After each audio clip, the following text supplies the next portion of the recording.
Hi, welcome back guys. This is your Sensei, back with another fanfiction. This is the first part of What If Naruto Was Reincarnation of God? Now before starting, please give this video a like and subscribe to the channel if you want more videos like this. Now let's get into the fanfic. Prologue. Everything began in darkness. A cold, hostile void.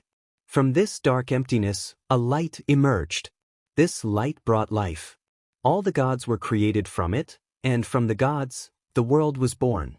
They created three realms, Bakai, or heaven, Makai, or hell, and Ninjenkai, the world of the living. After the world was created, unbreakable laws were established, laws of time, space, the universe, life, death, and even laws for the gods themselves. Finally, humanity was created and placed in Ninjenkai to live. Ninjenkai was the world of the living, filled with diverse landscapes, from seas and deserts to forests and mountains. It was inhabited by many different beings, but the most prominent were humans. They possessed the greatest potential and power. In the human world, some gods also resided, known as the elementals, taking the form of elements, natural phenomena, weather, objects, and even living beings. Once a human's time was over, their bodies would decay, and their souls would be judged to determine their fate, heaven or hell, depending on how they lived their lives. Heaven was the realm where souls went if they lived with goodness in their hearts and actions.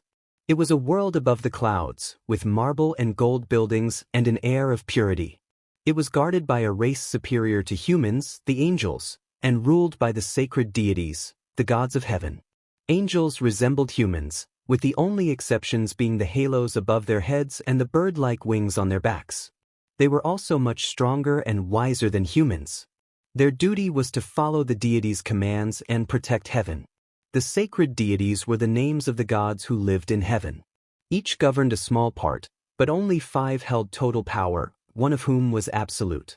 Their names were Kami, the goddess of light and creation, Yami, the goddess of darkness and destruction, Shinigami, the god of death and souls, Izanagi, the god of men, and Izanami, the goddess of women. These 5, along with the other sacred deities, formed the celestial council, tasked with regulating heaven. Hell was the opposite of heaven, a desolate wasteland of fire and ash, with buildings made of iron and obsidian. It was the place where condemned souls went. It was inhabited by demons, evil beings ranging from monsters to transformed souls, lacking a stable appearance, often evoking fear. Hell was divided into 9 different sections known as levels. Levels 1 through 8 established a hierarchy based on the demons' power. The absolute authorities were the demon titans and the demon kings. The demon titans were the 5 strongest gods of hell: Mephisto, Diablo, Lucifer, Samael, and Satan. The demon kings were lower-tier gods or demons strong enough to challenge the gods. Below them were the demon lords, each ruling a part of hell, followed by the demon knights, the commander of hell's armies, and ordinary demons. But what about the 9th level? What was that place? To answer this, one must seek information about another god, one whose very existence could alter every law established by the other gods. This god was the Shinju, also known as the Tree of God, the god of time, space, and will. Originally, it took the form of a seed but managed to absorb the mystical light that birthed it and the other gods, growing its power to unimaginable heights. The Shinju resided in Ninjenkai, where it was worshipped. After a millennium, it created a fruit that was forbidden to touch. However, during that time, humans waged an endless war against one another. Then, a human princess named Kaguya Otsutsuki approached the Shinju and pleaded for its fruit. The Shinju, impressed by her courage, allowed her to take a bite. She gained incredible power and wreaked havoc across the worlds. However, she became consumed by her power and considered herself above the Shinju. Infuriated by this arrogance, the Shinju fought against her, forcing her to confront her hubris, which led to her downfall. Yet, before her demise, she unleashed a final curse. "I swear by my last breath, you will walk this land, unable to control all your power and consumed by rage. Only one of my descendants will be able to control you. Until then, you will remain a shameless beast, a fallen god." But before the curse could fully take effect, She quickly used her waning power to alter it into a prophecy, ensuring that it would not be controlled by her descendants. Instead, she made sure that all her power would transfer to one of her descendants, the one who would assert their will. With that final thought, the Shinju retained only 1/100th of its total power and became Jubi no Ukami, herald of death and destruction, king of hell, and god of chaos. The rest of its power was sealed with its will, except for a portion, the strongest part, which was sealed in the 9th level along with its spirit, waiting for its successor. The rest, as they say, is history. Over time, the events leading to the sealing of the Jubi changed, but everything that followed became known. The Jubi was divided into 9 beasts by the Sage of the 6 Paths, each governing a part of the world. Shinobi began to rise, waging bloody wars. An era passed, the Bijū were sealed, and war became a norm. Each Bijū had been sealed, including Kyubi, the strongest among them. It seemed the prophecy would never come to pass. However, on the fateful night of October 10th, events began to unfold, heralding the return of the king. Konoha. It was morning in Hidden Leaf Village. The sun had yet to rise, and the residents slept peacefully. Only a few were awake, the Umbu of the Hidden Leaf, the true shinobi, protecting their village from the shadows. Atop the Hokage monument, a solitary figure sat on the head of the Shodame. Standing at 5 feet, they knelt, observing the village. They had spiky blonde hair with black streaks. Their facial features were obscured by a wolf-shaped mask. Dressed in standard Umbu attire, black shinobi pants, Umbu sandals, a sleeveless shirt, an Umbu vest, and protective gear for their limbs, a nodachi was sheathed on their back. The figure exhaled lightly as rays of light began to touch their face. They thought to themselves about the dawn. He stood up and jumped from the monument, soaring through the air with his arms and legs spread wide, heading towards the Hokage Tower. He thought to himself that it was time to report. Konoha.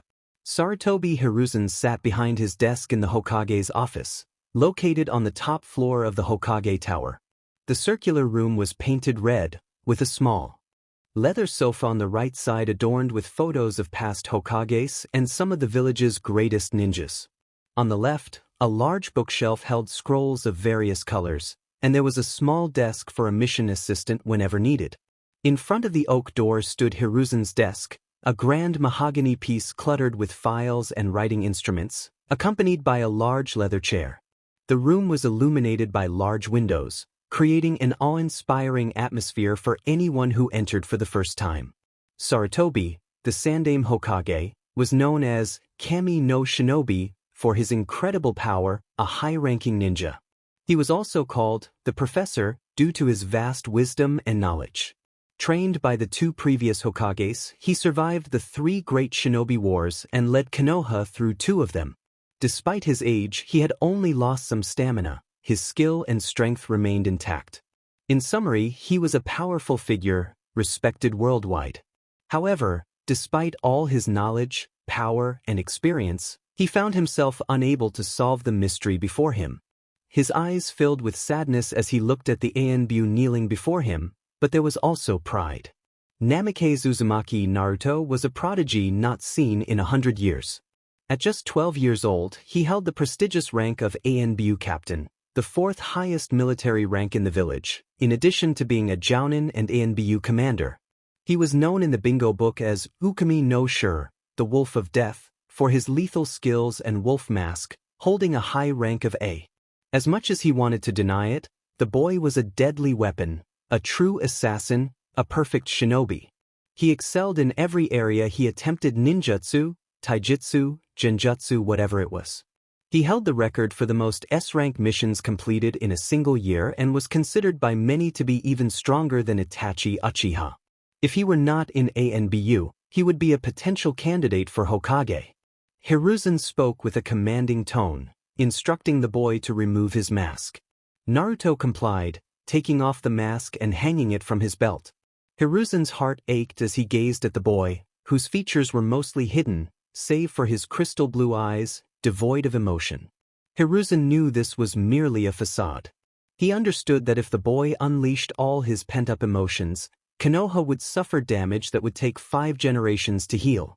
He shifted his gaze from Naruto's eyes to his hair, some strands falling with black tips.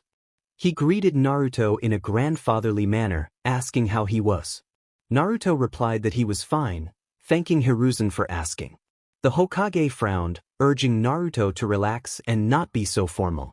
Naruto nodded and took a seat. Hiruzen continued, expressing his hope that Naruto had no issues during his last mission, despite the report he had submitted. Naruto simply shook his head, stating it had been easy.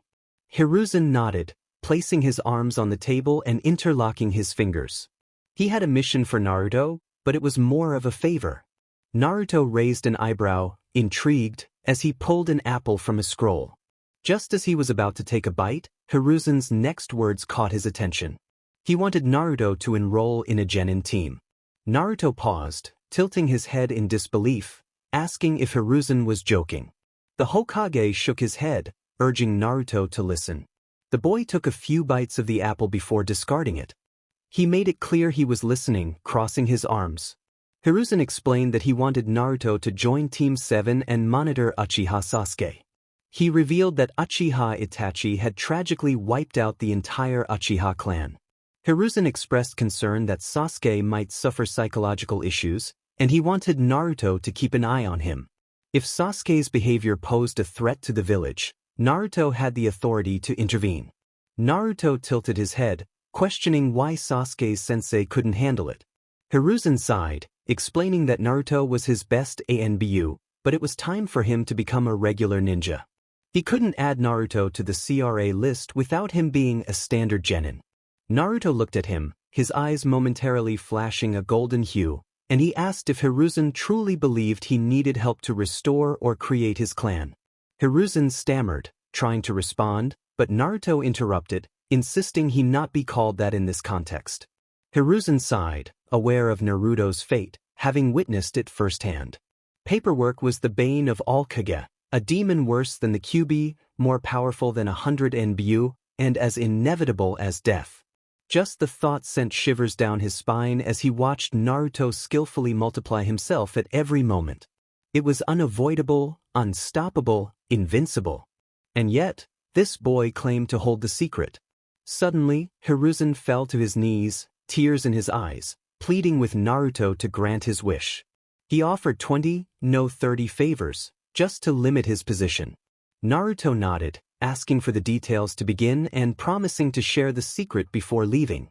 Hiruzen cleared his throat, instructing Naruto to go to the academy at 10 a.m. in 2 days for further instructions. Naruto acknowledged this and turned to leave, but Hiruzen called out, asking about the secret. Naruto turned with a smile, teasingly asking what he was. In a puff of smoke, he vanished. Hiruzen leaned back, realizing the implication of Naruto's words. He rushed to a drawer, retrieving a piece of paper that read, "Bang here," in red. He placed it on the table and struck his head in frustration, exclaiming in disbelief, causing the hidden NBU to sweat nervously. ANBU headquarters. It was late at night in the ANBU headquarters, but this night was special. It was one of their rare nights off. One night, the UMBU gathered to eat, drink, and enjoy life without their masks. It was also the day the legendary wolf would leave UMBU, making it a fitting occasion for a celebration of his retirement. Everywhere, UMBU members were seen smiling and enjoying the festivities. Some challenged each other to drinking contests, others engaged in friendly wrestling, and a few playfully teased the younger members. In a corner table sat Naruto, sipping from a flask of sake while reflecting on the day's events. From genin to UMBU, he mused, considering it a success story for the heir of a god. He wondered who his new master would be, likely Hatake, to assist the Uchiha with their Sharingan. He questioned whether Hatake knew who he was, dismissing the thought with a frown, as he had never been fond of Hatake after learning of his connection to his father. His thoughts were interrupted when Yamato approached him. Naruto nodded in acknowledgement, and Yamato smiled, telling him not to be so formal since it was a night to relax. He took a seat and joined Naruto in drinking sake. Yamato then inquired about how Naruto felt regarding his upcoming assignment. Naruto shrugged, expressing that it didn't matter, it could either be fun or just a vacation. He was primarily interested in the Clan Restoration Act, curious to see if Hokage-sama had learned anything from the books. Yamato teased him about having read those books himself, to which Naruto replied that it was irrelevant. Yamato smiled, extending his arm and expressing that he would miss Naruto, assuring him that he would have the entire force behind him if needed. Naruto thanked him and offered his assistance with the recruits. Yamato nodded and went to join the other Anbu, while Naruto took one last drink before deciding he would need a new wardrobe. The next morning, Naruto entered the Hokage Tower early. He wore an outfit similar to his Anbu uniform but without protective gear, sporting a thigh holster and a blue forehead protector around his neck. As he approached the office, he sensed 2 chakra signatures and paused to wait. After a few moments, an older man emerged. He had wild black hair and one eye covered in bandages, wearing a white shirt and a black cloak, with his right arm hidden beneath it and holding an oak staff. The man regarded Naruto with a mix of envy, anger, and respect before greeting him and walking away. Naruto ignored him and entered the office, bowing to the Hokage.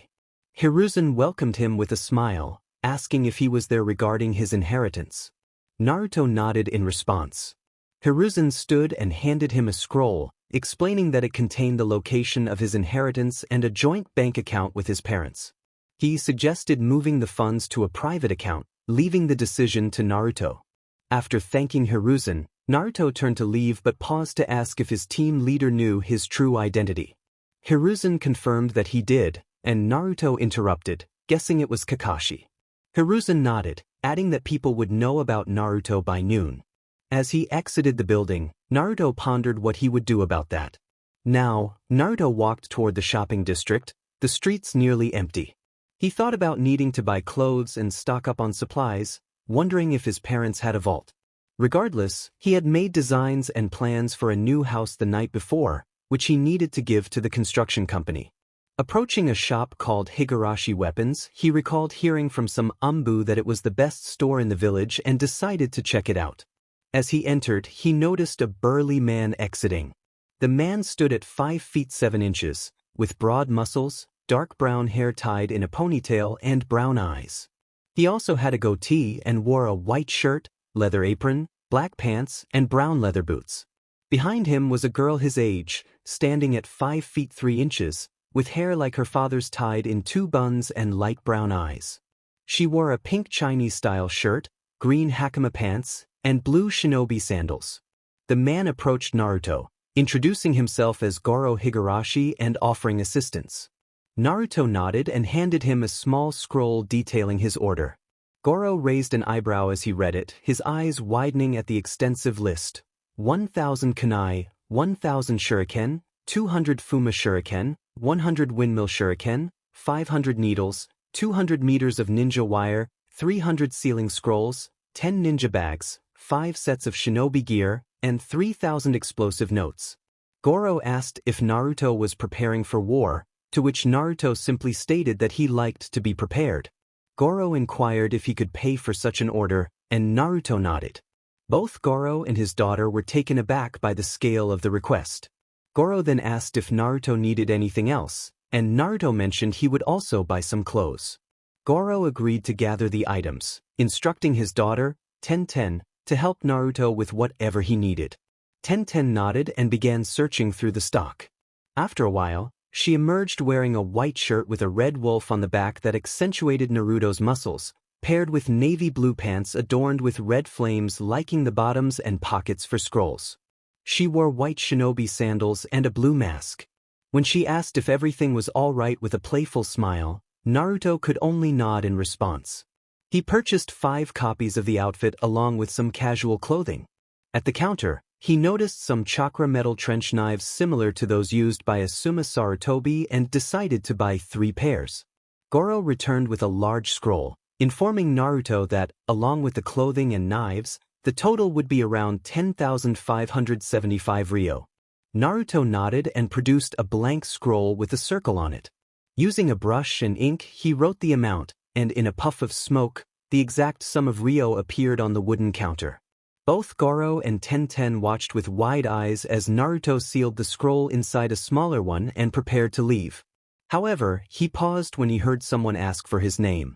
He briefly stopped and replied, "Namikaze Naruto," before continuing on his way. Naruto entered a building, thinking to himself that this was the next stop. Inside, he found 5 people behind desks assisting both civilians and shinobi. He passed by them and ascended to the circular floor. After passing through a few doors, he entered an office. The person inside stood up upon hearing a cough and smiled upon seeing Naruto. "Ah, Naruto-san, I was expecting you. Did you say you wanted to build a house?" Naruto smiled back and replied, "Well, yes and no. A castle would be a better word. Do you have any area suitable for such a building, onsen?" Amon, a man standing at 5 feet 5 inches with brown hair and blue eyes, wearing a white shirt and brown pants, looked at him skeptically. "Do you know how much a castle costs?" Naruto shrugged casually, saying, "I have money." Amon sighed, "Yes, we know. However, just to buy the area would cost 100 million ryo." Naruto confidently stated, "I have the money. In fact here," as he wrote down a number. "I'll give you the plans, use this account to pay for everything needed." Amon looked at the number and sighed, asking, "How do you want it?" Naruto placed a scroll on the table and left with a smile. Amon shook his head in disbelief as he examined the details of the house plans. It was early in the morning, and Naruto was seen walking down the road in his usual outfit. Now, he had 2 ninja bags strapped to his thighs, his trench knives crossed at the back of his belt, and a chikudo tied to his back. He stopped in front of the ninja academy, shrugged, and thought to himself that it was time to get started. At the Konoha Academy, it was a significant day for the new generation of genin. Today marked the beginning of their epic journey in the world of shinobi. However, one topic dominated the discussion: the events of the previous day. The Sandaime Hokage had made a shocking announcement at noon, proclaiming that the Yondaime Hokage, the village hero who had stopped the rampage of the Kyuubi, had a son named Namikaze Uzumaki Naruto. While the younger generation was curious, the older villagers were wide-eyed in realization. It was said that he had been training in secret, and now was the time for him to become a genin. The new generation buzzed with curiosity about this boy. Suddenly, the classroom door swung open, and silence fell. Naruto entered, tilting his head to the side as he looked at the genin. A wave of excited shouts erupted around him, with fans expressing their admiration. Just then, a chunin entered the room. He stood at 5 feet 6 inches, with brown hair tied in a ponytail and dark brown eyes, a scar running across the bridge of his nose. Dressed in the traditional Konoha chunin uniform, he surveyed the commotion and used his big head jutsu to command attention. "Silence! Go to your seats," he shouted, causing the kunoichi to return to their places, freeing Naruto from their attention. He then smiled and addressed Naruto, "Ah, Namikaze, please take a seat." Naruto regarded him for a moment before disappearing and reappearing in a seat by the window, prompting sighs of admiration from the fangirls and envious glares from the boys. Ignoring them, he turned to look at a girl sitting next to him. She had long brown hair and light brown eyes, adorned with a yellow clip shaped like 2 circles. Her outfit consisted of a pink kimono secured with a pink sash, loose violet pants, and orange ninja sandals. He thought to himself that she was cute, and she noticed his gaze, blushing as he smiled at her, making her blush deepen. However, their moment was interrupted when Irika called for attention. "Namikaze-sama, please pay attention," he said, narrowing his eyes at Naruto, who simply turned to look at the girl again. Irika swallowed hard and continued. Naruto then scanned the room, identifying each clan heir present. He noted a Nara and a Kimichi, a Yamanaka, a Hyuga, an Inuzuka, an Aburame, a member of the civilian Haruno clan, and of course, the Uchiha, who looked rather brooding. His internal complaints were halted when Irika announced the teams. Team 7, Sasuke Uchiha, Haruno Sakura. A cheer erupted from the class. And Namikaze Naruto.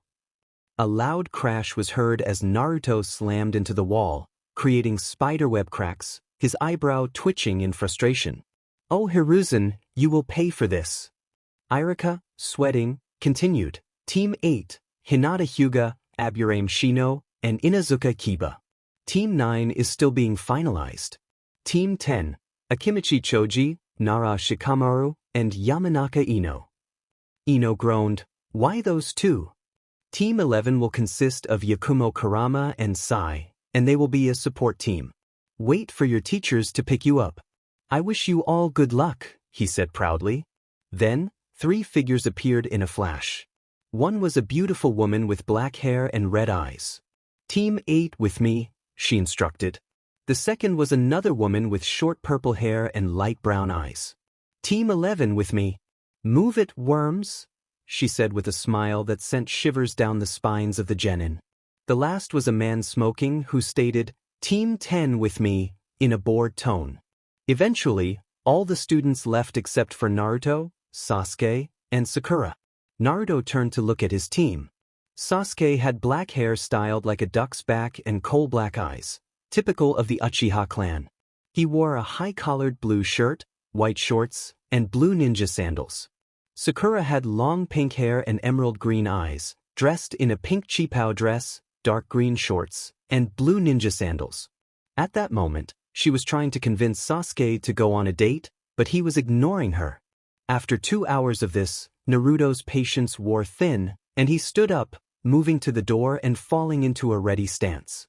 When the door opened, he kicked forward, causing a startled shout from someone outside.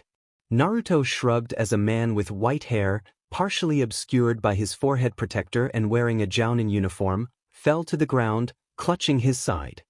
He winced in pain and said he would meet them on the roof. The other 2 hurried toward the stairs. Once they reached the roof, they found Naruto leaning against the wall with his arms crossed, while Kakashi wore a smile in his eyes as he scratched his head. Kakashi suggested they introduce themselves, asking each of them to share their name, likes, dislikes, hobbies, and dreams. Sakura looked at him and suggested he start so they would know how to proceed. Kakashi considered her request, reflecting on how she was the top kunoichi, but began anyway. He introduced himself as Hatake Kakashi, mentioning he had many likes and dislikes, and that his hobbies were not something they needed to know. He added that they would discover his dream someday. Naruto chimed in, revealing Kakashi's interests in a cheeky manner, which caused Kakashi and the others to widen their eyes. Then he introduced himself as Namikaze Uzumaki Naruto. He expressed his love for training, combat, strong women, and a particular soda, while stating he disliked weak women, annoying people, and arrogance. He declared his dream was personal. Sakura shot him a glare when he mentioned the soda, but Kakashi merely raised an eyebrow, curious about it. Naruto lifted his arm, revealing a red can with the name Korra written in white, explaining it was a carbonated drink. Kakashi turned to Sakura, who introduced herself as Haruno Sakura. She mentioned her likes, glancing at Sasuke, and her hobbies, which made Sasuke blush. She concluded with a strong declaration of her feelings toward a certain rival. Naruto teased her, pointing out her obvious crush on Sasuke, which earned him another glare. Kakashi then turned to the last member of their team, who introduced himself as Sasuke Uchiha. He stated that his likes and dislikes were not their concern, and he had no hobbies. His dream, he said, was to avenge his clan. Naruto interrupted again, playfully listing Sasuke's preferences and ambitions, which only intensified Sasuke's glare. Kakashi laughed, then announced that their introductions were over. He instructed them to meet the next day at 9 a.m. outside Training Field 7 for the Genin test, clarifying that their previous test was merely to weed out the unworthy. He advised them not to eat beforehand, or they might get sick, and vanished, with Naruto mimicking him. Sakura turned to Sasuke, attempting to speak to him, only to find he had already left, prompting her to sigh. At Training Field 7, Sasuke and Sakura frowned as they arrived at 9 a.m. and waited for 3 hours. Suddenly, Kakashi appeared, prompting Sakura to shout about his tardiness, only to be met with a soda can thrown back at her. They looked up to see Naruto perched on a tree branch, sipping another can. He jumped down, ready to start. Kakashi revealed 2 bells, explaining the objective was simple: each of them must grab a bell, or they would return to the academy. He tied the bells to his waist, noting that only one of them would succeed. With an hour on the clock, he shouted for them to begin, causing Sasuke and Sakura to hide while Naruto remained in place, breaking open his can and placing it on the ground. As the battle commenced, Naruto stretched and took a stance. He warned his teammates not to underestimate him, then kicked the can with immense force toward Kakashi, who ducked just in time. The can embedded itself in a tree. Kakashi began to question Naruto's intentions but had to dodge a flurry of shuriken that Naruto had thrown. The two engaged in a fierce exchange, with Kakashi blocking Naruto's powerful shoulder charge, causing the ground to tremble. Kakashi realized he needed to get serious and activated his Sharingan, while Sasuke watched from his hiding spot, impressed. Naruto smiled, releasing chakra as he prepared to showcase his ninjutsu skills. He quickly formed hand seals and unleashed a powerful wind attack, forcing Kakashi to evade while sustaining minor cuts. Kakashi retaliated with his own fire technique, launching small fireballs that Naruto countered with a water technique, creating a giant water shark that extinguished the flames.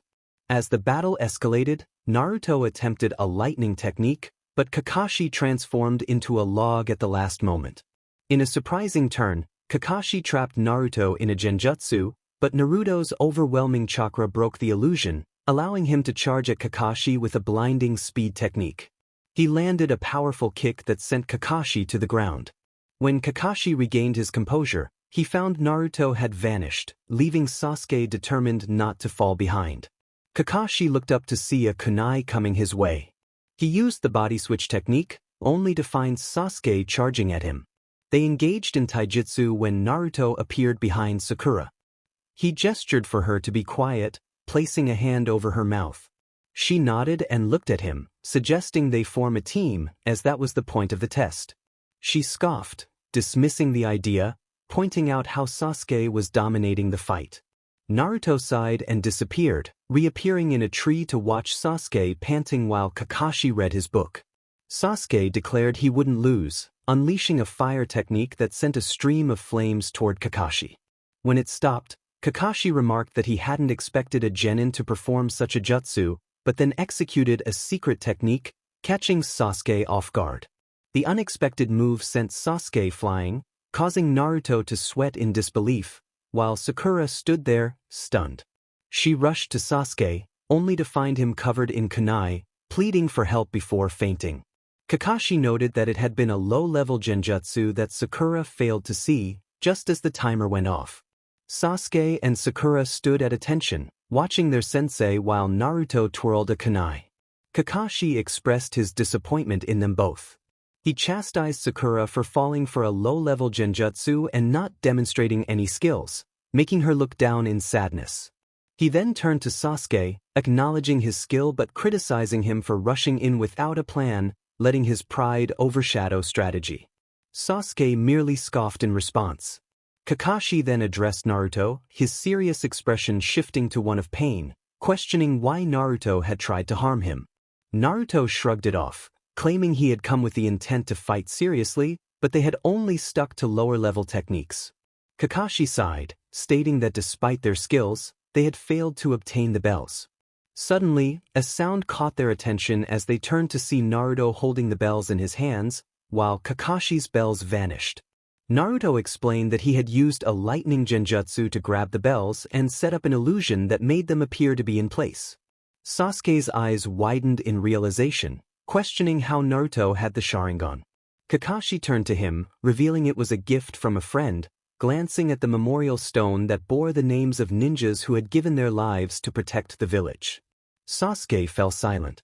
Kakashi then asked Naruto what he planned to do with the bells. In response, Naruto crushed them in his palm, leaving the others gasping. He turned to them, stating that the objective of the test was teamwork.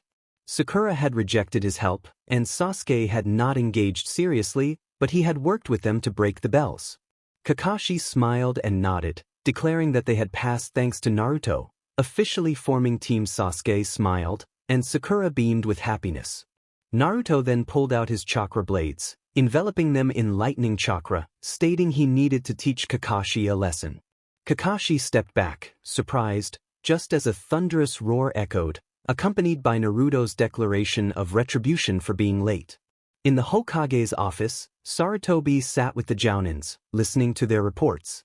Teams 1, 2, 5, and 6 had failed, while Teams 3 and 4 had barely passed.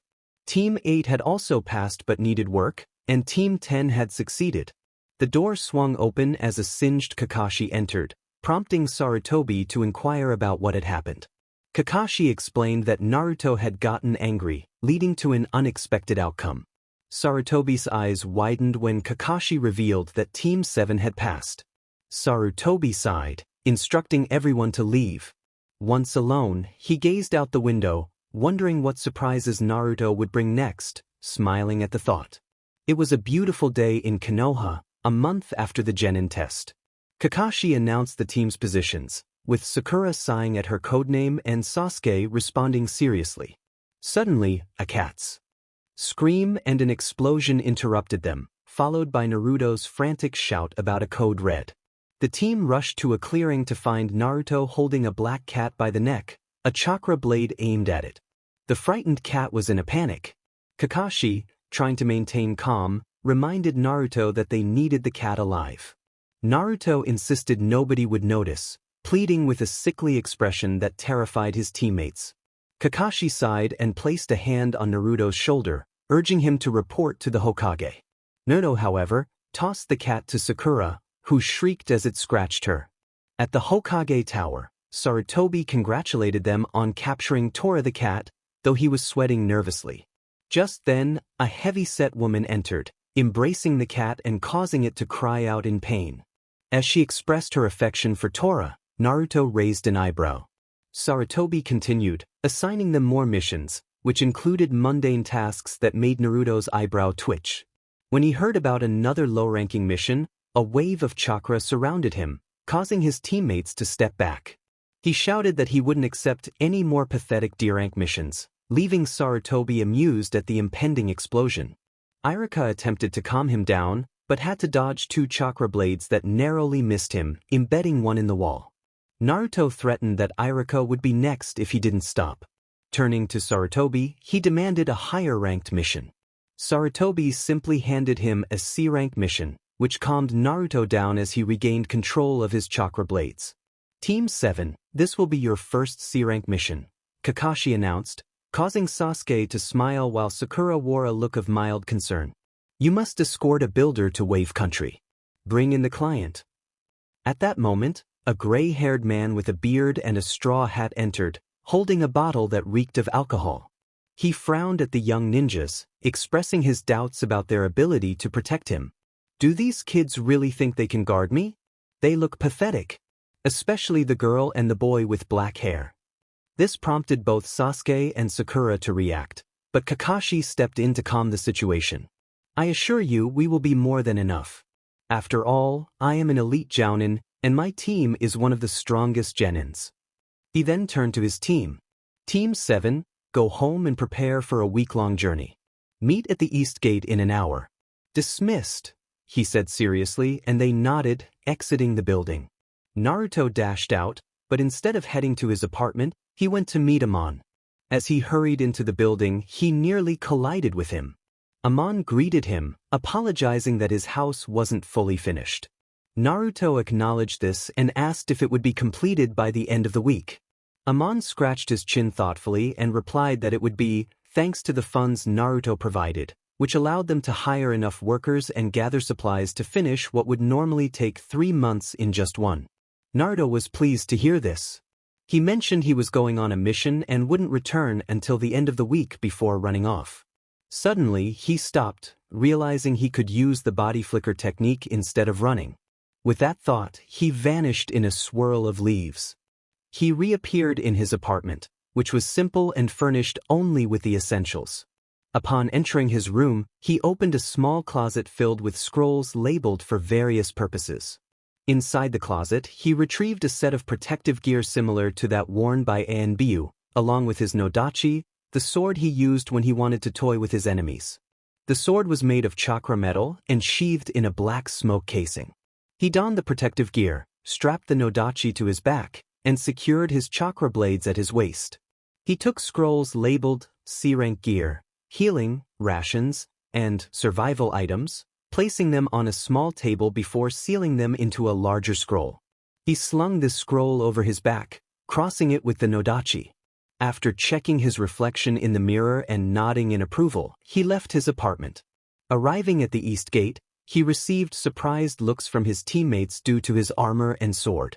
Moments later, Kakashi arrived with the builder. "Is everyone here? Good, let's move out," he declared. It was time for Team 7's first mission to begin.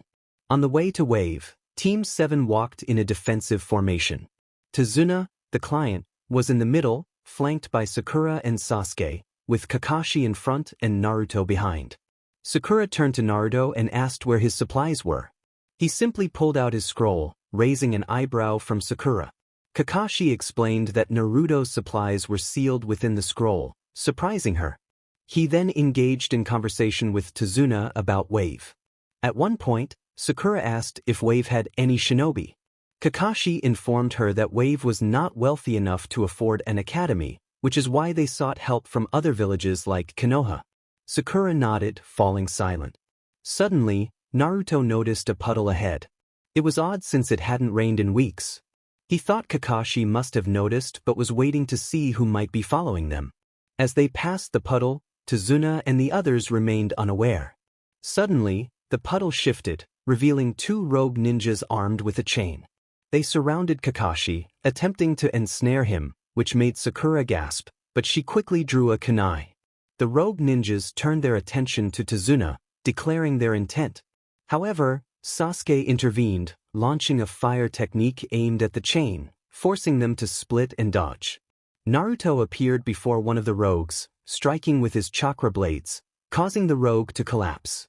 The other rogue shouted in alarm and charged at Naruto, but Sasuke threw a kunai, stopping him in his tracks.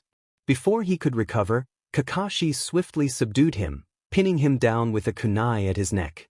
Sakura was shocked, thinking Kakashi was in danger, but then she realized it was a substitution technique. Kakashi smiled, pleased with his team's performance. "I wanted to see how you would handle this, and I am not disappointed. Sasuke, Naruto, great job incapacitating your targets. And you too, Sakura. You recognized your weakness and chose to protect the client. I'm proud of you." He then turned to the downed rogue, identifying them as the Demon Brothers, Gozu and Meizu, rogue ninjas from the mist. He pressed Tazuna for the truth about why they were being pursued. Kakashi sighed, realizing the mission was beyond their current level. "We should head back," but Naruto interrupted, insisting he would continue. Sasuke joined him, declaring he would go too. Sakura, feeling determined, shouted that she would join as well. Kakashi sighed again, conceding, "All right, we will continue." Tazuna, with tears of gratitude, thanked them. Kakashi secured the rogue ninjas to a tree for Anbu to collect and the team resumed their journey. Later, Team 7 found themselves in a boat heading to Tazuna's home. Despite the fog, the bridge was clearly visible. Sakura expressed her awe, while Naruto simply whistled. The boat's driver shushed them. After a while, they reached the shore. As they walked, Naruto suddenly threw a kunai at a bush, startling a white rabbit that jumped away. Sakura scolded him for almost hitting the creature, but Naruto dismissed her, pointing out that the rabbit's white fur was unusual for the season. Just then, Kakashi shouted for everyone to duck as a large sword flew overhead, embedding itself in a tree. A tall, muscular man with spiky black hair and brown eyes stood above them, his mouth covered in bandages. "What is this? A team of genin? And the legendary Kakashi, the copy ninja? No wonder the Demon Brothers failed," he taunted. Kakashi stepped forward, narrowing his eyes in response. Zabuza Momochi, the demon of the mist, an A-rank ninja, revealed his Sharingan and challenged his opponent. The other ninja felt honored to face such a formidable foe, smiling as he leaped and raised his sword. He performed a hand sign, summoning a thick mist that enveloped the area. Team 7 quickly formed a defensive position, with Sasuke and Sakura ready with kunai and Naruto at the forefront, his chakra blades infused with wind chakra. Zabuza's voice echoed through the mist as he calculated his targets, contemplating where to strike first. The oppressive atmosphere weighed heavily on Sakura, making her feel uneasy. Sasuke gripped his kunai tightly, feeling the urge to end the confrontation. However, Kakashi reassured him, stating that he would not allow any of his students to perish. Just then, Naruto intervened, blocking Zabuza's attack with his chakra blades, impressing the enemy. Kakashi attempted to strike Zabuza from behind, only for the attack to be evaded as Zabuza transformed into water. The two engaged in a fierce taijutsu battle, exchanging blows and dodging each other's strikes. They both leaped back, performing hand signs at incredible speeds, and unleashed their jutsu simultaneously. The clash of two water dragons erupted, colliding with immense force. Sakura marveled at the spectacle, realizing she was witnessing a true battle between jounin. After the jutsu, Kakashi kicked Zabuza into the lake, but he vanished once again. As Kakashi moved across the water, he sensed something amiss. The water was infused with chakra. Suddenly, Zabuza ensnared him in a water prison, declaring his success. Kakashi cursed and warned his team to flee, but Naruto, with a confident smile, reminded him of his own teachings about camaraderie and determination. Sasuke stepped forward, refusing to back down from the fight. Zabuza grinned and created multiple water clones, but Naruto swiftly dispatched half of them, urging Sasuke to handle the rest. With incredible speed, Naruto charged at Zabuza, unleashing a powerful earth release technique that sent Zabuza flying, breaking his concentration. As Kakashi regained his footing, Zabuza struggled to rise, only to be struck by two Senbon that incapacitated him. A hunter ninja appeared, confirming Zabuza's defeat. However, as she moved to retrieve him, Naruto intervened with a barrage of shuriken, causing her to retreat with Zabuza. He then turned to Kakashi, who had just regained consciousness, and suggested they move to safety. Kakashi was placed on a sofa in a nearby house, where a beautiful woman with long blue hair greeted them with concern for her father. Naruto, ever direct, asked if there was a place for their injured sensei. The woman, Tsunami, welcomed them inside. After assessing Kakashi's condition, Naruto diagnosed him with chakra exhaustion and assured everyone that they had time to prepare for Zabuza's return. Kakashi appointed Naruto as the temporary leader of Team 7 while he recovered, prompting a protest from Sakura, who believed Sasuke should take charge. Naruto, unfazed, created shadow clones to guard the house, announcing that training would commence the following morning. Inari, Tsunami's son, entered the scene, expressing his skepticism about the ninja's chances. Tsunami apologized for his behavior, but Naruto reassured her that they understood. With their plans set, Team 7 prepared for the challenges ahead, determined to protect their client and face Zabuza once more. After dinner and some conversation, Team 7 and Tazuna's family went to bed. Naruto stood on the roof, contemplating everything. He thought about Zabuza being alive and how the man known as Gato would undoubtedly call for reinforcements, high-level ones. From what he had learned about Gato, he was involved in various illicit activities, from trafficking to theft and even murder. Naruto considered that borrowing some of Gato's wealth might not be a bad idea. As for Zabuza, he thought about recruiting him, knowing a ninja of his caliber would be a valuable addition to his future plans. He gazed at the moon, his eyes reflecting its light, and clenched his fist, vowing to be worthy of Shinju's power. Gato's mansion was a symbol of power, surrounded by guards at every corner. It had once been the palace of the Wave Daimyo but had since become Gato's base for his illicit enterprises. In one room, the false hunter-nin was tending to Zabuza, who was cursing under his breath. He expressed his frustration about being defeated by a team of genin and lamented the injury he sustained. The hunter-nin explained that striking the neck was the most effective method. Just then, Gato entered, flanked by two aspiring samurai.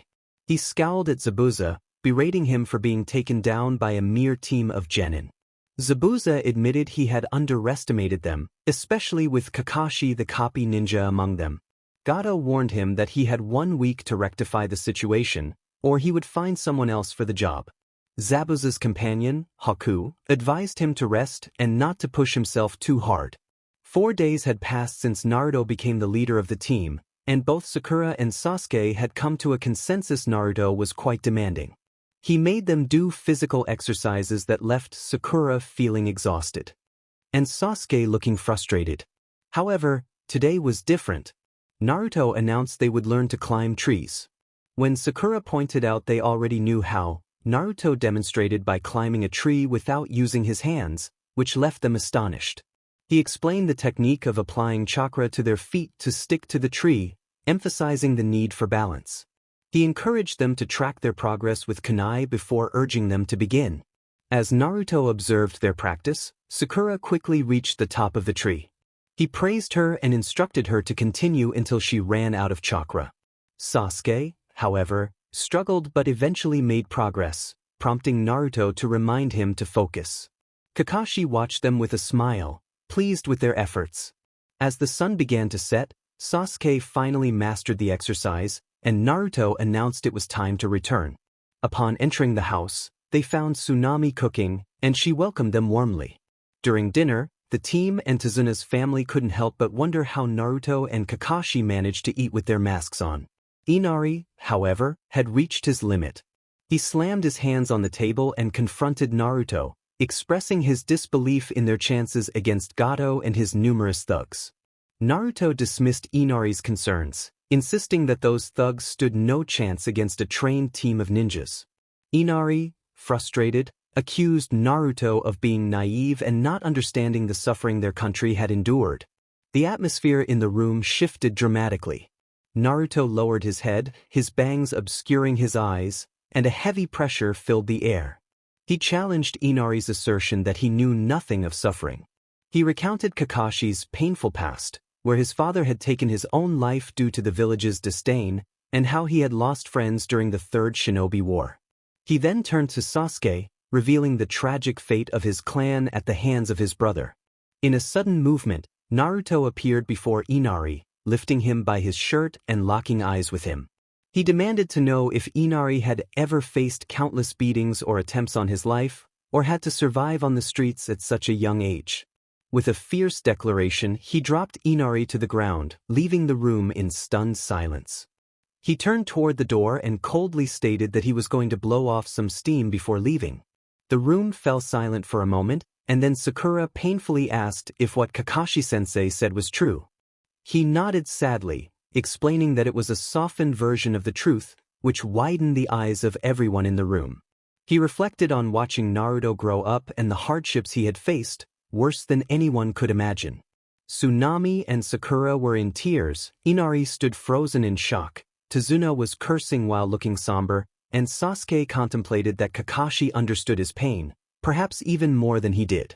Someone like him wondered how Naruto could continue to smile, laugh, joke, and live after everything he had been through. Sasuke's frustration boiled over as he shouted about how Naruto could keep going. Kakashi responded that Naruto possessed an incredibly strong will, the strongest he had ever seen.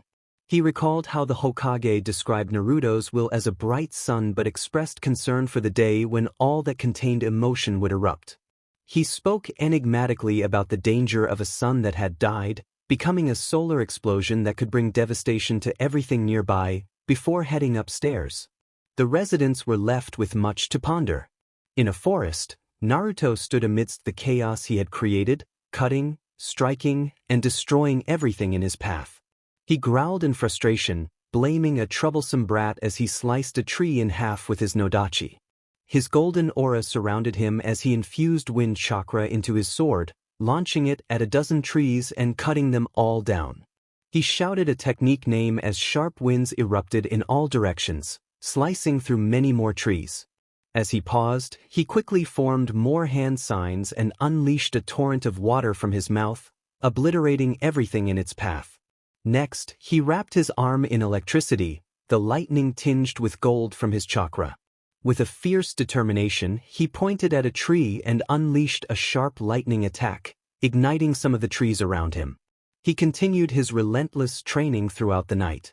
A girl in a pink kimono wandered into the forest, her eyes widening at the devastation.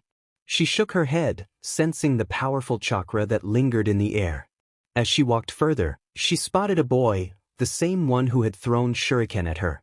She reached out to confront him but instead woke him up. Naruto opened his eyes and asked if she was a ninja, to which she nodded, confirming she had been gathering herbs. He guessed they were for Zabuza and, with a smile, assured her he wouldn't attack. He proposed that she and Zabuza join him, revealing that he knew of her skills and that Gato would betray her. He offered protection under his clan, explaining that he was the last of a powerful lineage from Konoha. He promised to ensure happiness for her and Zabuza in exchange for her loyalty. She considered his words, and he urged her to contact Zabuza and meet him on the bridge to give her answer. As she turned to leave, she introduced herself as Haku and insisted she was a boy. He simply smiled and vanished before she could respond, leaving her to think about Zabuza. Naruto returned to the house without speaking to anyone, choosing instead to sit atop a rock, sharpening his sword or simply being absent. 2 days passed, and after exploring in the morning he returned to the sound of screams. As he walked through the house, he noticed 2 of Gato's thugs. Narrowing his eyes, he vanished, reappearing behind them to swiftly incapacitate them with his chakra blades. He turned to see Tsunami and Inari, both filled with fear. He created 5 shadow clones and instructed Inari to be brave, disappearing before the boy could respond, leaving him starry-eyed. On the bridge, Kakashi, Sasuke, and Sakura were engaged in a fierce battle. They had come to protect Tazuna when Zabuza and his fake Hunter Nin appeared. Kakashi faced Zabuza in the mist while Sasuke battled the Hunter Nin in a dome of ice mirrors, and Sakura defended Tazuna. Just then, Naruto arrived, confident that Kakashi could hold his own. He decided to confront Haku first. Leaping over the dome, he saw Sasuke pinned by numerous senbon, about to be struck by many more. Shouted a wind technique, dispersing the incoming projectiles. Sasuke managed a smile as he was caught by Naruto, who gently laid him down and encouraged him to rest. Turning his attention to Haku, he declared it was time to deal with her. Haku began to throw senbon from her mirrors, but Naruto skillfully dodged them. She taunted him, claiming he couldn't keep up with her. However, he surprised her by leaping above and delivering a powerful kick to one of the mirrors, shattering it. As she barely avoided his punch, he continued to destroy her mirrors one by one. When he had enough, he formed hand signs and smiled, unleashing a lightning technique that shattered the remaining mirrors, sending electric sparks flying and causing a chain reaction. This caused a chain reaction, shattering all the mirrors, with Haku narrowly dodging the impact. However, Naruto appeared above her, his fist drawn back, surrounded by lightning. With a shout of "Lightning Release, Thunder Strike," he struck her mask, breaking it and sending a surge of electricity through her body. She fell to the ground, her mask now in ruins. He instructed her to stay put and then turned towards the powerful chakra he sensed nearby.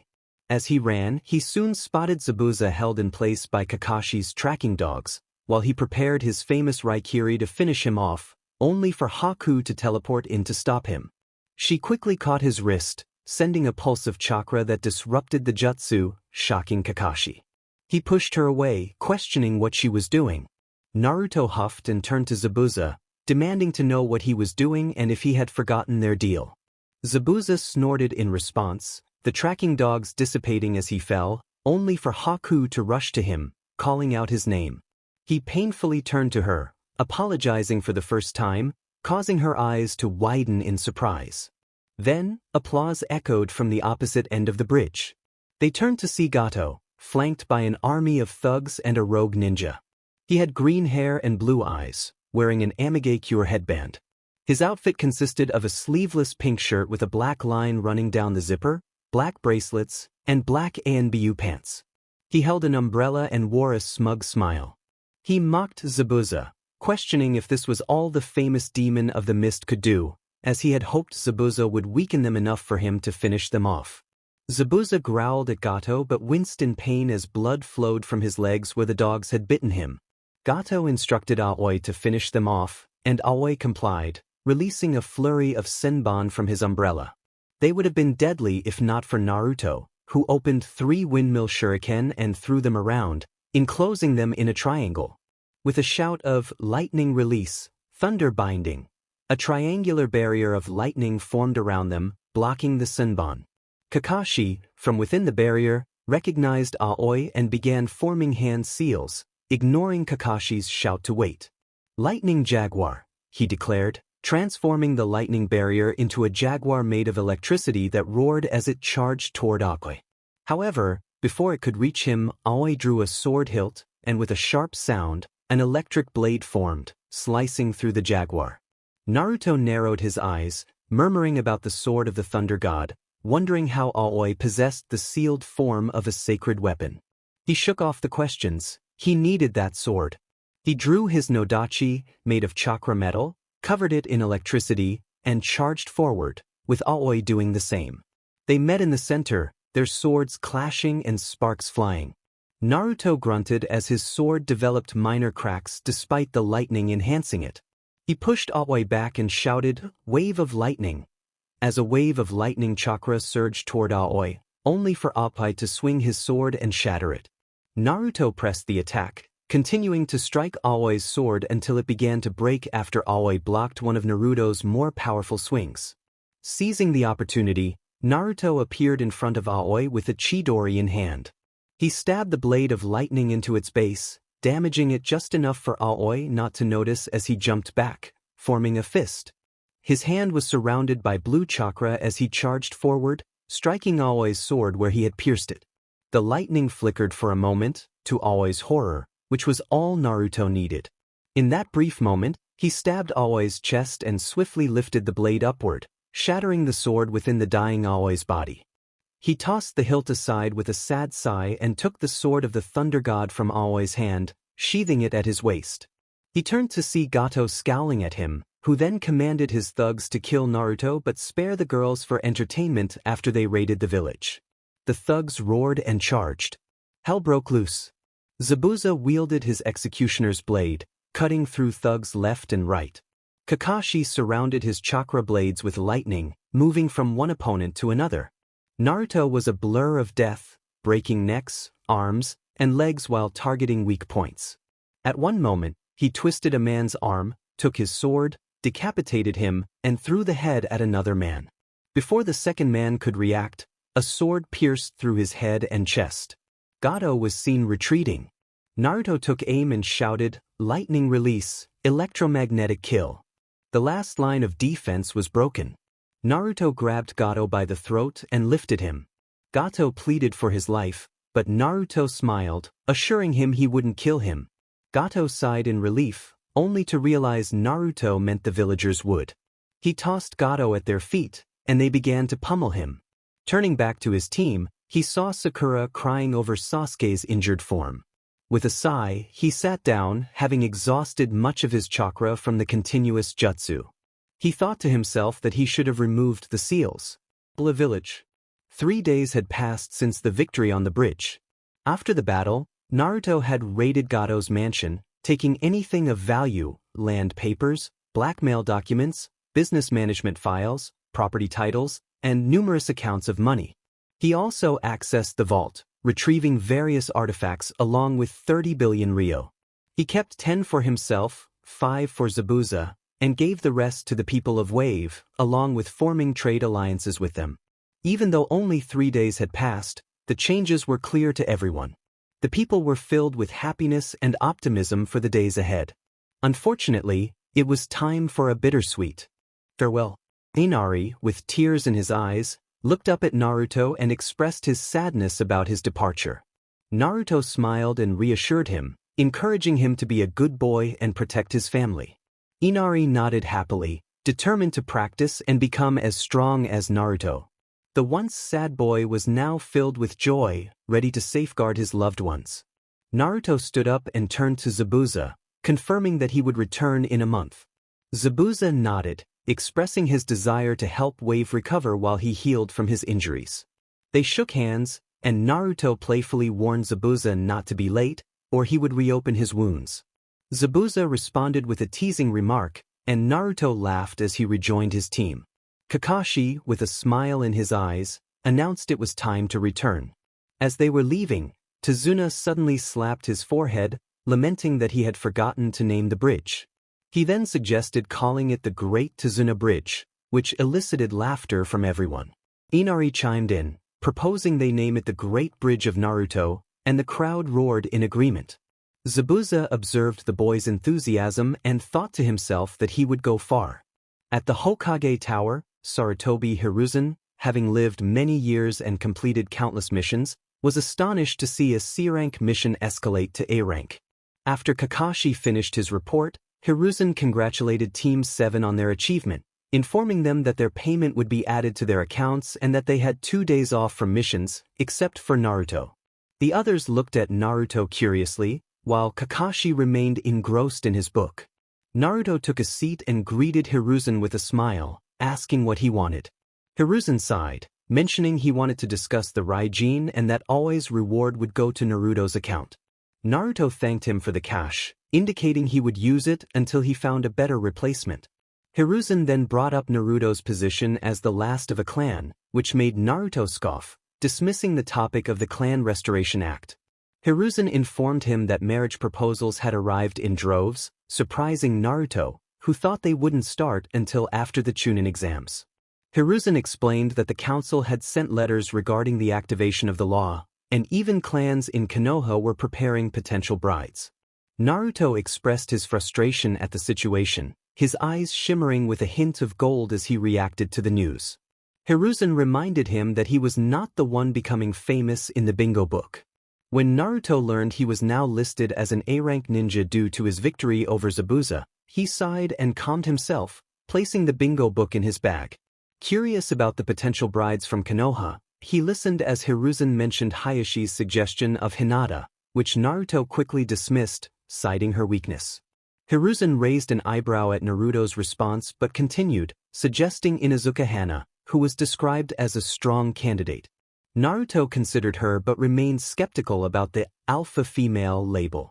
Next, Hiruzen mentioned Ino Yamanaka, prompting Naruto to recall her and agree to add her to his list of considerations.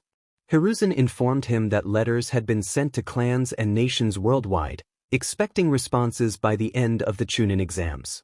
Naruto acknowledged that participating in the exams would allow him to sit in council meetings. As the conversation shifted, Hiruzen asked about Zabuza's future, to which Naruto replied that he would place him under his clan's protection. Hiruzen then warned Naruto that the upcoming Chunin exams would attract visitors from all nations for obvious reasons. Naruto nodded in understanding and inquired if Hiruzen had any free time. Hiruzen smiled and confirmed he did, thanks to his generosity.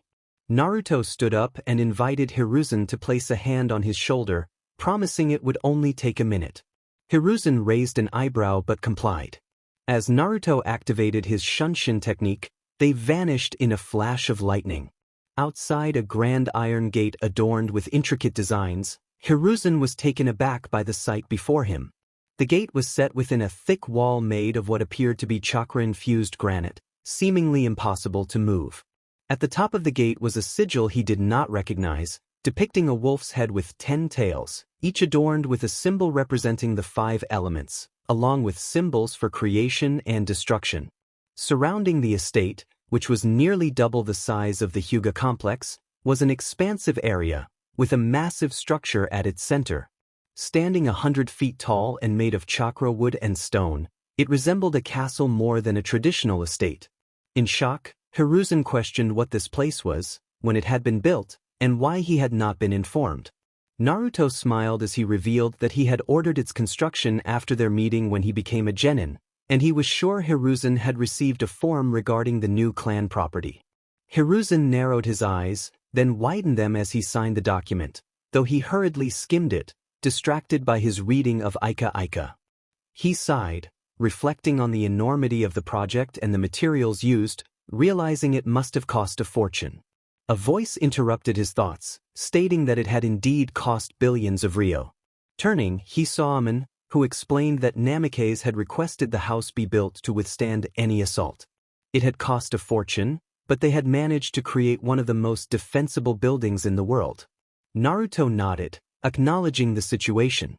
He mentioned that thanks to Gato, he was continuously recovering those ryo and asked Amon for a summary of the fortress to present to Hokasama. Amon complied, detailing that the walls surrounding the estate and the house were made of chakra granite, with the door crafted from high-quality chakra steel. Inside, there was a vast area capable of accommodating a large city, with the fortress standing 100 feet tall, constructed from chakra oak. It featured 40 rooms, 11 family rooms, 29 bathrooms, a kitchen, a living room, a dining room, a meeting room, an arsenal, a library, 3 training rooms, and a control room. Additionally, there was a large underground chamber divided into 10 sectors, each containing up to 5 rooms, designed for Namikaze to model. Finally, beneath it all was a bunker made entirely of chakra cement, surrounded by a thick layer of chakra titanium, making it a true fortress in Konoha. Naruto turned to see Hokage's expression. Blank, his arm covering his face in silence. With a sigh, he called for an umbu to assist the overwhelmed Hokage. Turning back to Amon, he handed over an envelope containing a check for 1 million ryo, instructing him to distribute it to those who had worked on the project. Amon nodded with a smile, and as he left, Naruto faced the fortress, cracking his knuckles. He created 100 Kagebunshin and declared it was time to work, stating that the Takizo Castle needed to be filled with seals by nightfall. At Takizo Castle, the sunlight streamed into Naruto's new room. He slowly opened his eyes, stretching his arms as he yawned and looked outside to see the sunrise. The room was fit for a lord, with polished dark oak walls giving it a cabin-like feel. He lay on a king-sized bed made of white iron, the sheets a pure white. To his right stood a large wardrobe made of the same wood as the walls, and to his left was a wooden desk. As he got up, he noticed an empty armor stand and hooks on the wall for various weapons. His gaze lingered on 2 empty sword sheaths. With a sigh, he placed Raijin in one of the sheaths, knowing he would soon need to find either a demon or an angel sword.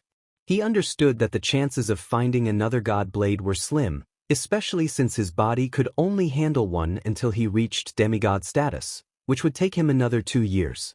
Turning toward the armor stand, he moved to the desk, took a pen and ink, and wrote a letter.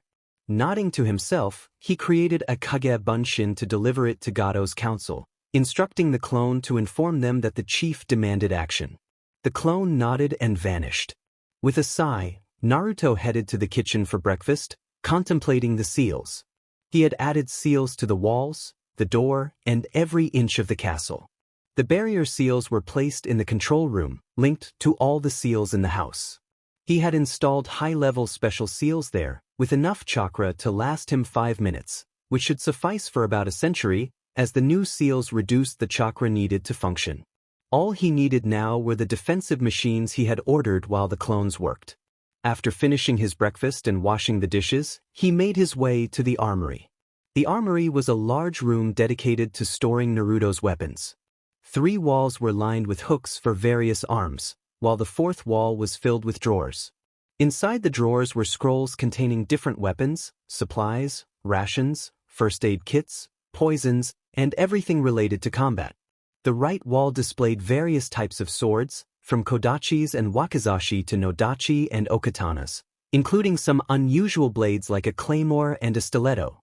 The left wall featured heavy weapons such as battle axes, spears, staffs, warhammers, and even some morning stars. Finally, the wall behind him was stocked with ranged weaponry, including durio and windmill shurikens, longbows, and crossbows. In the center of the room, armor stands displayed suits resembling those worn by Umbu.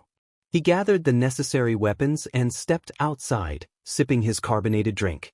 Upon exiting, he created around 100 Kagebunshin, assigning 35 to work on the new seals, another 35 to construct clan houses in designated areas, and the rest to retrieve and install the defensive machines. With a sigh, he made his way to Konoha. At the Konoha gate, Naruto waited for about an hour before spotting Zabuza and Haku approaching. He approached Izumo and Kotetsu, the gate guards, showing them the necessary papers. They nodded and guided Zabuza and Haku through, albeit with narrowed eyes. Turning to Zabuza and Haku, Naruto smiled and welcomed them to Konoha. Zabuza grunted, noting he had been there before, while Haku looked around in wonder. Naruto created a Kagebunshin to show them around and assist them in settling into their new home. After they acknowledged him, he turned and headed into the village. As he walked, he hummed, searching for something to do. Shrugging, he decided to visit Ichiraku for some ramen. Upon entering and taking a seat at the counter, Ayame noticed him and greeted him with a smile. Naruto returned the smile and ordered 5 bowls of meat ramen, prompting Ayame to call back to her father, who responded that he would be right there. LS Volvio Hatia L. preguntando como estaba y había regresado de una misión. El licencio, mencionando que no había sido nada especial mientras disfrutaba de su comida. Ella continuó charlando con él hasta que tuvo que atender a otros clientes. Naruto suspiró felizmente, pero antes de que pudiera terminar su último tazón, un umbu apareció. El enmascarado lo informó que el Hokage lo había convocado de manera urgente. Naruto asintió y rápidamente terminó su pleito antes de marcharse. Frente a la Torre Hokage, Naruto se encontraba afuera de la oficina del Hokage, reflexionando sobre lo que Hiruzen podría caer. Pensó en varias posibilidades, como hablar sobre su dinero, el castillo o los exámenes de Chunin. Sin embargo, lo que encontró al entrar fue inesperado. En la sala, Hiruzen estaba sentado con las manos juntas, y a su lado había dos personas. La primera era una mujer alta con largo cabello rojo y ojos violetas, que tenía una figura impresionante y vestía pantalones de shinobi y una camisa roja. La otra persona era un hombre alto con cabello rubio y ojos azules, vestido con pantalones y una camisa azul, acompañado de una gabardina blanca con lamas rojas. Naruto parpadeó, sorprendido, mientras Hiruzen comenzaba a presentarlos, pero el hombre lo interrumpió con una sonrisa, presentándose como Namikaze Minato, su padre. Sarutobi nunca imaginó que esto podría suceder. Minato y Kushina, ¿vivo es? Se preguntó cómo era posible. Había llegado a su oficina después de informar a los Jounin sobre los exámenes de Chunin, solo para encontrar a esos dos allí, sonriendo como si nada hubiera pasado. Pero sabía que lo peor estaba por venir, especialmente cuando Naruto se enterara. Aunque Naruto no tenía una relación cercana con sus padres, respetaba su sacrificio por la aldea. Sin embargo, temía que al descubrir la verdad, Naruto se sintiera devastado. Decidió esperar y observar cómo se desarrollaba la situación. Naruto, con el flequillo cubriendo su rostro, miraba al suelo, temblando y con los puños apretados. Susurró, cuestionando cómo podían estar vivos. Minato, con una sonrisa, explicó que había utilizado una técnica para sellar solo el alma del cubi, dejando a su hermana con el chakra. Naruto, sorprendido, preguntó si realmente tenía una hermana, y Kushina asintió, revelando que tenía dos hermanas, Naruto y Narumi, quienes estaban ansiosas por conocerlo. Naruto se volvió hacia Minato, preguntando dónde habían estado todo este tiempo y por qué lo habían dejado solo. Minato y Kushina respondieron que era mejor que permaneciera alejado, ya que Naruto necesitaba controlar su chakra. De repente, una presión intensa llenó la habitación, fría y oscura. Tanto Kushina como Sarutobi sintieron dificultad para respirar. La presión se extendió por todo el pueblo, y los ninjas cercanos a la torre cayeron ante su fuerza. Naruto, rodeado de un chakra dorado, comenzó a transformarse, sus unas se asemejaban a garras y sus ojos brillaban con un dorado intenso. Un rayo azul oscuro crepitaba a su alrededor mientras el viento se levantaba. La torre tembló bajo la presión. Kushina gritó pidiendo que se detuviera, temiendo que destruyera la torre. La presión disminuyó, y Naruto recuperó su forma, aunque el rayo permaneció, indicando que aún estaba furioso. Se dirigió hacia la puerta, advirtiendo que sus padres se acercaban de esa manera nuevamente, habría consecuencias. Hiruzen suspiró y se volvió hacia los sorprendidos padres, con ira en sus ojos. Les preguntó si estaban completamente locos por regresar después de 12 años y revelar que estaban vivos, dejando a Naruto en una situación tan complicada. Minato, confundido, cuestionó lo que Hiruzen quería decir con que su razón era estúpida. Hiruzen, al ver su ignorancia, les explicó que habían cedido más de lo que pensaban. Minato se dio cuenta de su error al recordar que nunca había especificado que debía ser solo el alma del QB. La revelación dejó a todos en shock, y la gravedad de la situación se hizo evidente. He spoke softly, causing her to open her eyes. He explained that Naruto possessed the soul of the QB, but she had more than 4 tails. The question of how this was possible lingered in the air. Hiruzen, frustrated, exclaimed that Naruto was an Uzumaki, born with more than enough chakra for the QB to absorb and recover quickly, and that she would heal in time regardless. Kushina turned to him, confused, and asked what he meant by leaving it in hell. They had asked the villagers in a transformation technique, and everyone claimed that Naruto was the best genin. Hiruzen grumbled that this was only after they learned he was their son, his eyes filled with sadness as he recalled that Naruto had not lived a full life until he was 8. Before that, he had suffered immensely, starving, being poisoned, stabbed, enduring broken bones, being beaten by villagers, and facing assassination attempts during his first week as a Jinchuriki. He had been expelled from 15 orphanages.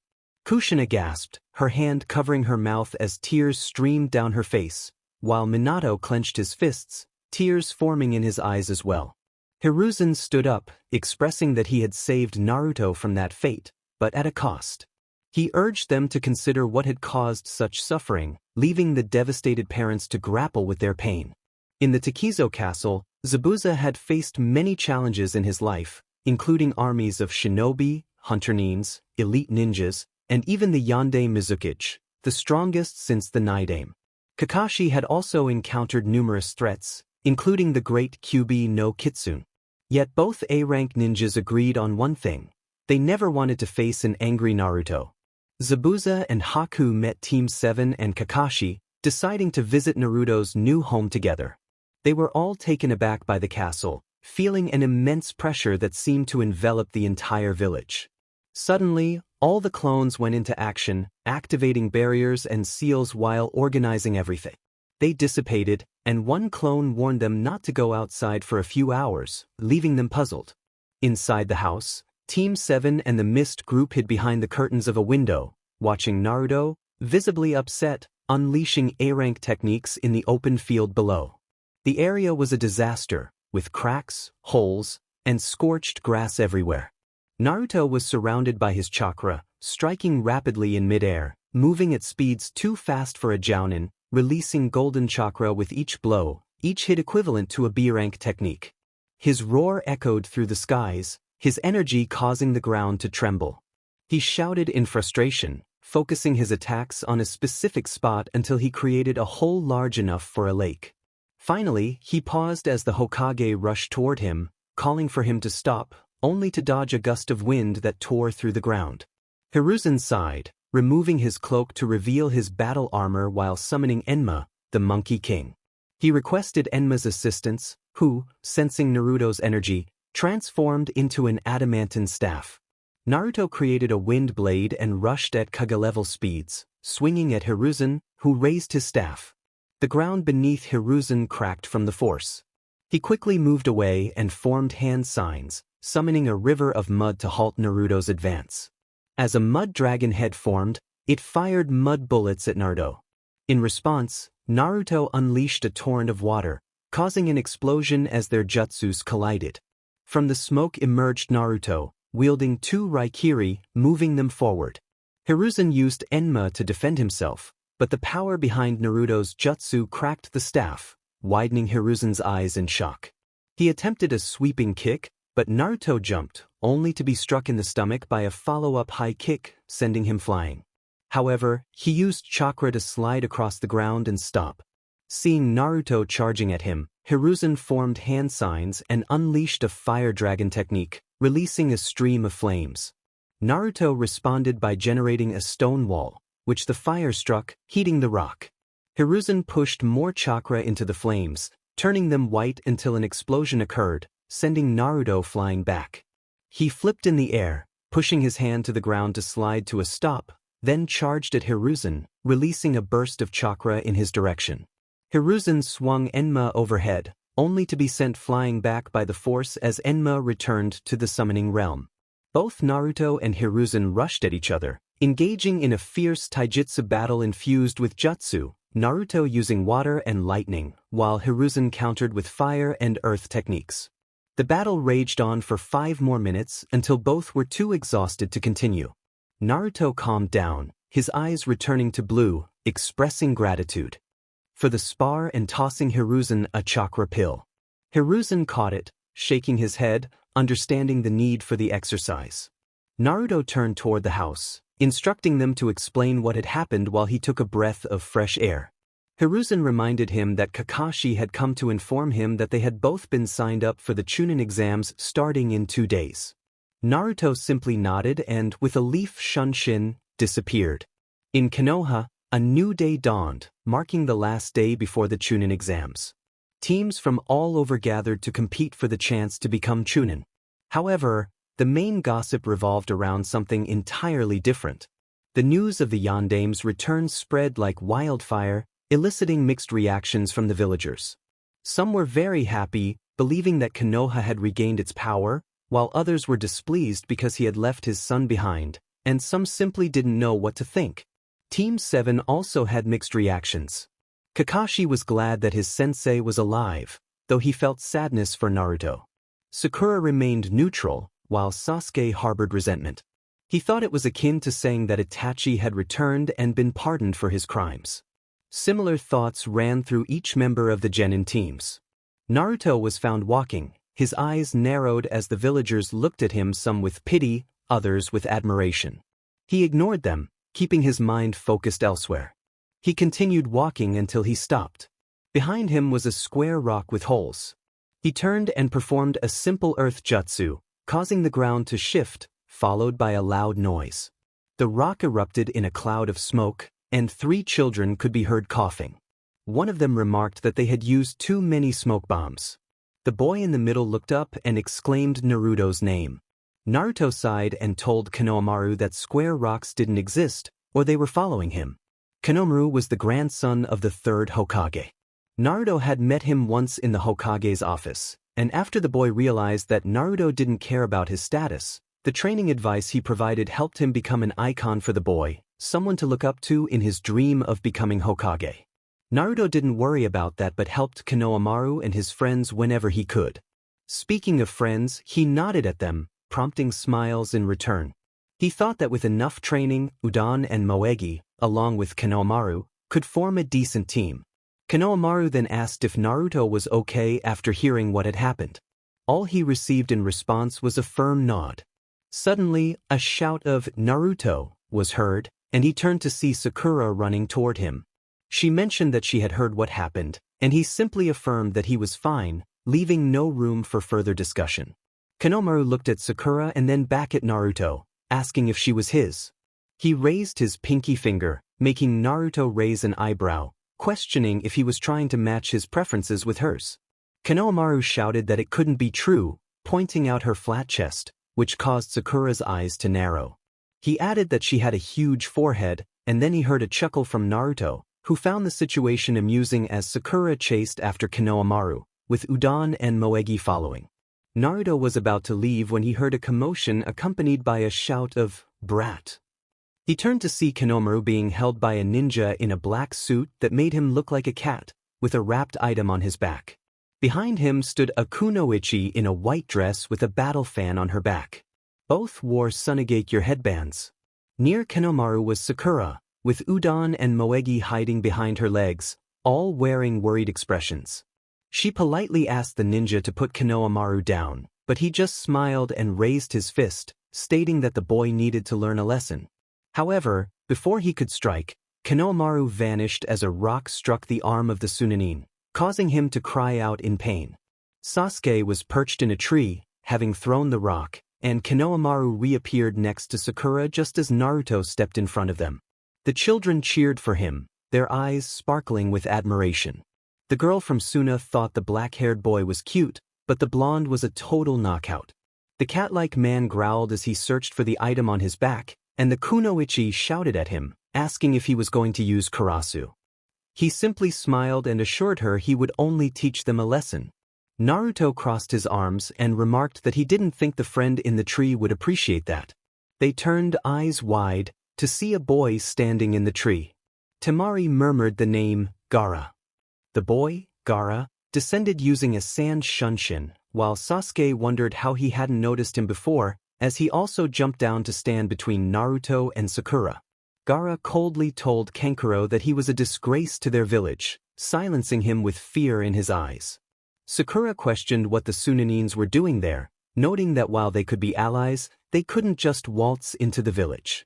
Naruto clarified that they were there for the Chunin exams, observing Gaara, who was taller than Sasuke, with short red hair and green eyes, dark rings beneath his eyes. He wore a black outfit and carried a gourd on his back. Gaara turned to Naruto, exuding a wave of killing intent that made his teammates sweat, while the children appeared frightened. Naruto scoffed and unleashed a massive wave of his own killing intent, overwhelming Gaara, causing his teammates to struggle and forcing the Sunanins, except for Gaara, to kneel. Gaara's eyes widened as he stated that his mother was afraid of Naruto. This revelation shocked his companions. Naruto narrowed his eyes and warned Gaara to tell Shikaku to behave, or he would personally deal with him. Gaara's expression widened further in surprise. When asked for his name, Gaara introduced himself as Sabaku no Gaara, alongside his siblings Kankuro and Temari. Naruto nodded and introduced himself as Uzumaki Naruto, the future master of the Nine. Gaara seemed momentarily pained by this statement. Naruto then introduced his teammates, Sasuke Uchiha and Haruno Sakura, and declared that he would see Gaara at the exams before turning to leave, with his teammates following.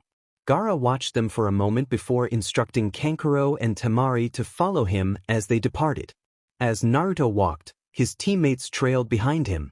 Eventually, he stopped and turned to them, asking what they wanted. Sakura was about to speak but paused as Sasuke stepped forward, looking at Naruto before murmuring something.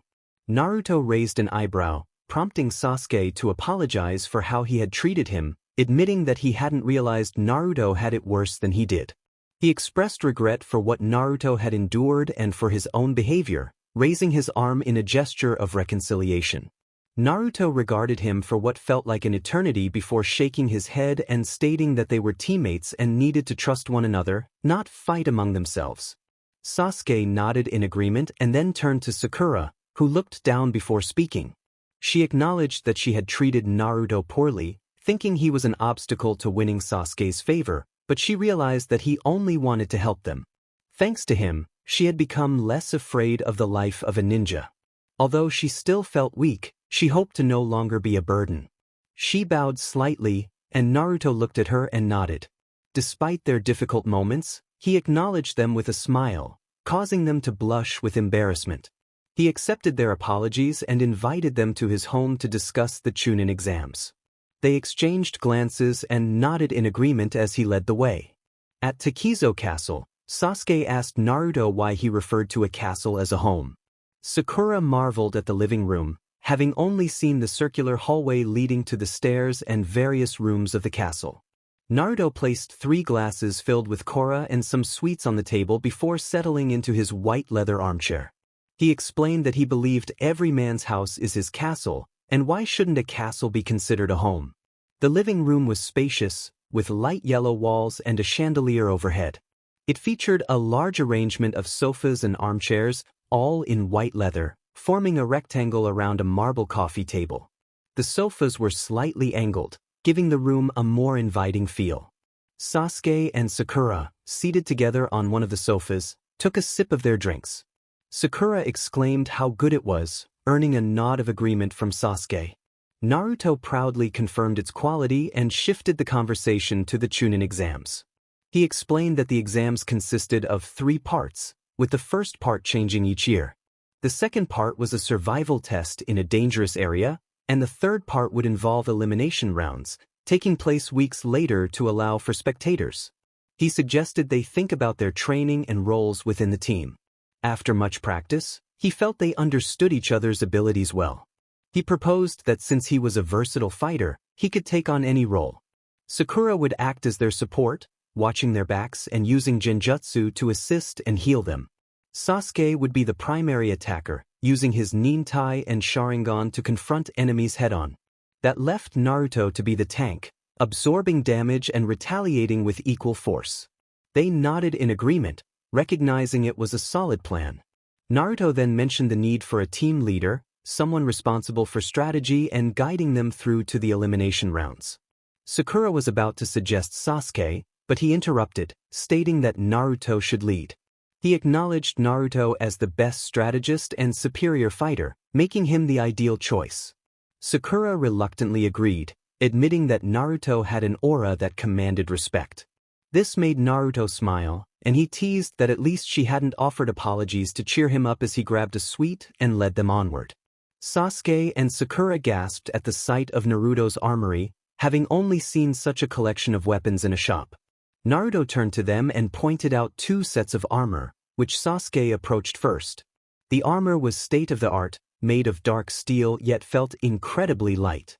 It consisted of a chest plate, forearm guards, shoulder pads, and knee guards. He then turned to Sakura, whose armor was similar but designed to be more feminine and crafted from white iron. They both expressed their gratitude, too astonished to say much more. Naruto continued, asking if they could use any weapons beyond traditional kunai and shuriken. Sasuke mentioned he could wield a straight katana, while Sakura indicated she could use small fans. Naruto handed her 2 fans, which were made of chakra wood for durability and adorned with cherry blossom petals. When she pressed a small switch, the blades extended, surprising her. He cautioned her to be careful with the mechanism, explaining how it worked. Next, he picked up a gen from the wall, handing it to Sasuke, who thanked him. Naruto then retrieved some scrolls, tossing them to both of them. He explained that the weapon scroll contained various supplies, including kunai, shuriken, sunban, explosive notes, and ninja wire. They nodded, understanding the importance of being well-equipped. As he elaborated on weapon tactics, time passed quickly, and soon they were ready to leave. Later, Naruto was in his room, preparing for the next day. He sipped sake while a cigarette rested beside him, trying to suppress his emotions. He reminded himself not to show feelings and eventually extinguished the cigarette, turning off the lights as he lay down. Gazing at the moon, he frowned at the events of the previous day. Something told him the exams would be both incredible and challenging as he closed his eyes and drifted off to sleep. Morning arrived in Konoha. Birds chirped, the sun shone brightly, and genins were seen entering the building where the first part of the Chunin exams would take place. Tension filled the air as everyone aspired to become Chunin, an official of their respective village. Sasuke was seen leaning against a bench, eyes closed, waiting for his teammates. Sasuke had changed his outfit slightly, wearing black shorts instead of white, along with a dark blue shirt. His Hitayate was also dark blue. He wore the armor that Naruto had given him and had the gen strapped horizontally behind his waist. Moments passed when a shout of "Sasuke-kin" was heard. Sasuke turned to find Sakura running toward him with a smile on her face. She wore the same outfit, except her pink dress was now red, and she also wore Naruto's armor, with fans at her hips. Sasuke looked Sakura up and down, causing her to blush, until he nodded in approval, albeit hesitantly. He remarked that she looked good and then returned to his previous position with his eyes closed, unaware of Sakura's joyful gaze. She thought to herself that he had noticed her, as her inner Sakura celebrated with a victory sign. She then sat beside him as they waited for Naruto. It was less than a minute before a cloud of smoke appeared, and Naruto emerged from it. 15 minutes earlier, Naruto was seen sitting in his room, in front of the armor stand, in a meditative posture with his fists touching, controlling his breathing and thoughts to manage the flow of his chakra. A faint light blue aura formed around him before dissipating. He sat, gazing at the armor stand, the weapons, and the clothing. He first put on his clothes, then began to don each piece of armor one by one, securing the forearm guards, fastening the shoulder pads, and placing his Hitayate on his head. He grabbed the ninja pouches and took the Raijin before looking in the mirror. He was dressed for survival. Looking at his reflection, he saw not his usual blonde hair and blue eyes, but instead, he saw dark golden hair with strange golden eyes. The imagined reflection seemed to smile, but those eyes told Naruto much. They demanded respect and exuded power, having witnessed as much pain, sadness, and loneliness as his own eyes. Shaking his head, he turned away from the mirror toward his desk. He swallowed the last of his drink and then took a cigarette, lighting it. He took a puff before disappearing in a cloud of smoke. Presently, Naruto appeared from the smoke, only to see the surprise on his teammates' faces. He wore a woodland camo suit, with a new green mask that concealed everything below his eyes. The black armor fit snugly against his body, accentuating his trained physique, which caused Sakura to blush slightly. The Raijin hung from his right hip, while on his left hip was another handle made of chakra wood. He had one arm resting on his belt and the other holding the cigarette. He raised an eyebrow and asked what was wrong, but both teammates shook their heads. Sasuke inquired if they were ready to go, and Naruto nodded, tossing the cigarette aside. As they entered, Sakura turned to Naruto and asked how he managed to smoke and drink with the mask on. Sasuke looked intrigued as well. Naruto simply placed his hands in his pockets and explained that the mask was made of a special fabric with tiny openings, allowing liquids and air to pass through. Sakura nodded, then asked about food. Naruto replied that when he wasn't eating ramen, he turned his food into a paste. Sakura sighed, realizing it explained a lot. They continued walking until they encountered a peculiar scene. A large group of genin was trying to enter a room but were stopped by two other genin. Naruto continued walking, followed by his teammates, and even Sakura noticed the genjutsu that altered the room number and its significance. They walked on until they found the room. Outside stood Kakashi, who acknowledged their arrival. He reminded them to remember what they had learned and that they would do well. He turned to Sakura, expressing pride in her transformation into a kunoichi, which made her beam with happiness. He then addressed Sasuke, stating he was also pleased with his progress and hoped he would continue to improve, earning a smile from Sasuke. Finally, he turned to Naruto, expressing his gratitude for being a reason behind their improvements and began to ask something, but Naruto interrupted, assuring him he would protect them. Kakashi sighed but nodded, wishing them good luck as he vanished. Naruto turned to his teammates and asked if they were ready, prompting them to nod and take their places beside him. He affirmed they should make this show go on the road. As soon as he opened the door, a wave of killing intent washed over them. Naruto raised an eyebrow but released his strongest ki, causing most of the genin to freeze, while the strongest among them regarded him with interest. He leaned against a wall, closing his eyes, but frowned, unable to relax as he heard Kiba's annoying voice. Kiba exclaimed that the Rookie 9 had gathered the man, and Naruto felt the entire Rookie 9 enter through the door. Shikamaru groaned in annoyance, Choji was munching on chips, Shino and Hinata were being themselves, and Ino approached him with a smile and a slight blush. She greeted him with a flirtatious tone, prompting the group to turn their attention to her, with Kiba frowning and Hinata displaying a mix of jealousy, anger, and sadness. Naruto kept his eyes closed and simply acknowledged her. Ino pouted, pretending to be upset that he wasn't looking at her, and he chuckled softly, asking what she wanted. She innocently inquired if she could be with her future husband, causing Naruto to nearly choke, while Kiba growled, Hinata flinched, Choji dropped his chips, and the rest stared in disbelief.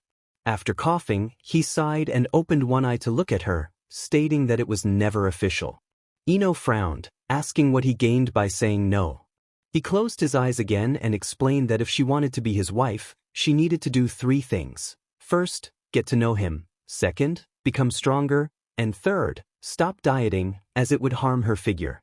She nodded, though she pouted at the last point. He then noticed Hinata's sad expression and sighed, thinking that if only she had a stronger personality, she would undoubtedly make a powerful kunoichi. But even if she did, her pure heart didn't deserve a man like him. He closed his eyes once more. Then he heard a voice remarking on the chaos caused by the newcomers. He ignored the man, although he noticed the scent of snakes in the air. The genin turned to a boy older than them, with silver hair, glasses, and a purple outfit. He smiled and reassured them, saying that it was their first time and they should relax. Sakura politely asked who he was, and he introduced himself as Yakushi Kabuto, a fellow genin. He mentioned that this was his 7th time taking the exam, which surprised the others. Kabuto shrugged, saying that the exams were tough, but he had information to share. He handed out some cards, revealing that he had gathered intel over the years. When someone asked for information about Uchiha Sasuke, Sakura turned to see Haku, who had joined Team 11 with Yakumo and Sai. Kabuto frowned, stating that they already knew the names. He provided details about Haku, the adopted daughter of Zabuza Momochi, known for her skills in ninjutsu and healing. Sasuke stepped forward, requesting information on Sabaku no Gaara. Kabuto obliged, explaining that Gaara was the son of the Yondaime Kazekage and very skilled in ninjutsu, with a record of numerous missions. As the genin absorbed this information, Naruto remained relaxed, but that soon. A voice interrupted, asking for information about Namikaze Naruto. He opened his eyes to see two girls his age, one with blonde hair and pigtails and the other with flowing red hair and striking blue eyes. The first girl was Naruko Uzumaki Namikaze, Naruto's sister, and the second was Uzumaki Nurmi, his other sister. They greeted him enthusiastically, revealing that their parents had brought them to participate in the Chunin exams and to meet him. Naruto's expression darkened as he clenched his fists, questioning their presence. Naruto, oblivious to his anger, explained that they wanted to live with him. Memories flooded Naruto's mind, and he reacted by grabbing Naruto, lifting her off the ground, his aura heavy with intensity. He confronted her about their parents and the audacity of their visit. The atmosphere in the room shifted as his anger radiated, causing many genin to feel the pressure. Sasuke intervened, urging Naruto to stop, warning that the room would be overwhelmed. With a final growl, Naruto released Naruto, and the tension in the room eased. He looked around, noticing several genin had fainted, including the girls. He instructed Sasuke to wake Sakura and Hinata while he approached Ino, gently waking her. She looked at him with concern, and he assured her he was fine, but warned his sisters not to interfere with him. At that moment, a cloud of smoke filled the room. In the Jounin lounge, the leaders of the participating genin teams were seated, discussing various topics, including the return of Uzumaki Kushina and Namikaze Minato, as well as Uzumaki Naruto. The news had spread rapidly, and many Kage and Jounin felt shame for the parents who had abandoned their prodigious son. Minato and Kushina stood in a corner of the room with the Sandaime Hokage and Hatake Kakashi. Kushina expressed her concern about whether Naruto thought of them, to which Sarutobi grimly replied that the real question was whether he thought positively of them, and the answer was no. Minato, feeling the weight of their past, wondered what Naruto would do about his sisters, prompting Sarutobi to remind him that as long as they didn't mention their past, he would likely ignore them. Minato felt a familiar pressure as Sarutobi warned him. After a moment, it faded. Sarutobi sighed, expressing his disappointment in Minato's reckless behavior after escaping death. Minato turned to him, sadness in his eyes, while Sarutobi glanced at Kushina, criticizing her for not preparing Naruto for the challenges of being a Jinchuriki. Both felt the weight of their decisions and the consequences that would follow. In the examination room, Ibiki Marino emerged from the smoke along with the Chunin examiners. He commanded the genin to sit and be quiet, prompting them to quickly comply. Naruto sat in the front row, with Sasuke in the upper right corner and Sakura in the center left. He noticed Narumi a few seats to his right and Naruko 4 seats behind him. The first part of the exam was a written test, with 9 questions in front of them and one to be given later. Each question was worth 10 points, and failing to answer or answering incorrectly would result in a point deduction. The goal was for each team to accumulate at least 20 points. The stakes were high, and the room filled with anxious expressions. Ibiki explained that if a team failed to earn enough points, they would be disqualified. If anyone was caught cheating 5 times, both the individual and their team would fail. As the exam began, Naruto raised an eyebrow at the difficulty of the questions, realizing they were beyond the capabilities of most genin and even many chunin. He concluded that the real challenge was to cheat without getting caught. With a shrug, he began answering the questions confidently. Once finished, he crossed his arms and closed his eyes, prompting Ibiki to wonder what he was up to. Ibiki knew Naruto's true abilities, having trained him in interrogation techniques, and was curious about his next move. Naruto used his unique sensory skills to gauge what his peers were doing. Sasuke activated his Sharingan, Ino employed her Shintenshin no Jutsu, Tenten utilized mirrors, and Hinata and Niji accessed their Byakugan. Kiba relied on Akamaru, while he sensed Gaara's presence nearby. He also noticed Naruto using a seal to spy on others, and Narumi seemed to be writing answers with her eyes closed. Naruto mentally assessed her abilities, recognizing her potential as an Uzumaki and Namikaze, and resolved to be cautious. As the hour passed, Ibiki had disqualified around 15 teams, 5 from Konoha. He announced the final question but offered the option to skip it, which caused confusion among the genin. Naruto eagerly insisted that they would take the question, but Ibiki warned that answering incorrectly would lead to disqualification and a ban from future exams. Tension rose as many began to raise their hands to withdraw. Sakura hesitated, but Naruto urged her not to give up. He confidently declared that the answer was the meaning of a leader, prompting Ibiki to smile and allow all of them to pass. He explained that the final question was about leadership, emphasizing the importance of decision-making in difficult situations. As Ibiki concluded, a cloud of smoke appeared, revealing Mitarashi Anko, a striking woman with short purple hair and a confident demeanor. She playfully teased Ibiki about the number of teams remaining and then turned her attention to Naruto, affectionately calling him Wolfie. After a brief moment, she announced that they would all meet in the Death Forest in 10 minutes, warning that latecomers would be disqualified. With that, she and Naruto vanished, leaving the genin to rush out. In the Death Forest, Anko addressed the gathered genin, introducing them to the training ground known as the Forest of Death. Kiba scoffed at its appearance, only for Anko to smile and mention the dangers lurking within. She presented 2 scrolls, one celestial and one earthly, explaining that each team would receive one. Their objective was to reach the central tower with both types of scrolls within 5 days. "What's for dinner?" Choji asked. She noted that Naruto wasn't paying attention, so with a smile, she tossed a kunai at him. He caught it and threw it back with double the speed. She dodged it with a grin, then heard a voice behind her. A kunoichi from Kusagakure said, "Your kunai, miss." This made her smile mischievously. "You better not stand behind me again," she warned, and the kunoichi nodded. Apologizing, "I'm sorry. I got excited." Anko nodded in agreement. Each team goes to their respective gates. "You have 5 minutes to prepare," she instructed. Naruto, Sasuke, and Sakura stood in front of their gate. Naruto announced, "We have a heaven scroll," placing a seal on his arm. "Do you know what to do? We have everything we need. We'll travel in a triangle formation. Sakura, you're in the back. Sasuke, you're in the middle. I'll be at the front. On the first day, we'll cover as much distance as possible and try to meet up with another team. If we don't, we'll set traps to slow others down and potentially get a scroll. Keep your eyes peeled," he said, and the others nodded. Sakura added, "What if we create a password?" They agreed, and she continued, "We'll ask, who knocked down Tora? The answer will be the respective code." They nodded in understanding. Sasuke then asked, "What if we get separated?"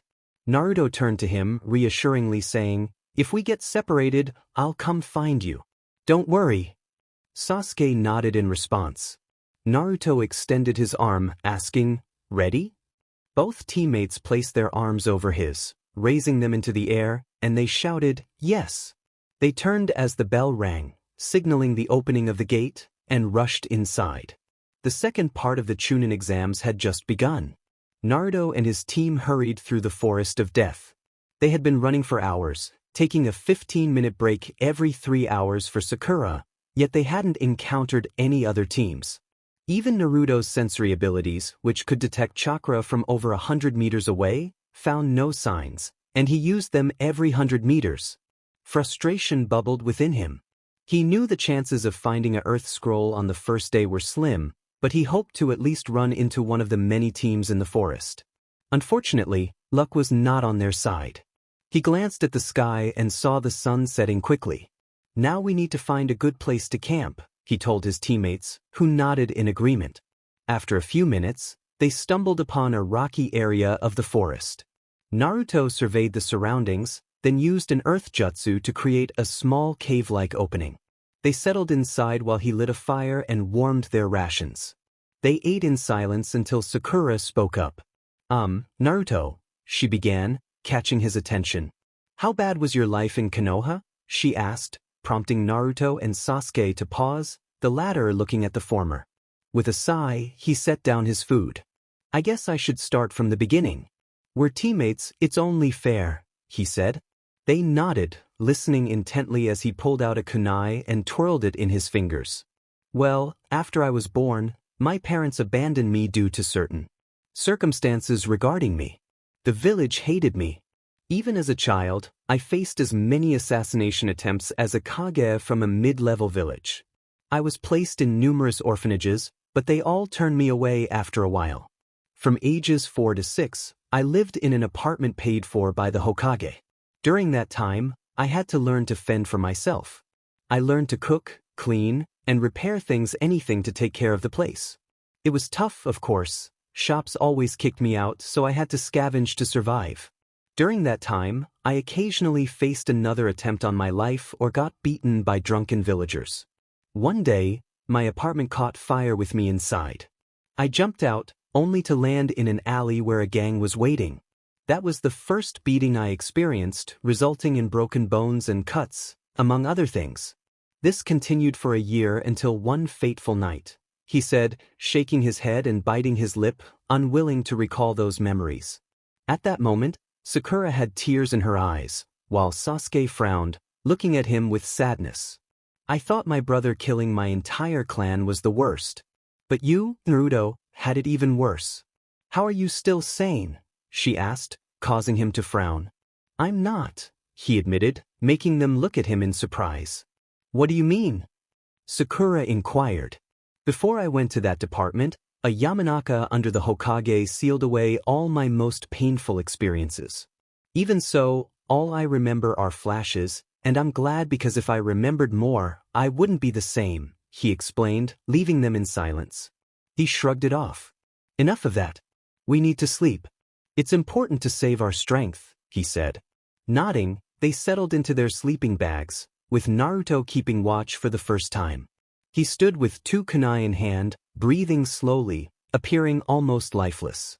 Morning arrived and Team 7 prepared to move out. They erased all traces of their presence from their campsite. He turned to them asking, "Ready?" They nodded, and he affirmed, then took off running, urging them to follow. After about an hour, Naruto suddenly stopped. He raised a clenched fist, signaling his teammates to halt as well.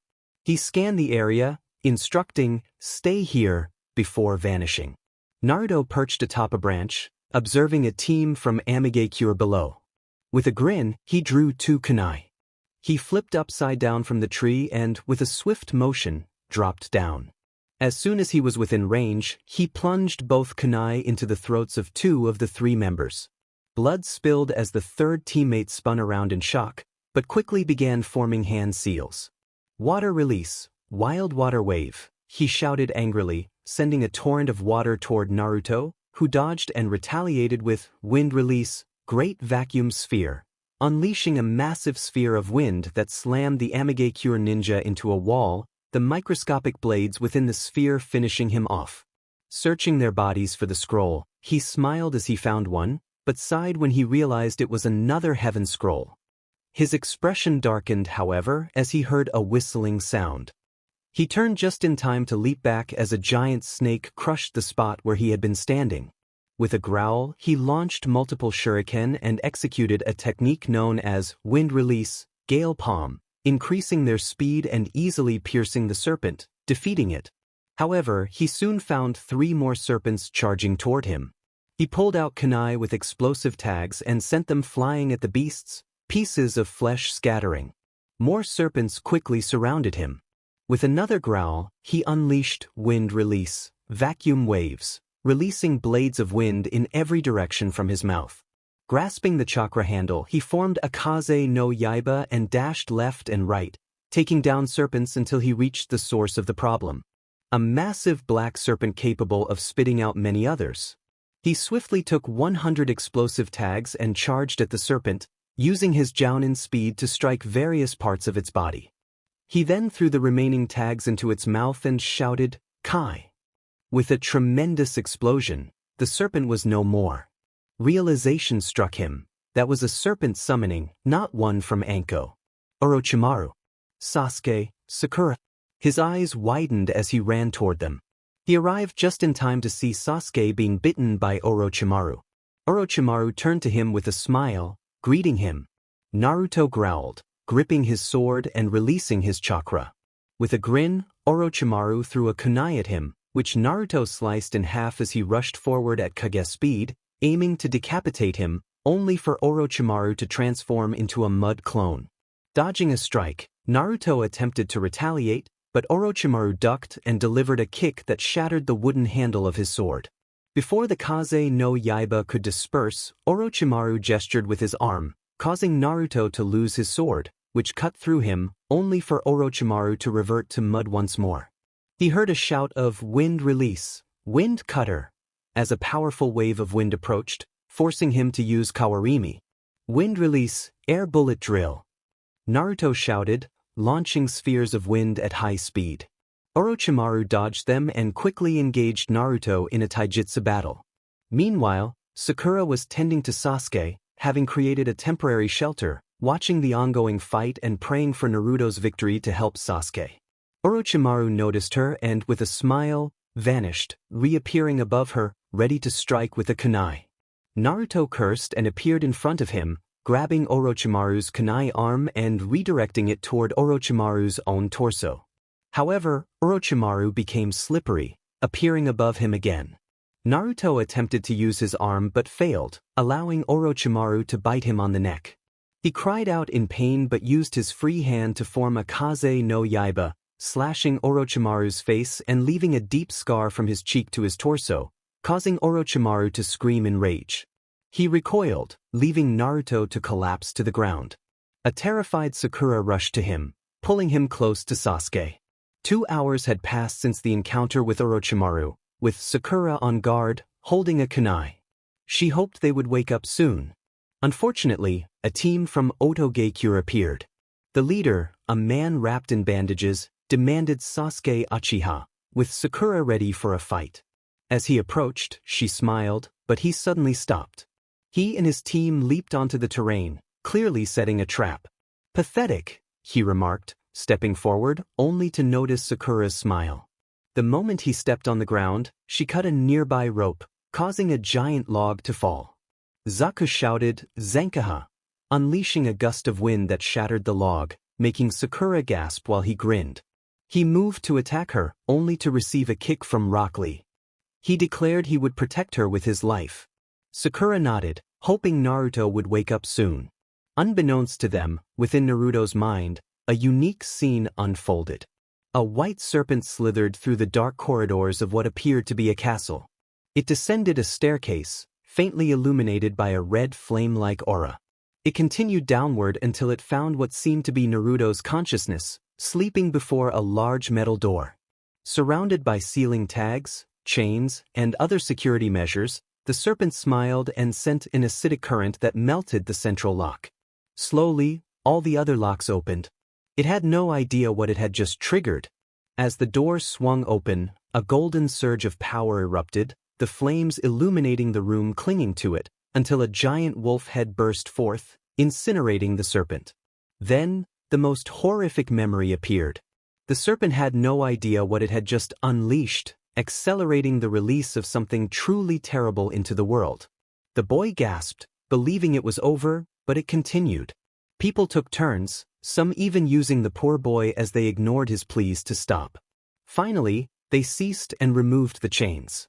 Naruto's mind was dazed, lying in a pool of confusion, his body numb, yet he felt the pain of a new set of hot chains. The villagers took the unfortunate boy and bound him to a cross, shouting at him to return to hell, while they set the cross ablaze, attempting to rid themselves of him like a witch. Naruto screamed loudly, chakra rolling over him, the painful experience triggering a transformation. Just before losing consciousness, he saw through half-closed eyes a furious Hokage and his Umbu cutting down villagers and shinobi alike. In the Forest of Death, 20 minutes after Rock Lee's arrival, Sakura watched the scene with fearful eyes. After Rock Lee's arrival, teams 9 and 10 had come to assist her. However, the Oto genins were too strong.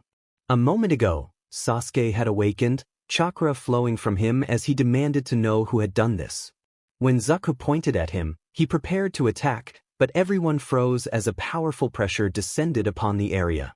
They turned to see Naruto, golden chakra with a darkening tint rolling off him, reaching Kage level. His skin was red, smoke billowing from it. Dark lightning crackled around him, the ground trembling with power. Slowly, he rose, his hair changing color, his nails transforming into claws, and his teeth into fangs. He opened his eyes, which turned a sickly gold with a slit, shining brightly.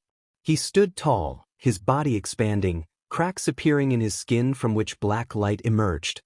He began to scream, the ground shaking with his power, as the cursed mark on his neck glowed, releasing a purple mist. The screams grew louder, echoing throughout the forest, the cracks widening. Then, with one final scream, he exploded into an orb of black light, to the horror of all. However, the orb remained, before a thin beam of gold shot up into the sky, darkening it with storm clouds as a great earthquake struck the area. The winds howled as the golden lightning intensified, roaring with power. Soon, it diminished, lowering until it vanished, revealing a figure. He stood at 5 feet 9 inches, with black hair and a golden explosion shaped like lightning. His eyes were empty, golden with a slit, resembling those of a wolf. His body was muscular, chiseled to the point of being able to break rocks in half. He wore no sleeves and his pants were short. Suddenly, his eyes glowed before he held his head and roared at the sky, a black lightning bolt twice the size of the golden one erupting from him. The roars of animals echoed throughout the forest. The surge of power was felt across all the elemental nations, marking the beginning of Orochimaru's prophecy. In the Hokage Tower, Hiruzen's eyes widened as he sensed the black lightning, along with everyone else in the room. Inside were Jiraiya, Minato, Kushina, and all the Jounin of Konoha. Hiruzen looked on in fear, recognizing the familiar power, stronger and more potent than 5 years ago. Minato and Kushina appeared frightened, as their children were present, with their senseis worried for their students. Hiruzen placed a hand over his heart, praying for mercy for them all, realizing what was happening. In Makai, chaos reigned. Lava erupted from the ground, the earth trembled, and the sky crackled with lightning. Every demon felt the surge of power. Outside the 9th level gate, a small camp of the demon army was present, comprised of the armies of the 9 Bijū. Taken from their summoning realm, mutated, they served the 9 Bijū and their master. As they felt the power shaking the 9th gate to its core, they rose, igniting their own power with excitement, chanting in unison. Their superior roared for silence, commanding the demon seed to report to the rest of the 9 armies, prompting more roars of approval. In Buckeye, many residents looked down from the clouds and saw the black mist rising. The city was immediately enveloped as the gods turned to gaze upon it. In a distant corner of Buckeye stood a white marble tower. Inside, a group resembling elves rose from their seats, drawing their silver blades, shouting in excitement about the tree's revival. Their commander called for the plan to commence, urging preparation for the arrival of their god. The genin in the forest of death appeared frightened by the black lightning. They had no idea what was happening, only knowing that Naruto was the cause. Soon, the lightning faded, leaving Naruto panting, his fangs bared as his eyes scanned the clearing. A black aura surrounded him as he seemed to be tracking something. He soon locked onto Zaku and vanished, only for the genin to hear a scream of pain. They turned, horrified by the sight before them. Zaku lay on the ground, massive cuts on his arms, blood flowing freely, and his elbow appeared broken. Behind him stood Naruto, staring at his bloodied hands before turning to Dosu. Dosu unleashed his strongest sound wave, only for Naruto to ignore it. He lifted his head back and let out a roar that sent Dosu flying into a tree, breaking it and shattering Dosu's ribs. Then he turned toward the female member of the team, who was slowly backing away. His eyes scanned her from head to toe as he approached her like a predator stalking its prey. She pleaded for mercy, falling to the ground and covering her head with her arms, stammering that she would do anything. She screamed in fear as Naruto grabbed her by the neck and lifted her into the air. He sniffed her, his eyes gleaming, instincts kicking in. With a grin, he bit her neck, causing her to scream and lose consciousness. He dropped her to the ground and turned back to Dosu, demanding his scroll in exchange for sparing their lives, but declaring that the girl was his. Dosu nodded, tossing the scroll to him while grabbing Zaku and fleeing the scene. Naruto caught a glimpse of something resembling a scroll from the earth, then made it vanish in a puff of smoke, dropping the scroll from the sky near the feet of Team Konoha. He turned to Sakura and Sasuke, urging them to follow him with a grunt. Sasuke frowned and attacked, surrounded by dark chakra. Naruto retaliated with a punch that sent a shockwave through the air, then swiftly incapacitated Sasuke. He pressed 2 fingers against a seal and destroyed it with a surge of chakra. Grabbing Sasuke and Kin, he turned to Sakura, who nodded in fear and followed him as he disappeared into the trees. Shikamaru, visibly shaken, clutched the scroll and muttered about his troublesome ex-girlfriend. After an hour of running, Team 7 arrived at the tower. Naruto dropped Sasuke and Sakura to the ground, slapped a tag with a symbol on Kin's back, and handed the scrolls to Sakura, instructing her to open them and throw them on the ground. He mentioned that a Chunin would come and told her to summon the Hokage. With that, he collapsed, his aura fading away. Sakura complied, and Irika appeared, exclaiming in shock at the sight of the fallen genins. Sakura urged him to call the Hokage before succumbing to exhaustion, both physically and mentally, as Irika alerted a fellow Chunin. In Naruto's mental landscape, he observed the transformed surroundings. No longer resembling a dungeon, it now appeared as a dusty throne room in a castle. The long, wide hall was made of black marble, covered in dust, with tattered red banners hanging from the walls. The ceiling was cylindrical, adorned with what looked like cobwebs, and dimly lit spiders dangled from above, their gold tarnished by rust. He continued exploring until he found 10 circular steps leading to a platform with a throne at its center. The throne, reminiscent of a conqueror's seat, was crafted from black metal, featuring 10 tails as its backrest, with wolf heads as armrests, their mouths agape. Above the throne was a circular window, surprisingly displaying his insignia in its stained glass. As he examined the throne, he noticed 2 details. The left wolf head held a transparent crystal orb in its jaws, while the right had what appeared to be a black chain ring. He first tugged at the ring, but nothing happened. Then he pulled the orb and with a sudden JRK, a golden light erupted from it, shooting across the room, leaving Naruto in awe. Eventually, the orb slowed and hovered 2 feet away from him. A voice emanated from the orb, welcoming him in a tone that was both warm and commanding respect. Feeling the orb's power, Naruto instinctively took a step back and asked who it was. The orb chuckled, playfully remarking that he thought Naruto would recognize his ancestor. Naruto raised an eyebrow, stating that he had many ancestors. The orb responded, claiming to be the one who shook the world to its core, the one whose existence changed everything, and the one above all. Naruto's eyes widened as he realized the significance and fell to one knee, acknowledging the being as Shinju-sama. The orb transformed into a figure resembling a man made of wood, who smiled and told Naruto there was no need to kneel before him. Curious about their location, Naruto inquired, and Shinju explained that they were in his reformed mind. He asked if Naruto remembered what had happened. Naruto frowned, recalling only vague images of cutting Orochimaru.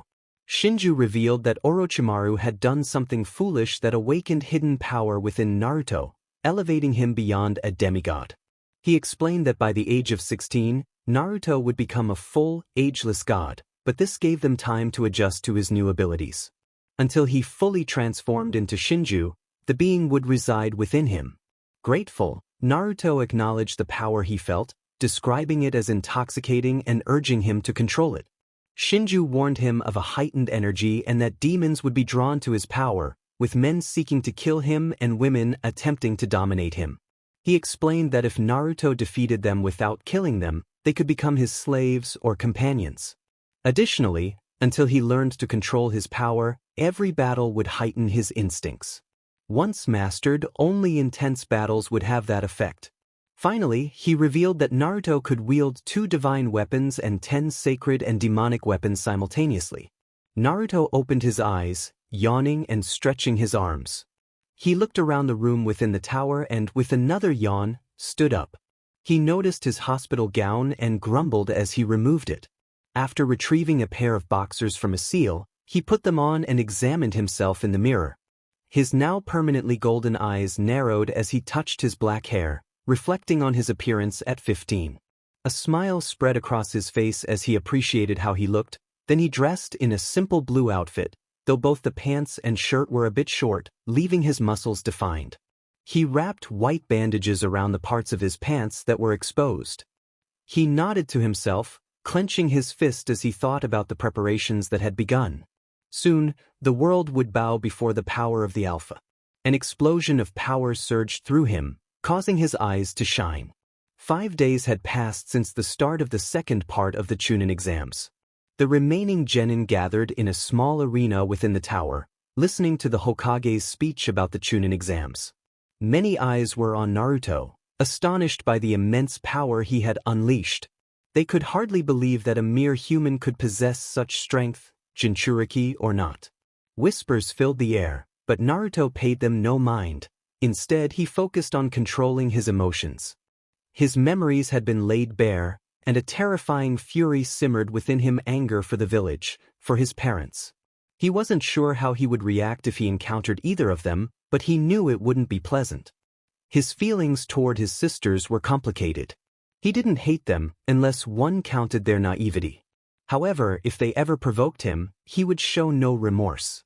He glanced up to see the Jounin sensei at the podium, with Kushina and Minato standing beside the third Hokage. Kushina smiled slightly when she caught Naruto's gaze, but he merely snorted and turned away, just in time to hear the proctor's explanation. The supervisor, Gecko Hayate, was a brown-haired Jounin who always seemed unwell and was Konoha's master of Kenjutsu. Naruto was a complete fighter. Hayate explained that these were the preliminary rounds. Due to the number of participants, 3 of them would fight at a time. The winner among the 3 would secure a place in the finals. There would be 12 matches, and names would be drawn at random. Once the first match was selected, everyone except the contenders would need to go to the upper floor. The genin formed a triangular formation, preparing for battle. Hayate shouted for the match to begin. In an instant, Sasuke launched 5 kunai with explosive tags at Ron while rushing toward Choji. Choji attempted to use the human bullet tank to attack Sasuke. Sasuke leaped over him, slashing with his Jien, causing a small spray of blood. Choji halted his technique, collapsing to one knee. He knew Sasuke didn't want to fight him, and he didn't want to fight either. He simply asked Sasuke to surrender, assuring him that no one would blame him for yielding to a stronger opponent. Sasuke pointed his sword at him, and Choji, after a moment, smiled faintly and nodded. He turned to Hayate and announced his resignation, receiving a thumbs up from the proctor as he made his way to the infirmary. Sasuke turned his attention to Ron, his eyes widening in surprise. Ron's shirt was burned at the sleeves, but his arms appeared unscathed. Sasuke squinted, forming hand seals as he prepared his next move. He unleashed a torrent of flames, but Ron crossed his arms, seemingly holding back the fire. Sasuke leaped over the flames, swinging his sword down, only to be caught by Ron. Sasuke's eyes widened as he noticed Ron's skin had transformed into black steel, reminiscent of Naruto's armor. Ron grinned and declared his technique, surrounding his body with impenetrable steel. He explained that his clan's specialty allowed them to encase their skin in durable metal, impervious to normal weapons. Sasuke contemplated this for a moment before smiling and charging at Ron, channeling chakra into his arm. He aimed a punch at Ron's stomach, but Ron smirked, reinforcing his abdomen with metal and absorbing the impact. Sasuke, however, countered with a lightning technique, amplifying the electricity that coursed through Ron's body. Ron cried out in pain as he collapsed, his eyes rolling back. Sasuke, though exhausted and nursing his shoulder, was declared the winner by Hayate, who sent a medic to escort him to the infirmary for examination. The Rookie 9 and Team Guy watched the match with eager expressions. Naruto stood beside Team 11, arms crossed and leaning against the wall with his eyes closed. He was curious about Ran's steel release technique. So far, he had observed that it turns skin into black metal. The only weaknesses seemed to be extreme heat, lightning, and weapons made from ascended metals like Raijin or Kusanagi. He opened his eyes when the supervisor announced the next match: Narumi Namikaze, Sai, and Dari. As Narumi passed by him, she flashed a smile and asked him to wish her luck, which briefly annoyed him, causing a hint of sadness to flicker across his face, noted by their parents. As she entered the arena, Narumi narrowed her eyes at her opponents. The Kumonin wielded a sword, indicating proficiency in kenjutsu, and appeared to be made of chakra metal, suggesting a strong affinity for lightning techniques. The other opponent, armed with a tanto, also carried a mysterious scroll, possibly indicating a skill in fuinjutsu. She unsheathed her kodachi, keeping her other arm free. Darui slowly drew his sword while Sai prepared his scroll. When Heiate called for the match to start, Narumi charged at Darui, both of them unleashing their chakra-infused blades. Their weapons clashed with a loud clang, sending sparks flying as they struggled for dominance. They quickly jumped back when a lion made of ink crashed into the arena. Sai continued to draw more lions, sending them toward Darui. Narumi swiftly cut down 2 of them before forming hand seals and unleashing a massive fireball, incinerating the remaining beasts. Sai narrowed his eyes as he kept drawing monsters, directing them toward Darui, before unsheathing his tanto and charging at Narumi. Darui groaned as he plunged his sword into the ground and performed hand seals, unleashing a powerful lightning release technique. His hands glowed with orbs of light as he released bolts of electricity, striking down the beasts around him. He grabbed his sword and charged toward Narumi, seeing her as a greater threat. She narrowed her eyes, pushing Sai back before drawing her tachi, wielding both swords with determination. A fierce kenjutsu battle ensued, with both sides holding their ground and sustaining minor injuries. However, Narumi had reached her limit. She delivered a swift kick to Sai's stomach, using the momentum to propel herself toward Darui. She leaped several meters back, sheathing her blades and pulling out kunai to throw. The kunai were equipped with explosive tags, forcing Darui to dodge. Sai, unfortunately, was not as lucky, getting struck by one of the kunai, which sent him crashing into the wall. Struggling to rise, he felt a kunai embedded in his side, the tag igniting and releasing a surge of chakra that knocked him unconscious. To Narumi's surprise, Darui began performing hand seals. A black lightning bolt shot from his arm as he unleashed his technique, a black panther made of electricity racing toward her. She frowned and quickly formed her own hand seals, releasing a powerful wind technique that sent massive orbs of air toward him. A tremendous explosion erupted as both genins clashed. Narumi positioned her arm over the hilt of her tachi, while Darui swung his sword. She narrowly dodged his attack, drawing her sword and striking the side of Darui, causing him to fall to the ground, unconscious from the pain. Narumi sheathed her sword and wiped the sweat from her forehead as Heiate announced her victory, with the genins cheering. She smiled and nodded to her parents, only to frown when she noticed Naruto in a similar position. With a sigh, she turned back to her sister. "She is impressive," Haku remarked, with Yakumo nodding in agreement. Naruto remained silent, but internally he was analyzing Narumi's skills, noting her proficiency in taijutsu and fuinjutsu, while her kenjutsu and ninjutsu were nearly at jonin level. He wondered what other tricks his sister had up her sleeve. Heiate announced the next match, calling for Shikamaru Nara, Higurashi Temari, and Sabaku no Temari.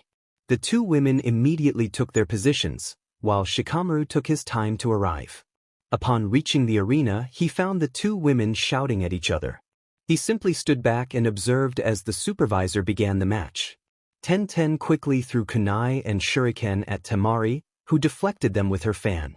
She opened it slightly and declared that the match would end in 3 moves. Tenten, unfazed, pulled out 2 scrolls and leaped into the air, opening them. As she spun, she shouted her technique, launching a rain of hundreds of different weapons. Temari blocked them with her fan, now on her second move. Tenten smiled, using chakra strings to control the weapons, but it wasn't enough. Temari pushed them all back and opened her third move. With a fierce declaration, she unleashed a powerful gust of wind that trapped Tenten in a whirlwind. Hundreds of wind blades cut through the air, forcing Tenten into unconsciousness. Temari positioned herself below Tenten, ready to catch her with her fan, but was suddenly forced to retreat. She turned to see her shadow connected to Shikamaru's. Frustrated, she struggled to escape, but Shikamaru continued to push her toward the wall. It didn't take long for her to collide with it, and as she leaned back, he followed through with a strike that knocked her out. He remarked on the brutality of the match before turning to the supervisor, who confirmed his victory. Shikamaru shrugged and slowly made his way up the stairs.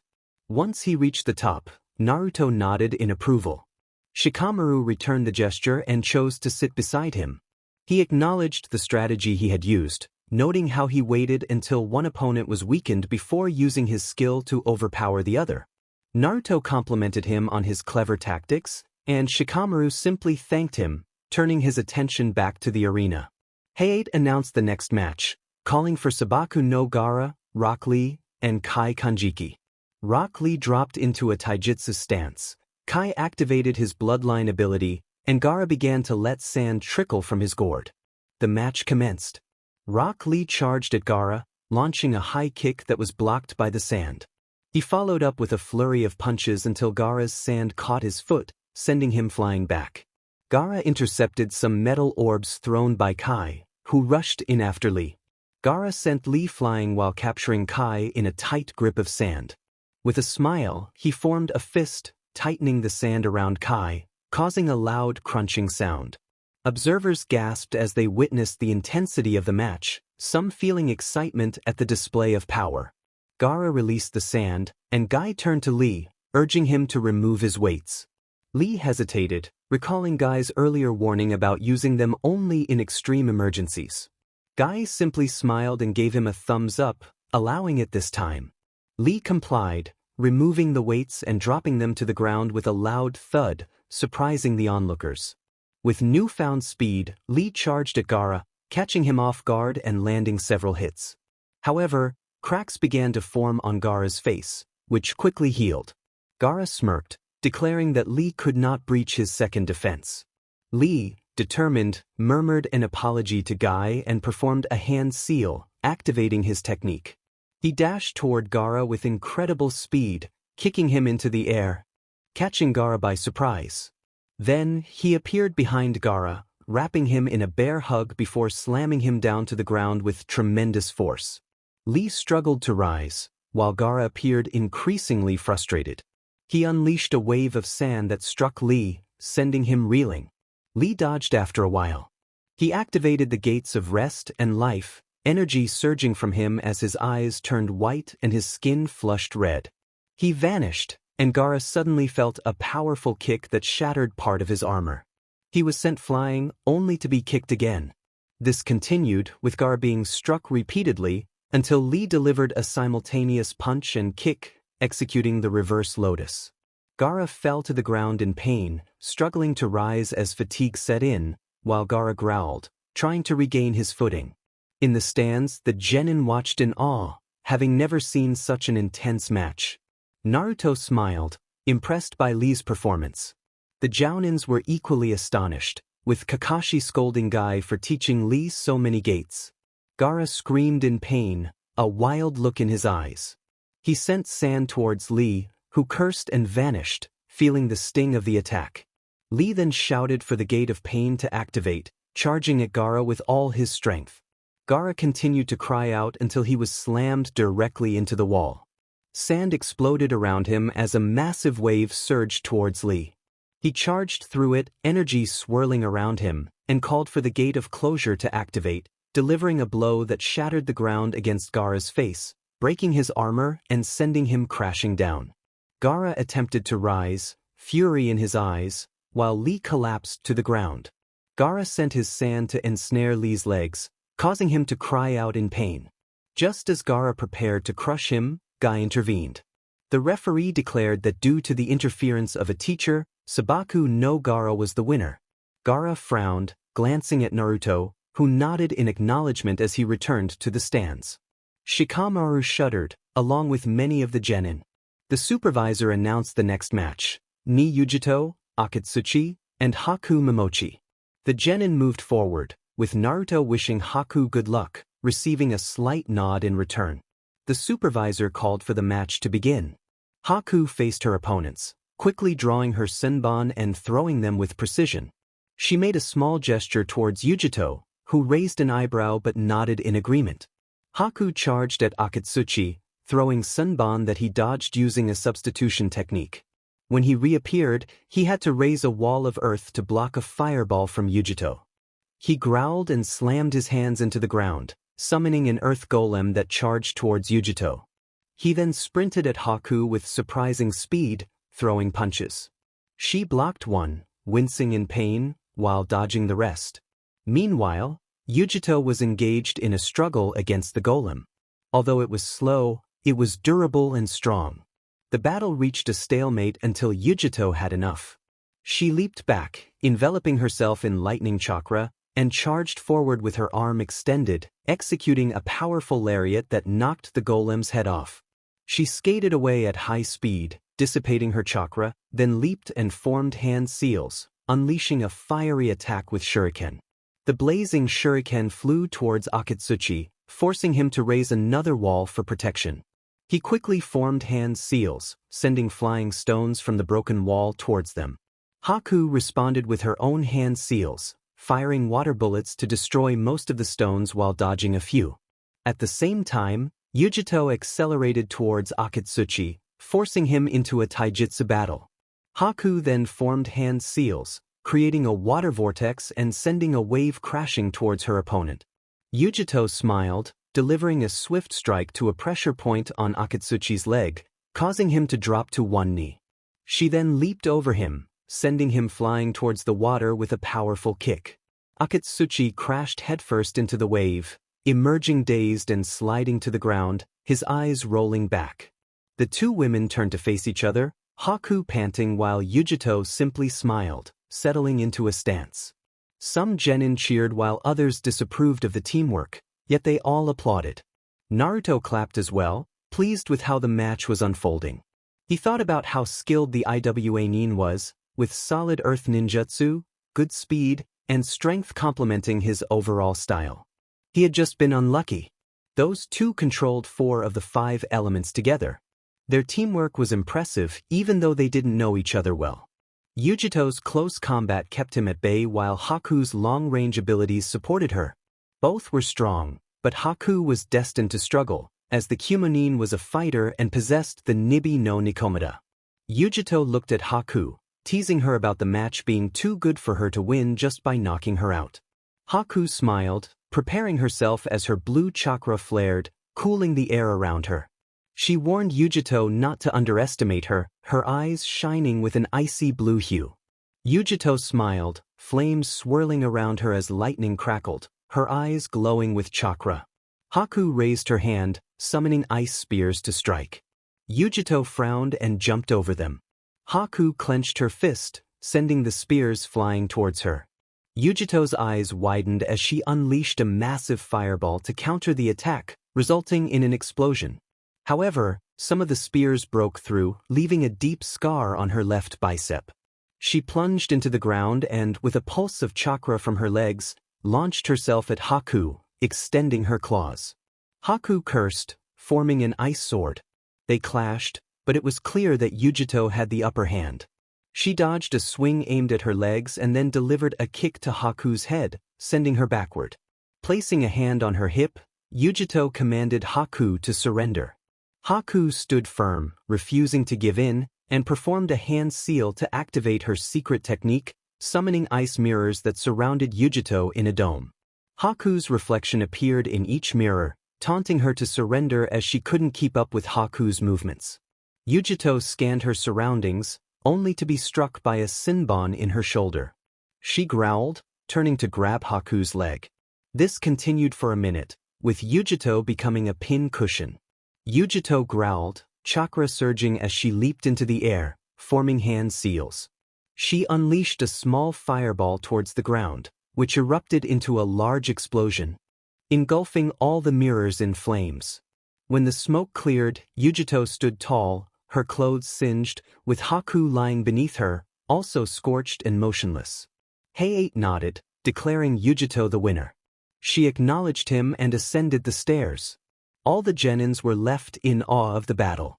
Naruto smiled, his eyes closed as he thought about Yujito being the Jinchuriki of the Nibi. He reflected on how only the Jinchuriki of the Nibi, Yanbi, and Kyubi, along with members of the Uchiha clan, had demonstrated such mastery over fire.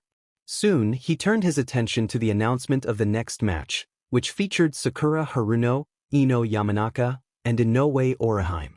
As the girls made their way down, Naruto's gaze fell on Orihime. Standing at 5 feet 2 inches with long, burnt orange hair and brown eyes, she had a curvy figure that caught his attention. She wore what appeared to be a white battle dress. Suddenly, she glanced at him, and he returned her gaze, feeling a slight blush creep onto his cheeks before turning back to his opponents. Naruto felt an instinctual urge to protect her but shook it off as the supervisor called for the match to begin. Inoue looked at her opponents with concern. Ino and Sakura exchanged fierce glances before charging at each other, initiating a taijutsu match. They exchanged punches, kicks, and kunai, appearing evenly matched until Ino executed a sweeping kick that sent Sakura to the ground. She then jumped on her and struck her stomach.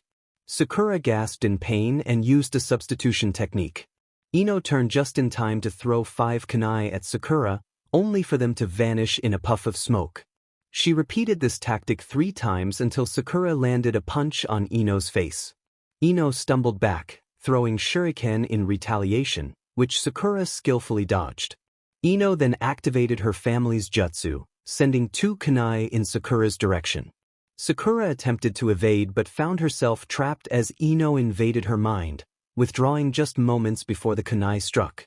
Sakura gasped in pain, collapsing to the ground. Ino approached and struck her head, holding it in pain as she noticed the blood flowing. Turning to see Sakura unconscious, Ino gasped, only to be struck by a brilliant orb of light that sent her crashing to the ground. Orihime stood with a hand extended, approaching her opponent and gently touching her. With a shy smile, she declared that Ino was out, and Heiei confirmed Orihime as the winner. He announced a 10-minute break for everyone to refresh and discuss the matches. Naruto glanced at Shikamaru, who was asleep, shaking his head. He closed his eyes but opened them again when he heard someone say, "Excuse me?" Turning, he found Orihime standing before him. He complimented her on her victory, making her smile. She introduced herself as Inoue Orihime, and when she raised her arm for a handshake, Naruto took it and kissed her hand, causing her to blush deeply. He greeted her warmly, and she stammered a wish of good luck for his match before rushing off, leaving Naruto smiling. Internally, he wondered where he had heard her name before. As the break ended, Heiei cleared his throat, announcing the next match featuring Sabaku no Kankuro, Menma, and Rias Gemstrong. Naruto couldn't take his eyes off Rias, who was undeniably one of the most stunning women he had ever seen. With long crimson hair and sapphire blue eyes, she had an incredible figure, wearing a red skirt connected to a white and purple top, along with white stockings and brown boots. As she walked, she winked at Naruto, causing him to feel a mix of excitement and caution. He noted her power seemed restrained, a warning he would keep in mind. The supervisor called for the match to start. Menma, a boy of medium height with reddish hair and brown eyes, dressed in blue armor, approached Rias, flirting with her. She simply smiled and beckoned him closer with a finger. As he drew near, she vanished, reappearing with a snap of her fingers. The ground where Menma stood erupted in a flash of red light, leaving only ash behind. He fell to the ground in terror, surrendering. Rias smiled as the energy dissipated, and Heiei announced her as the winner. As she passed by Naruto, he smiled back, though internally he was intrigued by her energy, which felt like something he had never encountered before. Heiei interrupted his thoughts, announcing the next match featuring Kuratsuchi, Sasami Fuma, and Niji Hyuga. Naruto turned his attention to Fuma, who had long orange hair and brown eyes, resembling Orihime but with a more youthful appearance. She wore a sleeveless purple shirt, olive green shorts, and a blue hat, reminding Naruto of her age and making him ponder the upcoming matches. LSE Puso de Pai, Mirando a sus oponentes, mientras Kuratsuchi hacia lo mismo con una sonrisa y Niji asumía su postura de puno suave. El comate comenzó. Niji fue el primero en actuar, corriendo hacia Sasami con la esperanza de resolver el enfrentamiento rápidamente.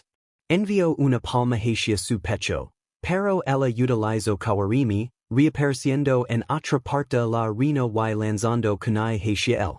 Niji bloqueó uno de los kunai con el suyo y comenzó a correr, pero tuvo que esquivar una gran bola de fuego de Kuratsuchi. Frunció el seno y se dirigió hacia ella, quien también avanzaba, sus manos cubiertas de roca. Ella lanzó un puño, pero Niji lo esquivó y contraatacó con un golpe de palma hacia su brazo, solo para que ella levantara su puño y golpeara la roca. El comate continuó, con la defensa de roca de Kuratsuchi manteniendo a Niji en un punto muerto. Sin embargo, ninguno de ellos notó a Sasami, que, en silencio y como una verdadera ninja, realizaba una serie de sellos manuales.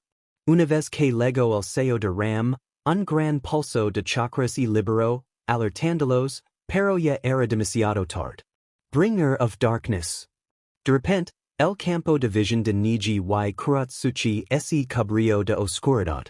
Niji intentó usar su Byakugan, pero se dio cuenta con horror de que no funcionaba. Ambos sintieron un corte en el bíceps, provocándoles dolor. Niji sintió una punzada en la palma de su mano, mientras Kuratsuchi la sentía en su pierna derecha. Esto continuó, con ambos incapaces de encontrar a Sasami, incluso utilizando sus otros sentidos. Después de un corte en su otra palma, Niji decidió actuar y comenzó a girar. 8 trigramas palmas revolving heaven.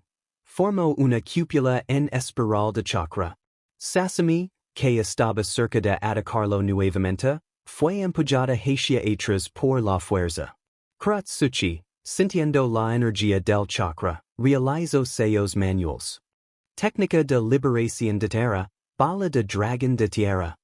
Un dragón gigante de piedras y lanzó hacia el Kaiten, chocando con él y causando una explosión. Con el genjutsu desapareciendo tras el impacto de Sasami, Kuratsuchi y Niji ahora podían ver claramente. Kuratsuchi sacó un kunai y corrió hacia Sasami, seguida de Niji. Sasami gruñó mientras les lanzaba shuriken y luego kunai con notas explosivas. Liberación de tierra, muro de estilo de tierra. 8 trigramas palmas revolving heaven. Los shuriken rebotaron y las notas explosivas cancelaron el jutsu, pero no detuvieron su avance. Sasami retrocedió, sacando 4 kunai sin anillo, sosteniendo 2 en cada mano. Tanto Kuratsuchi como Niji la atacaron, forzándola a la defensiva. Sasami resistió un tiempo, pero finalmente fue dominada por el asalto combinado. Niji, con 3 golpes de palma, cerró algunos puntos de chakra, y luego Kuratsuchi, con un corte en la barbilla, la lanzó al aire. Niji apareció arriba, lanzando un golpe de palma en su pecho, enviándola directamente hacia la pared. Sin embargo, Niji escupió sangre cuando Kuratsuchi apareció detrás de él, un kunai en sus costillas. Ella lo agarró del cuello y lo arrojó al suelo, retirando el kunai con un chorro de sangre. Cuando Niji cayó, ella realizó sellos manuales. Liberación de agua, trompeta de agua.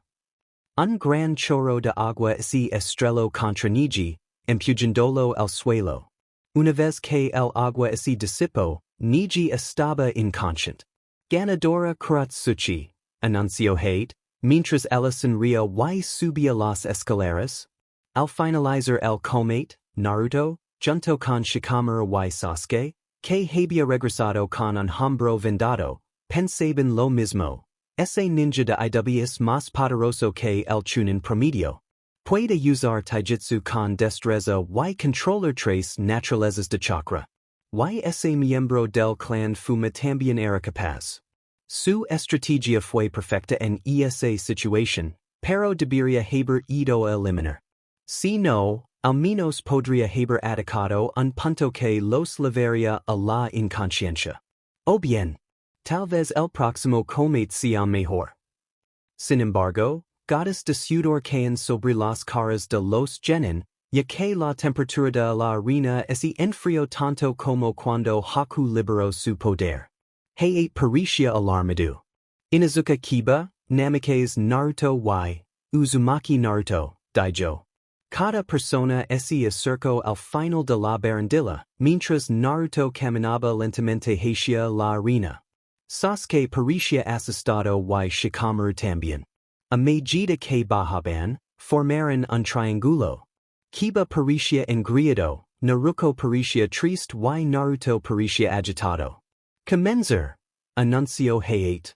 Kiba miró a Akamaru y le dijo que no lo necesitaría por ahora, pidiendo que acerca hasta que él peleara con la chica Namikaze.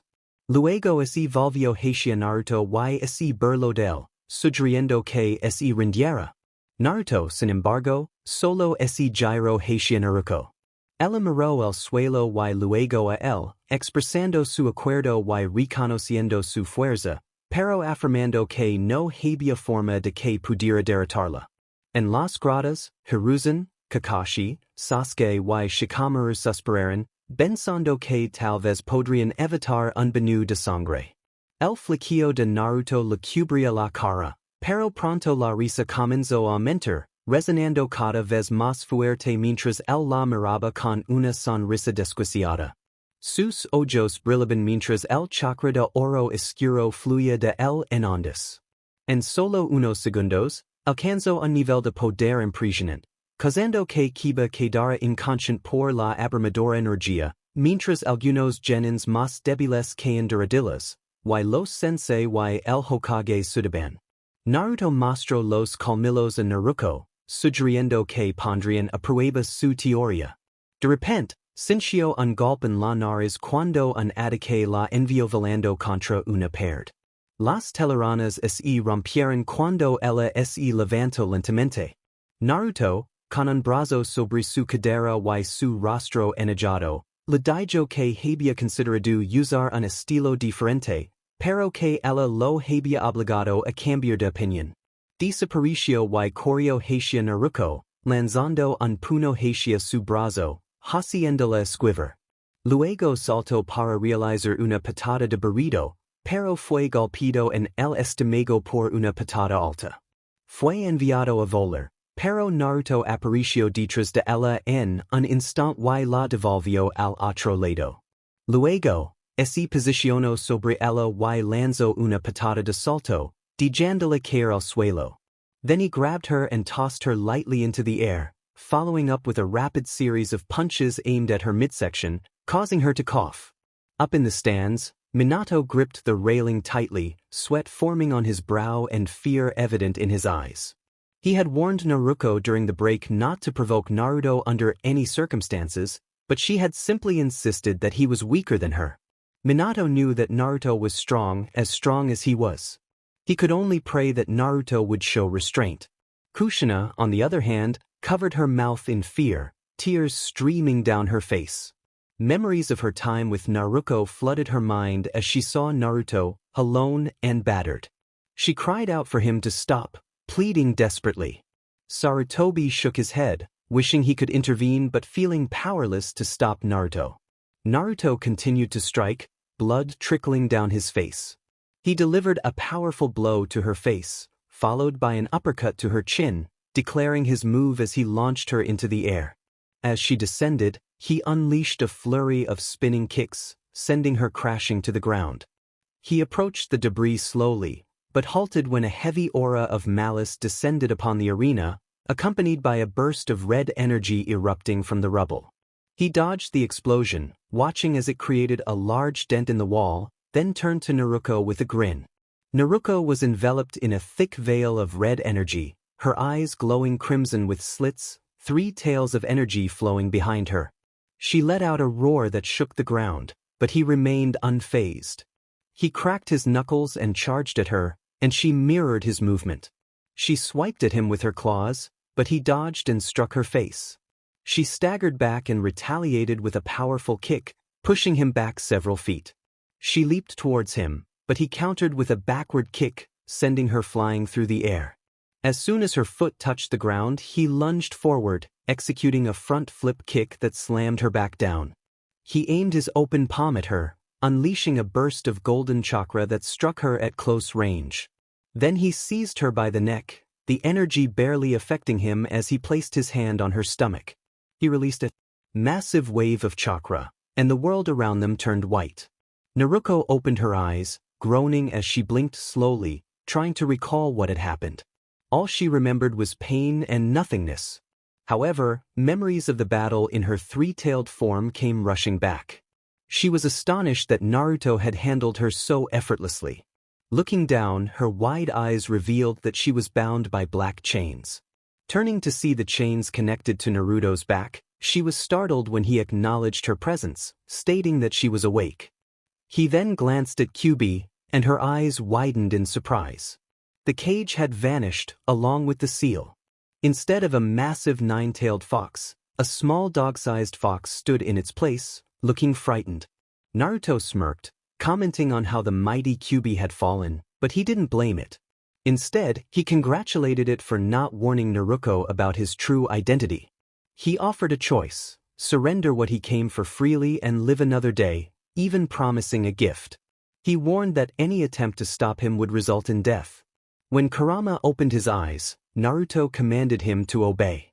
Kurama bowed his head, his ears drooping as a large orb of red energy emerged from his body and entered Naruto. Naruto smiled, feeling a surge of power as his dark golden chakra deepened. He sent a pulse of energy towards the fox, which widened its eyes in pain. Turning to Naruto, he warned her that once Kurama left her body, she would be unconscious. He advised her to tell her sister to surrender or face the same fate as Naruto. If she didn't comply, her life would be in jeopardy. Naruto frowned, asking about their parents, only to be met with a growl that made her flinch. He threatened her, stating that if she mentioned them again as if they hadn't done anything, she would die. He continued, saying that they would pay for their actions. He then turned back to Kurama, instructing him on what to do as he vanished, with the fox nodding in understanding. Kurama smiled at the astonished Naruto before roaring into the sky, his body disappearing. Naruto stood frozen for a moment before her world turned white. Everyone watched in shock as Naruto touched Naruto's stomach. Suddenly, they saw the chakra of the Kyuubi dissipate completely, and Naruto collapsed to the ground. Naruto unleashed a powerful wave of energy, his body crackling with lightning. He smiled, looking at the unconscious Naruto, then at the supervisor. It took him a moment to realize what had happened as he turned to Kiba, noticing he was still unconscious from the full force of Naruto's power. The announcer declared Naruto the winner, and he smiled as he made his way up the stands. All eyes were on him, some filled with fear and others with admiration, but he ignored them all. Leaning against the wall, he closed his eyes and contemplated his next moves. He soon heard the announcement for the next match: Yakumo Kurama, Hyuga Hinata, and Suigetsu Hozuki. The genins made their way to the arena. As the match began, Hinata and Yakumo exchanged slight nods before Hinata rushed towards Suigetsu. She attempted to jab him, only to widen her eyes in shock when her attack pierced his arm, but instead of blood, water sprayed out. Thanks to her Byakugan, she dodged a kick from Suigetsu. He drew his sword, blocking shuriken thrown by Yakumo. She frowned and pulled out a notebook along with an ink brush, declaring that Hinata should stop him. Hinata nodded, facing Suigetsu head-on despite his superior strength and reach. However, she hesitated to strike, fearing she might hurt him or unsure if her attack would work. Suigetsu noticed her hesitation and opened his arms wide in the middle of her attack, exposing his chest. She gasped, her eyes widening as she halted her assault. He smiled, delivering a strong blow to her stomach, causing her to gasp. Then he grabbed her by the head and pushed her face down into the ground with a grin.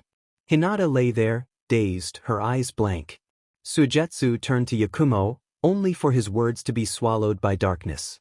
His body was turning into water against his will, and he heard a cry of, "This is for Hinata," before he screamed in pain as a bolt of lightning struck through his liquid form. In the real world, Suigetsu felt a sharp pain in his head, as Yakumo had drawn an image of a blind, liquid Suigetsu being struck by electricity. Eventually, Suigetsu collapsed from mental exhaustion. Yakumo then approached Hinata and bowed to her, murmuring an apology. Heiei looked at Enko and asked her to make the final announcement, declaring, "The winner is Yakumo Kurama." As he ascended the stairs, Heiei glanced at the remaining names, Shino Aburame, Suzumabachi Kamizuru, and Samui. He called out, as the three genins fell. Naruto raised an eyebrow at Samui. She stood at an average height, with shoulder-length blonde hair and piercing blue eyes. He noticed her attractive figure and shook his head, feeling flustered again. He thought to himself, "Demon it. I know Shinju-sama said it would increase energy, but this is ridiculous." He simply watched as Heiei cleared his throat and signaled for the match to begin. Samui drew her tanto, enveloping it in lightning chakra. She thought, both of them use insects for their attacks. And from what I see, they have animosity between them. Cool. I'll stay back and wait for the victor. Suzumabachi summoned a swarm of bees, while Shino released his Kikeichu from his body.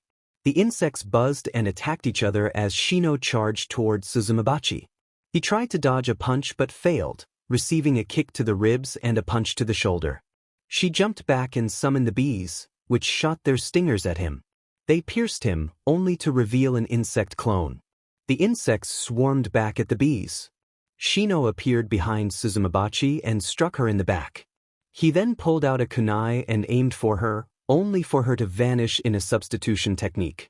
He dodged a wild swing, blocked another, then twisted his arm, causing her to drop her kunai and fall to the ground.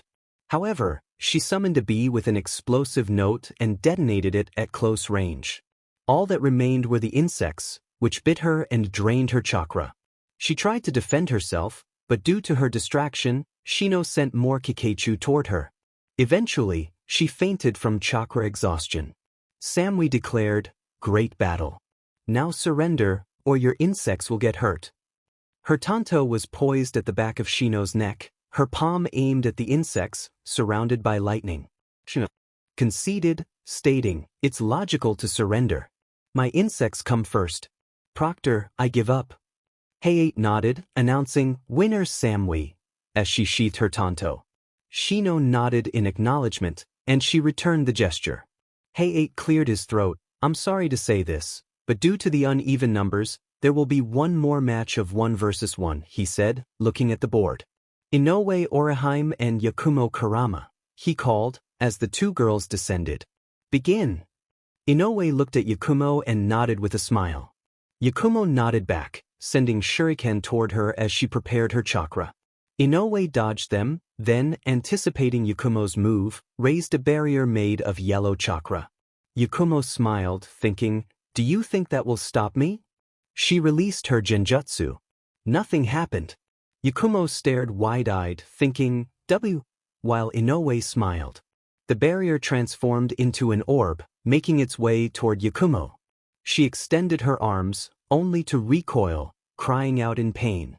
Inoue continued to send more energy ball until Yakumo fell unconscious. Inoue simply bowed, her expression clouded with sadness. "Winner Oriheim Inoue," Heiei announced, coughing and nodding to Enko as they both jumped. "All winners come here," he called. As the genins fell, Naruto thought, "It's a shame Yakumo lost. However, I knew it from the start." She had little chakra left after her recent fight, not to mention her body still wasn't free from its issues. But I'm curious about how that barrier blocked the genjutsu, along with her skill. As he descended, the proctor pointed to the box in Enko's hand. "Each of you will draw a paper from there. We'll use it to determine who you'll fight and in what order. Begin," he instructed as each of the genins drew a paper. 5, Sasuke said. 6, Gaara replied. 3, Shikamaru stated. 7, Inoue announced. 8, Samui said. 2, Narumi added. 10, Kuratsuchi declared. 4, Rias said. 1, Naruto stated. 9, Yujito finished. Hayate swallowed hard as he reviewed the matchups, especially the first one. First match, Uzumaki Naruto vs Namikaze Narumi. Second match, Nara Shikamaru vs Rias Gemstrong. Third match, Orihime Inoue vs Samui. Fourth match, Yujito vs Kuratsuchi. Alright, those are the matches. Gaara will fight the winner of the first match, and Sasuke will face the winner of the second. After that, the winners of matches 3 and 4 will compete. That person will go directly to the finals. The other two will fight to determine who advances to the final. You have a month to prepare. Good luck to everyone, he said. Most of the genin turned to Naruto, who looked far from pleased. He simply sent a nod to the Sandaime as he left. So, fate has deemed it appropriate for me to fight my sister. Very well, she will fall before me, just as all the sheep have fallen before the wolf, he thought. Naruto felt a mix of emotions as he sat in his chair in the living room. He had spent 3 hours discussing matters with the clan leaders of the Hyuga, Yamanaka, and Inuzuka. The only agreement he reached was with the Inuzuka, who cared little for formalities and simply sought support in difficult times, hoping to marry their daughter to a true Alfa. He chuckled at that last part, referring to his wolf alias. The Yamanaka clan was too proud and overprotective, boasting about the beauty of their daughter and demanding too much from Naruto for him to even consider their proposal. For instance, they wanted a monthly DLVRY of flowers. Why would he do that? And for whom? Ino? Sure, she was interesting and attractive, but not as strong as he had hoped, and she seemed to be turning into a fan of Naruto, much to his dismay. Speaking of Hinata, his conversation with the Hyuga clan leader was intriguing. He wanted to discuss the possibility of marrying Hinata, which Naruto was uncertain about. However, the advantages Hayashi pointed out were compelling. If he married Hinata or even made her his subordinate, he could potentially have the entire Hyuga clan under his command, which would be beneficial for the wars to come. All Hayashi requested was that he take care of Hinata, protect the clan members, and deal with the Hyuga elders to ensure the plan's success. He would think about it later. For now, he needed to rest, as tonight promised to be eventful. He turned to see Haku reading a book while Zabuza relaxed on the couch. He yawned and addressed Zabuza, mentioning that the new Mizukage would be attending the Chunin exams to establish an alliance with Konoha. Zabuza's interest peaked when he heard that she would also bring a new ninja swordsman of the mist. Zabuza couldn't wait for the exams, calling out to Haku to get ready for training, while she sighed and nodded. Naruto smiled, feeling pleased that they had something to focus on. As for him, he had work to do. Outside the village, Naruto stood waiting for Gaara, knowing he had taken his messenger bird. It was early evening, and the moon had just risen. He looked around until he sensed a chakra signature and smiled as Gaara appeared using a sand shunshin. Gaara crossed his arms and asked what Naruto wanted, to which Naruto responded with a playful remark about Gaara's mother before striking him in the stomach and sending him flying into a tree. Sand tendrils rushed toward him, which Naruto skillfully dodged before delivering a spinning kick to Gaara's face, breaking his armor. Gaara growled as a wave of sand erupted around him. Naruto smiled, enveloping his arm in lightning. He vanished and struck Gaara with his Raikiri on the shoulder, eliciting a pained cry. Naruto silenced him with a swift blow to the throat and placed 2 fingers on his forehead, sending a pulse of chakra. Suddenly, the world around them turned white. In Gaara's mental landscape, he groaned as he stood up, looking around to find himself surrounded by sand. Confused, he wondered where he was, and Naruto appeared beside him, explaining that they were in his mind. The sand shifted, forming a colossal beast, a brown sand tanuki with blue markings all over its body. Its eyes had black sclera, yellow irises, and a star-shaped pupil. It roared at Naruto, declaring its domain. Naruto sighed and released his power, challenging Shikaku. As their powers clashed, Naruto's strength began to overwhelm Shikaku, who shouted defiantly and formed a purple chakra sphere, combining positive and negative chakra. The sphere shot toward Naruto, but he leaped into the air, drawing back his fist glowing with immense golden chakra. He struck Shikaku on the head, unleashing a massive chakra explosion. As Shikaku collapsed, Naruto raised his arm, beckoning him closer, releasing a pulse of chakra from his fingertips. Suddenly, Shikaku's form began to dissolve into chakra, flowing into Naruto. Everything faded away as Naruto's powers surged even more. He smiled at Gaara, telling him he could rest now and encouraging him to fight with all his might in the exams before disappearing from the mental landscape. Inside a hotel room, Naruto stood in the dark, where only one other person was present. On the bed, Yujito slept peacefully. He quietly surveyed the room before approaching her. Standing beside the bed, he gently pulled back the sheets, revealing that she wore only a sports bra and blue shorts. He placed a hand on her abdomen and 2 fingers on her forehead, then with a pulse, he teleported into her mental landscape. In Yujito's mental landscape, Naruto looked around with intrigue. It was certainly unique and inspired by the Bijū, much like Gaara's mental space. He had heard of Nibi, the giant cat surrounded by blue flames, capable of absorbing souls at will. Therefore, he wasn't surprised to find her watching him from a giant cat box, surrounded by hundreds of graves. The scene was somewhat eerie, but nothing new for him. He wondered about Kyuubi's connection to the sewers. Shaking his head, he looked at Nibi again and noticed Yujito peacefully sleeping on a small cat bed to the right. He gazed into Nibi's green and yellow eyes, smiling as he introduced himself. It was a pleasure to meet her in person, Matatabi. Nibi hissed, questioning how he knew her name, as only the Bijū, their creator, and a few Rinnegan users were aware of it. Naruto raised an eyebrow, releasing his power and asking if the reincarnation she was born from didn't know her name. Nibi stood slightly, disbelief evident in her narrowed eyes. It couldn't be, she thought, as Naruto's golden eyes glowed with intensity. He declared himself Naruto, the future Lord of the Nine, demanding her SB emison.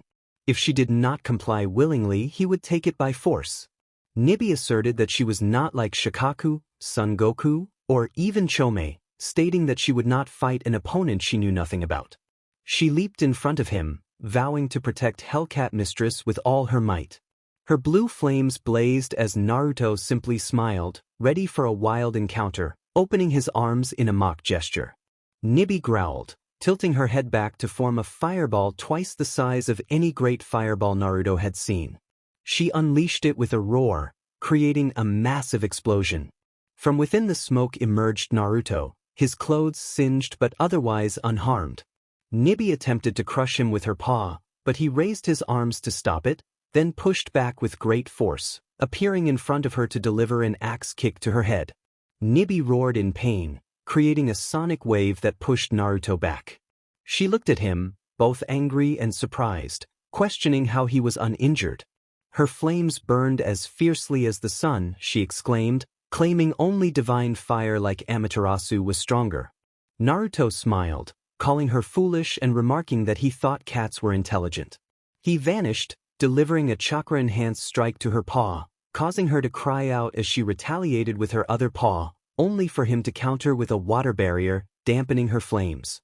He explained that she was mistaken if she thought she was fighting a mere human. She could sense his power, but assumed he had human weaknesses. As his anger grew, he raised his arm, forming multiple water orbs in the air that shot toward her, causing her to roar in pain. He declared that she was not facing a human, but a Bijū, the Lord of the Nine, demanding she fight as such. His sonic roar sent her crashing into a wall. At that moment, Yujito woke up, seeing Nibi against the wall and Naruto standing there. She called out to Nibi, confused about what was happening. Nibi growled, instructing her to move aside, forming a purple chakra sphere in her mouth and launching it as a tail beast bomb. Naruto pushed his arms forward, halting the orb as they struggled for dominance, both grunting with effort. Nibi then formed 2 orbs that merged into one, consuming it and releasing a beam of blue light. Naruto saw it coming and shouted, unleashing a torrent of chakra that clashed with the beam. The 2 forces battled for supremacy until Naruto raised his palm, releasing a compressed chakra orb similar to a tail beast ball. The new power pushed back the beam, resulting in a massive explosion. Naruto appeared above Nibi, placing his hand on her head, acknowledging it had been a good fight. He unleashed a chakra flare, enveloping her in golden light. Once the light faded, a wounded Nibi stood, blood flowing as her blue flames diminished. Naruto raised his arm, asking whom she served. Nibi, in pain, responded that she served the Lord of the Nine, the heir of the Shinju, prompting Naruto to smile and call her a good cat. As Nibi transformed into flames that flew into Naruto's palm, he roared into the air, feeling his body grow slightly larger. He turned to Yujito, apologizing for the disturbance and wishing her luck on her exams. With a snap of his fingers, her eyes turned opaque, and he thought to himself about the success of the memory erasure before disappearing. In the Takizo castle, Naruto returned from his successful encounters to his room. He sat in meditation, his body glowing as blue flames, rings of sand, and a red aura formed around him. This continued for a while until the energies vanished into his body. Standing up, he approached his desk and sat down, pulling out a map of the elemental nations. Now he had Kurama, Shikaku, and Matatabi. 3 down, 6 to go. Konoha and Suna had none, so they were out. Kumo was also out, as it was said that the Hachibi Jinchuriki had complete control over their Bijū. He preferred to face him in the real world, not in a mental landscape, as the fight would draw too much attention. Therefore, he needed to go to Iwa and Kiri. Iwa would be easy, their Jinchuriki were despised and lived in remote areas. All he needed to do was take down the Umbu Watchers and then confront the Bijū. As for Kiri, he recalled that the Sanbai Jinchuriki had been killed, while the Rokubi was a traveler. He frowned at the thought of the great distance between the countries. Both were on the other side of the world, and their Bijū combined had 9 tails. No matter where he started, he would have to cross water and land. He sighed, deciding to send spies to locate Sanbai and Rokubi. This way, most of the month would be spent traveling instead of searching. He thought to himself. Standing up, he took out a kunai and made a small cut on his wrist. Blood flowed down, but Naruto used his chakra to halt his regenerative abilities by sealing the wound, redirecting the energy to restore his blood. After a moment, the bleeding stopped and the wound closed. With a light breath, he formed hand seals and his arms began to glow. He called out for a blood clone, and the blood on the ground transformed into 4 clones of Naruto. The blood clone was a more powerful technique than the shadow clone, but it was not meant to be used in the heat of battle, as it required significant chakra and blood to create. Their advantage was that they possessed 1/10 of the user's power, could regenerate chakra to a certain extent, and needed a lethal attack to be dispelled, unlike a normal clone. Additionally, they could transfer their memories back to the user like a regular shadow clone. He instructed them to go to the water country to search for the 2 Bijū, emphasizing the need for disguises. 2 clones would pursue the Sanbai, while the other 2 would track the Rokubi. Once they located them, one of the blood clones would disperse to send him information, while the other would continue monitoring until he received a message to summon him at the right moment. After receiving their affirmations, he commanded them to begin, and they vanished. Returning to his map, he calculated that he had a month. He hoped it would take the clones 2 to 3 weeks to find the Bijū, giving him time to travel to the land of Earth, capture its Bijū, and access its power, then do the same in the land of Waterfall for the Nanabai. In the final week, he aimed to acquire the Bijū from the water country and master them. If he completed this ahead of schedule, he planned to take some time to investigate matters he needed for the future. With that thought, he prepared for his journey, sealing his clothing in scrolls and placing them on his bed. He then headed to the armory, gathering supplies and weapons. After sealing everything in a scroll, he nodded to himself and turned to his armor. Approaching, he grasped the Raijin no Ken, squinting as he murmured to it, wondering if he had used it yet. After pushing chakra into the blade, it crackled with energy, bursting into a brilliant light. When the glow faded, the sword had transformed. The hilt remained the same, adorned with bright yellow lines, while 2 lightning-shaped spikes formed a cross of golden metal on either side. The blade had also changed. It was now taller and resembled a massive beam, surrounded by flickering lightning. Naruto smiled, acknowledging the sword's return to its true form, and enjoyed the feeling as he twirled it before sheathing it away. He promised he would use it soon and set it aside before heading to bed. The next morning, Naruto woke up early, preparing for the day. He had changed into a new uniform, wearing a black shirt with chainmail underneath, complete with his signature face mask. His arms were covered in leather gloves, and he wore camouflage pants and leather boots. A brown cloak draped over him, with a hood pulled up. On the right side of his belt hung a simple white porcelain mask, while the Raijin rested on the left. A scroll was secured to his back. He nodded at his reflection in the mirror before heading down to the kitchen. However, he stopped in surprise upon entering. Haku was there, sipping from a cup, which was not unusual. What caught his attention was Kin, dressed in a black maid uniform, bending down to place food in the oven. His eyes widened at the sight, but he shook his head in disbelief. Kin stood up, startled, and greeted him cheerfully. She explained that Zabuza had suggested she wear it to please him. Veins throbbed on Naruto's forehead as he unsheathed his Raijin, roaring in frustration as he vanished. The sounds of commotion echoed from the living room, prompting a sigh from Haku. Naruto returned, exhaling deeply, and reassured Kin that she didn't need to wear that outfit. Kin nodded but expressed her enjoyment of it. With a resigned shrug, Naruto told her to do as she pleased and asked her and Haku to bring Zabuza to the living room. In the living room, Naruto stood with Haku, Kin, and a bandaged Zabuza, who was smoking. He crossed his arms and explained that the Chunin exam finals would begin in a month. During that time, he would not be in Konoha and wanted them to take care of the castle. He instructed Haku and Kin to train as much as possible. Turning to Zabuza, he inquired if he still had connections to rogue ninjas like the Demon Brothers who could fight. Zabuza confirmed he knew a few who could be useful, though not many, and acknowledged Naruto's preference for quantity over quality. Naruto agreed to recruit them and mentioned he would speak with the Hokage to ensure they were under his protection. He patted Kin on the head, bidding them farewell as he disappeared. In the Hokage's office, Naruto stood before Hiruzen, who listened attentively. Hiruzen acknowledged Naruto's plans and assured him that if Zabuza brought men, they would be added under the name of his clan. Naruto expressed his gratitude and informed Hiruzen that he would be leaving Konoha for a month to train. Hiruzen, with a hint of sarcasm, remarked that Naruto hardly needed training but decided not to comment further. Instead, he presented Naruto with a gift box. When Naruto opened it, surprise filled his eyes as he revealed a black wolf-shaped mask adorned with red whiskers and the kanji for Hef in red on the forehead.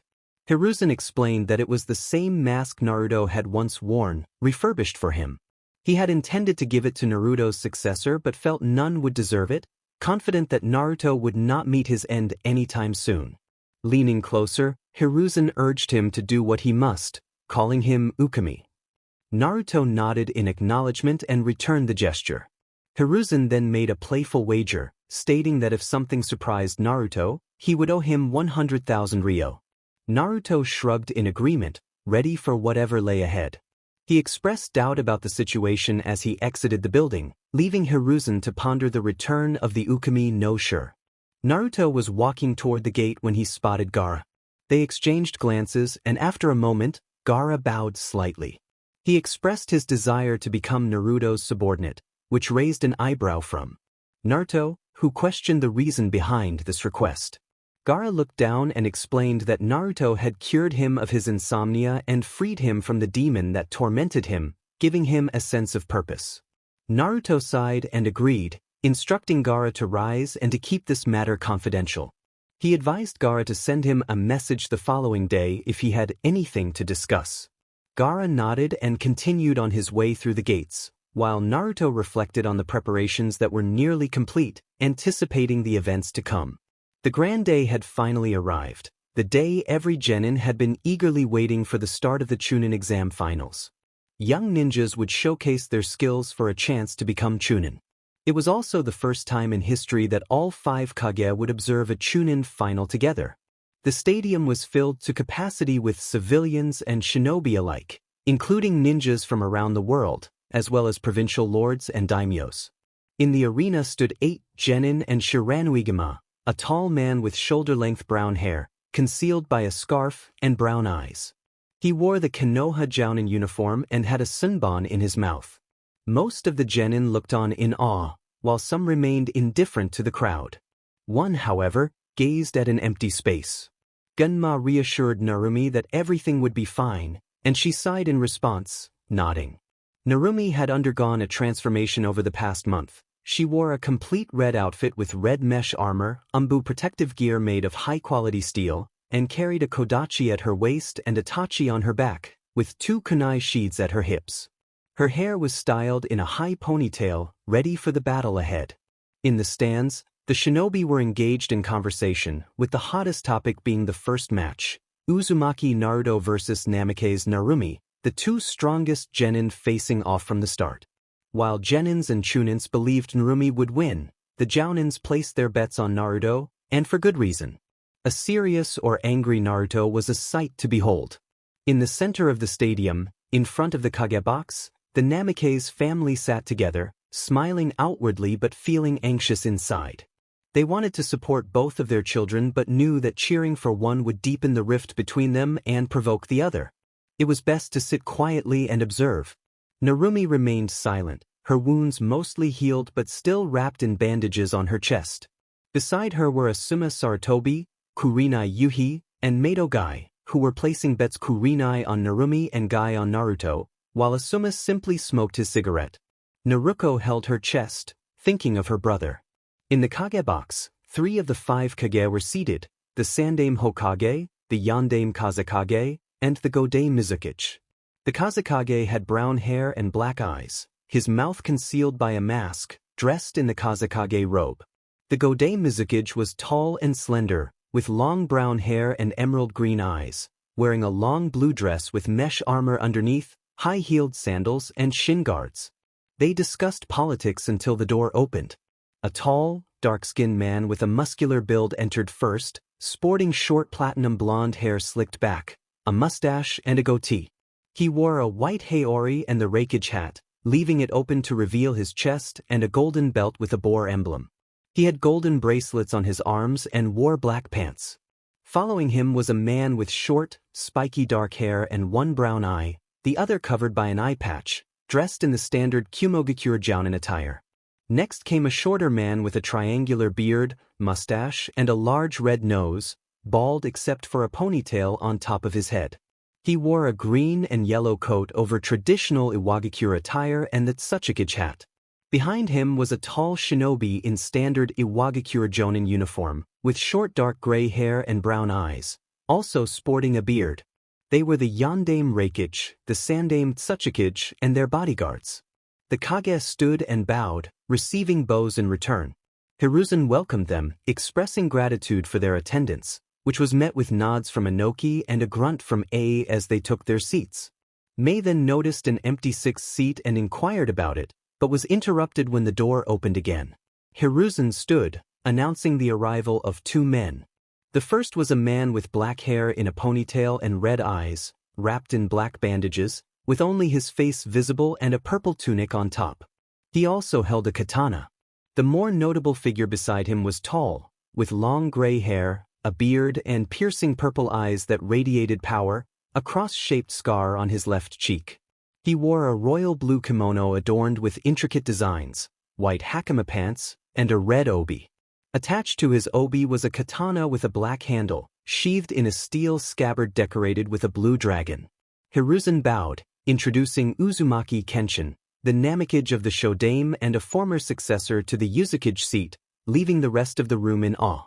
Kenshin simply nodded in acknowledgement. In the stands, 3 men and a woman sat beside Minato and Kushina. The woman was a tall kunoichi with green hair and orange-tipped strands framing her face, her brown eyes devoid of pupils.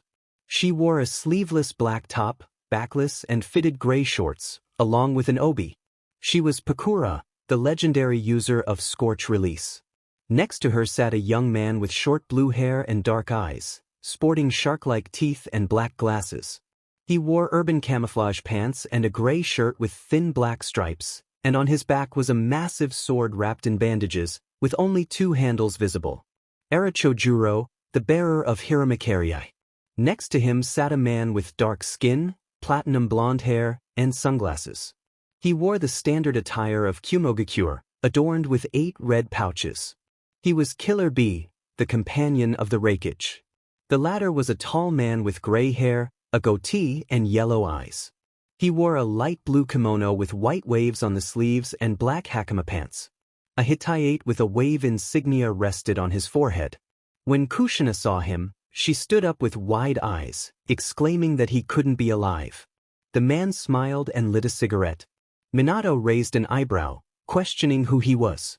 The man grinned and remarked on how long it had been since he had seen Princess Yuzu, introducing himself as Hajime Saito. Kushina gasped, expressing disbelief that the Wolf of Whirlpool had died in Yuzushio. Saito simply took a drag from his cigarette, stating that he was indeed there but that he and Kushina's father were not there for her. He frowned and then looked at the sand with a smile, indicating they were there for someone else, leaving Kushina to ponder who that could be. In the arena, only Genma and Narumi stood. Suddenly, a dark figure began to rise from the ground. Dressed in a dark cloak with a hood and a black wolf mask, Narumi recognized him immediately. The figure removed his cloak, which vanished in a cloud of smoke. He wore black combat boots and pants with flames liking the hems. His pants had a balloon effect, and he sported a sleeveless leather jacket with metal plates and spikes on the shoulders. His muscular arms were bare, with the symbol of Konoha Umbu on his right bicep. He wore fingerless black gloves with metal plates on top. His black belt buckle displayed the Konoha Hittite, alongside the Raijin. However, what stood out the most was his black hair with golden tips. Narumi stepped back in surprise, while Genma welcomed Uzumaki Naruto, the Wolf of Konoha. The Kage were wide-eyed. Turned to the Hokage, questioning the truth of the situation, and Hiruzen confirmed it. He explained that they were looking at the Wolf of Konoha, the main assassin and predator of the village. Mei liked her lips, while Kenshin smiled, remarking on his grandson Shishio, who simply nodded. Hiruzen smiled, preparing everyone for a significant battle. Minato and Kushina were in shock, while the other shinobi watched with wide eyes. Guy shouted with pride, and Kurenai turned to him, accusing him of knowing. Guy confirmed that he had trained young Naruto-kun in taijutsu, proudly pointing out his youthful flames. The genins were equally astonished, and Shikamaru thought about the troublesome ex-girlfriend. Naruto focused on Narumi as she took her stance. She quickly raised her arms as a rain of kunai approached her. She jumped back, only to receive a kick to the chin when Naruto appeared in front of her. She was sent flying but managed to maneuver in the air just before Naruto kicked the ground, causing cracks to form. He charged forward, delivering an elbow strike, but she narrowly dodged, causing him to hit the arena floor, which crumbled. He reached out, evading a punch from Narumi and countering with a punch of his own. Narumi blocked it but grimaced in pain. Using Kawarimi, she replaced herself with a log that shattered under a kick. Gaining distance, she drew her tachi and coated it with wind chakra, while Naruto summoned the Raiji. She charged at him at high speed, jumping back to narrowly avoid a strike from Naruto, who had just appeared. A fierce kenjutsu match ensued, with Narumi trying to press forward but finding no openings against Naruto's overwhelming assault. She felt the force behind each blow, noticing cracks forming in her sword despite the wind chakra. She cried out in pain as lightning rings shocked her when she blocked an upward swing. He kicked her into the air, and she spun, aiming her sword at him, unleashing a large wind blade. He effortlessly cut through it and shot a lightning bolt at her, forcing her to use Kawarimi. She raised her sword, only to scream in pain as a downward swing struck her, leaving a significant wound on her shoulder. She jumped back, throwing her broken sword at Naruto, who sidestepped to avoid it. She growled, releasing 20 kunai into the air. Performing hand seals, she called out for the shadow clone technique with kunai, multiplying the kunai into 20,000 as Naruto stabbed his sword into the ground, forming a barrier of lightning. He dispelled it, raising his sword into the air as dark clouds began to gather. Then, with a downward move, lightning struck Narumi. She anticipated a Kawarimi or a barrier, but instead faced a massive surge of chakra and an invisible force that pushed back and dissipated the meteor. It crashed against the wall, cracking her mask. As she rose, she saw Narumi, surrounded by chakra, her eyes now blue with 4 rings.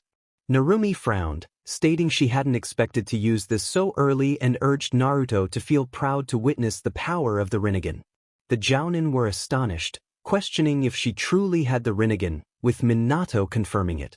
Kurenai raised an eyebrow, asking what it was. Kushina explained that the Rinnegan was the strongest of the 3 great dojutsu, rumored to be the Kekkei Genkai of the Sage of Six Paths.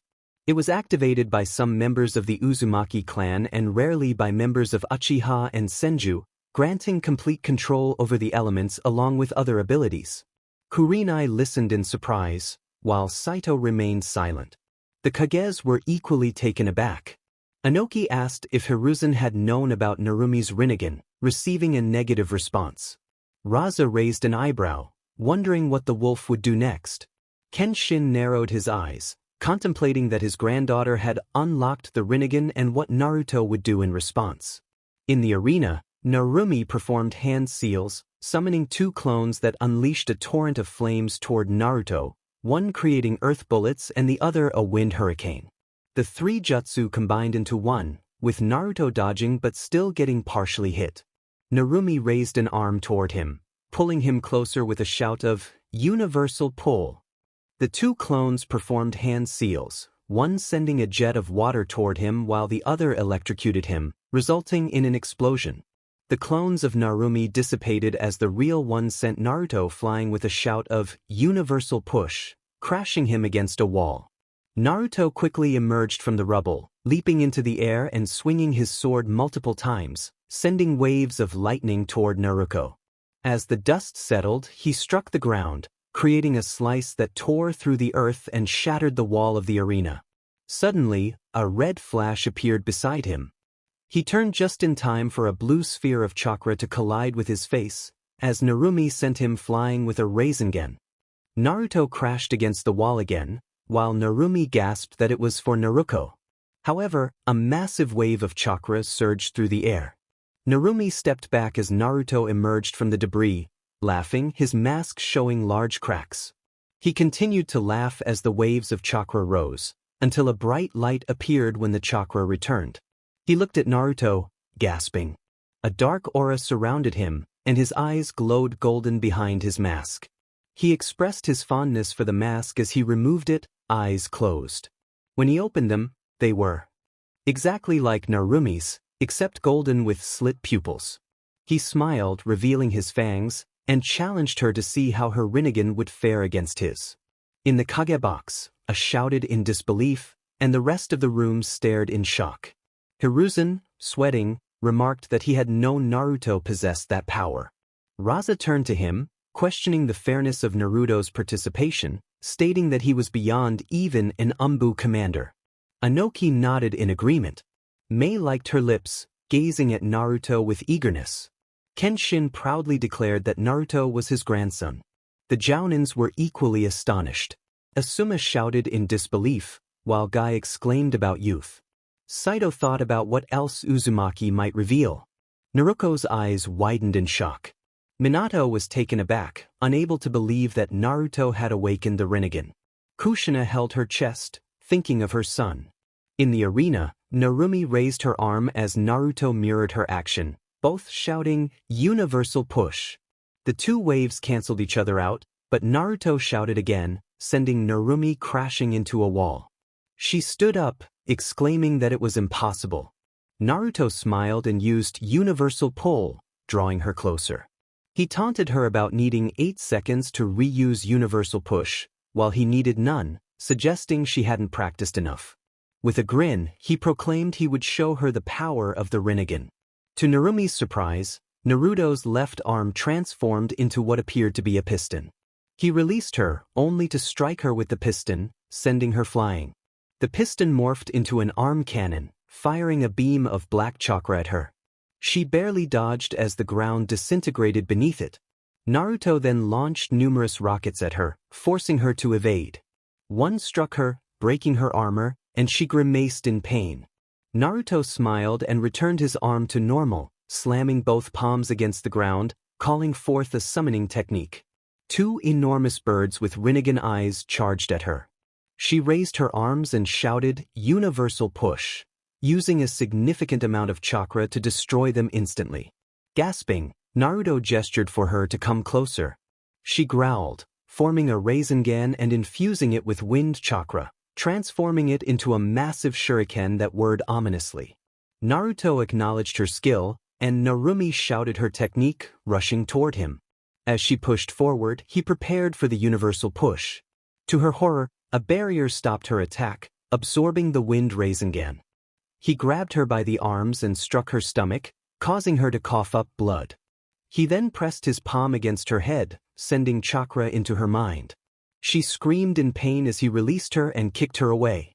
She retaliated by throwing her kodachi at him, all her elemental natures coursing through it.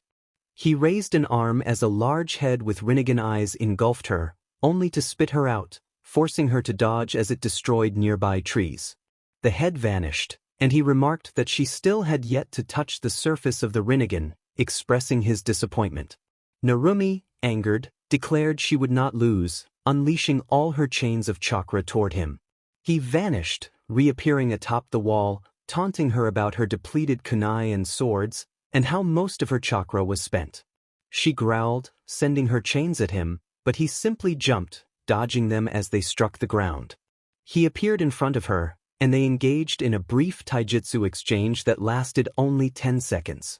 She kicked at him, but he caught her leg, kicked her other leg, spun her around, and sent her flying upward. As she descended, he caught her in midair and slammed her into the ground. He jumped back a few meters as she roared, forming a Rasengan. She sent a kunai at him, but he stood still as it barely grazed him. Narumi appeared above him in a red flash, the Rasengan inches from his face. However, to everyone's surprise, Naruto vanished in a black flash, reappearing above her with 2 black Rasengans in his hands. He unleashed a Rasengan barrage, driving both into her back, forcing her into the ground as she screamed in pain.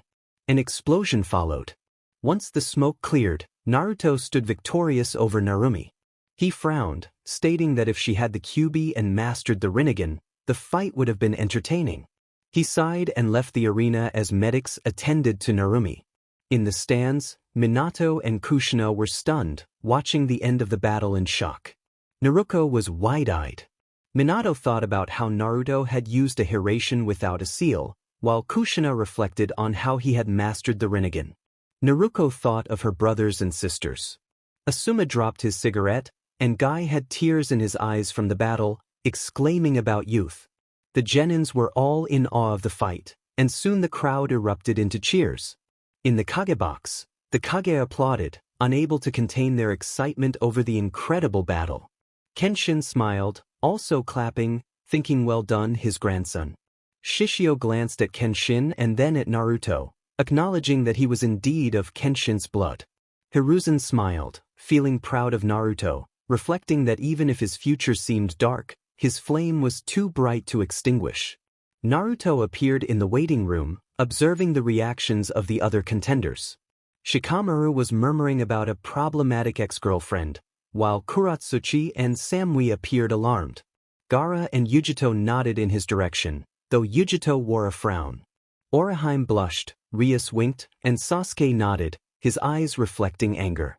Naruto leaned against a wall as the supervisor called for the next match, closing his eyes to count internally.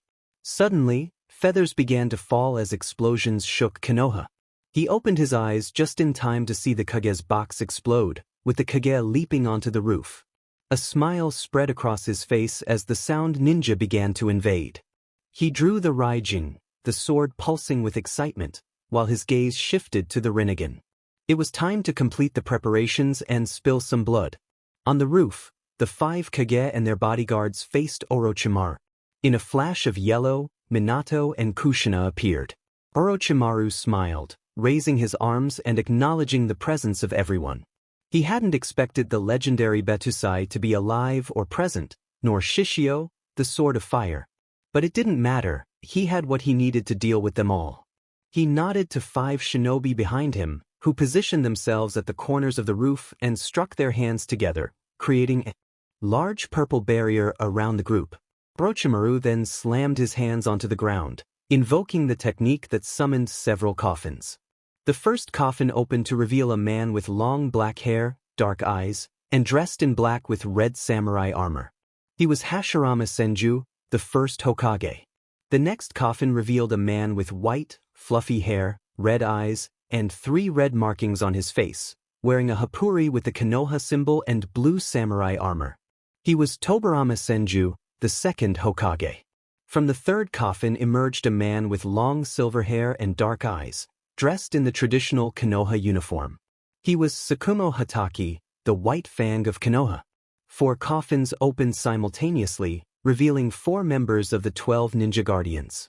The first was a woman with black hair and yellow eyes, the second a man with brown hair and black eyes, the third a man with short light brown hair, and the fourth a man with black eyes and brown hair.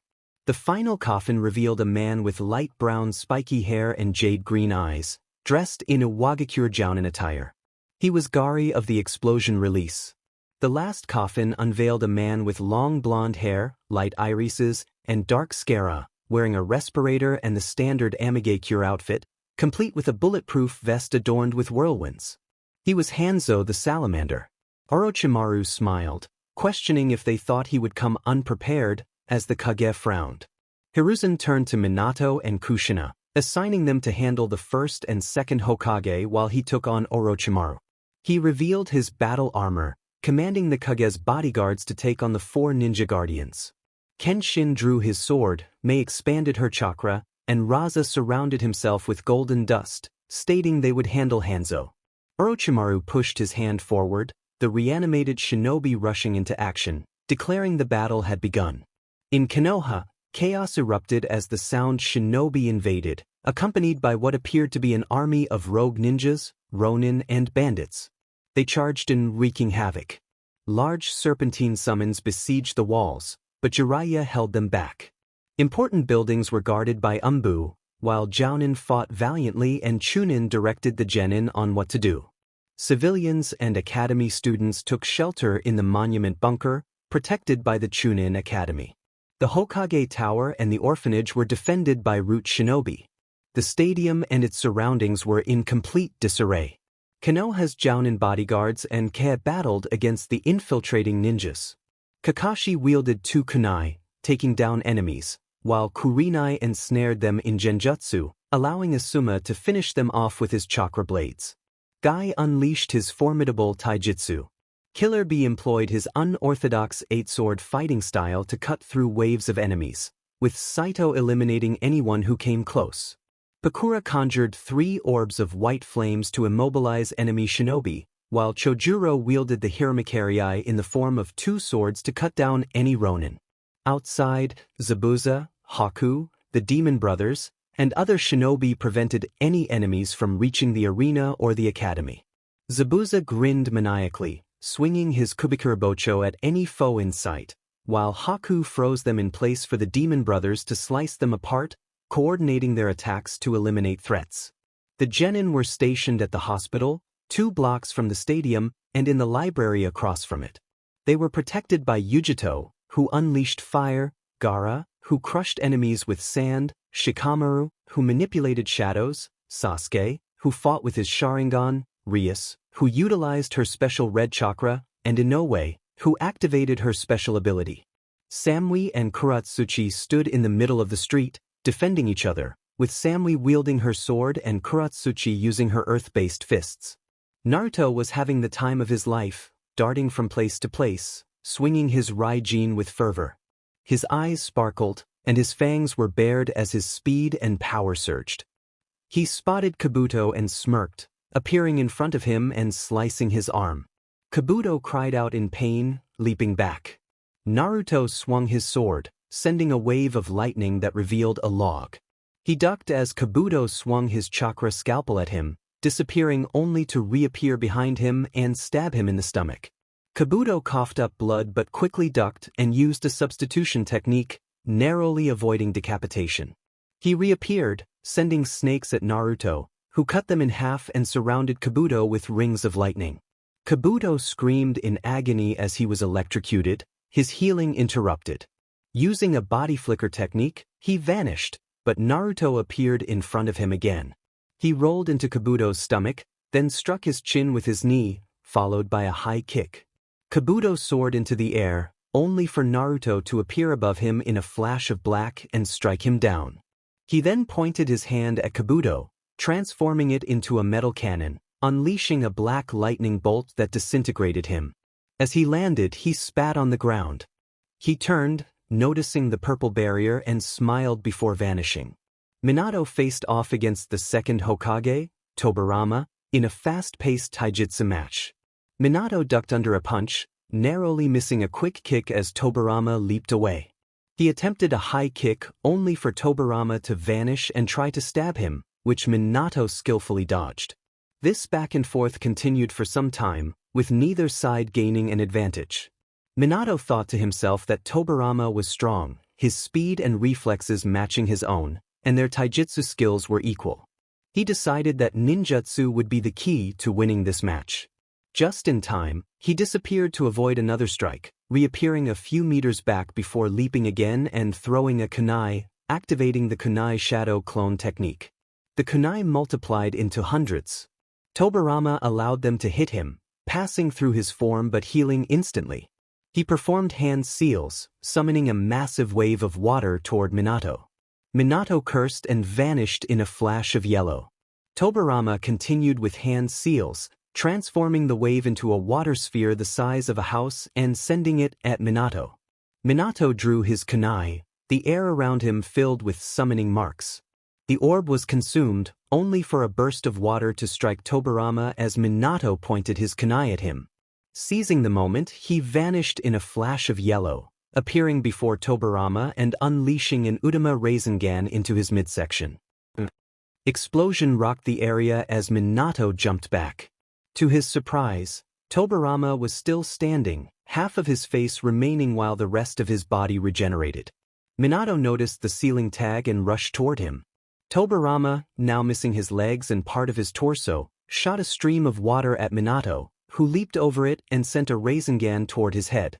The tag disintegrated as Tobirama vanished. Minato fell to the ground, panting. Kushina was engaged in a taijutsu battle with Hashirama in a forest she had created, fighting without pause.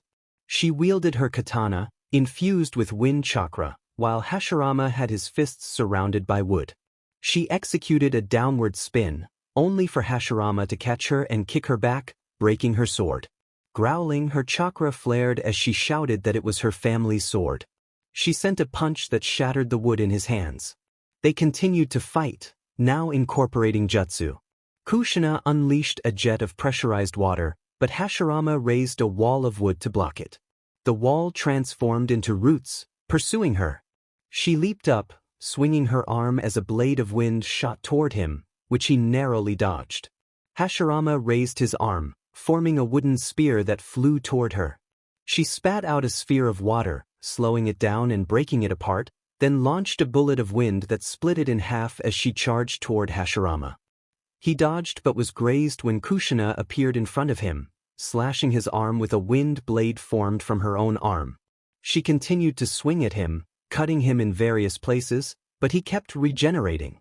Hashirama sent a wooden spear from the ground. She dodged it but received a cut to her ribs. Grimacing, she kicked him back and unleashed her chakra chains, thinking that this had gone on long enough. Her eyes glowed with power as she pierced him in multiple places, drawing him closer. She slapped her palm onto him, sealing marks appearing on his body. Then she kicked him and formed the ram seal. The seals glowed as his body began to disintegrate. Noticing the sealing tag, she sent a small sphere of water at high speed, destroying it. She gasped as Hashirama vanished with a smile. A was currently battling Tsukumo, gaining the upper hand in their taijutsu match.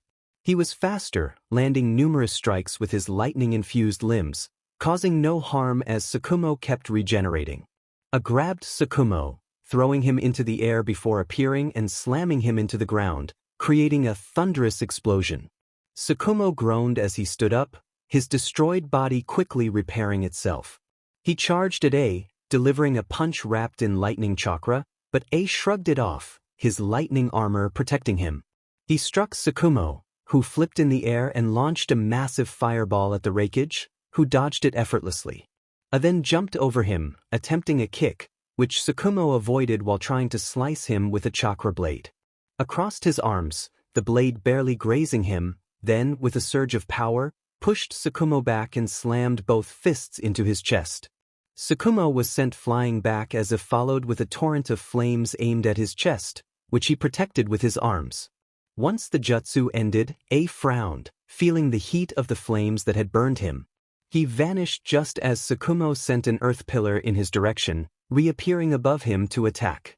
Tsukumo retaliated with an earth dragon, which A destroyed with a single blow. He rushed forward, raising his arm back before striking Tsukumo's neck with a lightning release, lariat. Tsukumo's chest was blown apart as it grabbed his head, unleashing a pulse of lightning chakra and slamming him into the ground. He raised his fist to reveal a burning tag, clenching it tightly as his cloak faded. Inoki and Gari were locked in combat, utilizing their respective chakra affinities, causing rocks to explode around them. Inoki dodged a strike from Gari, leaping back to form a dozen earth golems. Gari attacked with multiple shouts of explosion release, landmine fist, destroying them instantly.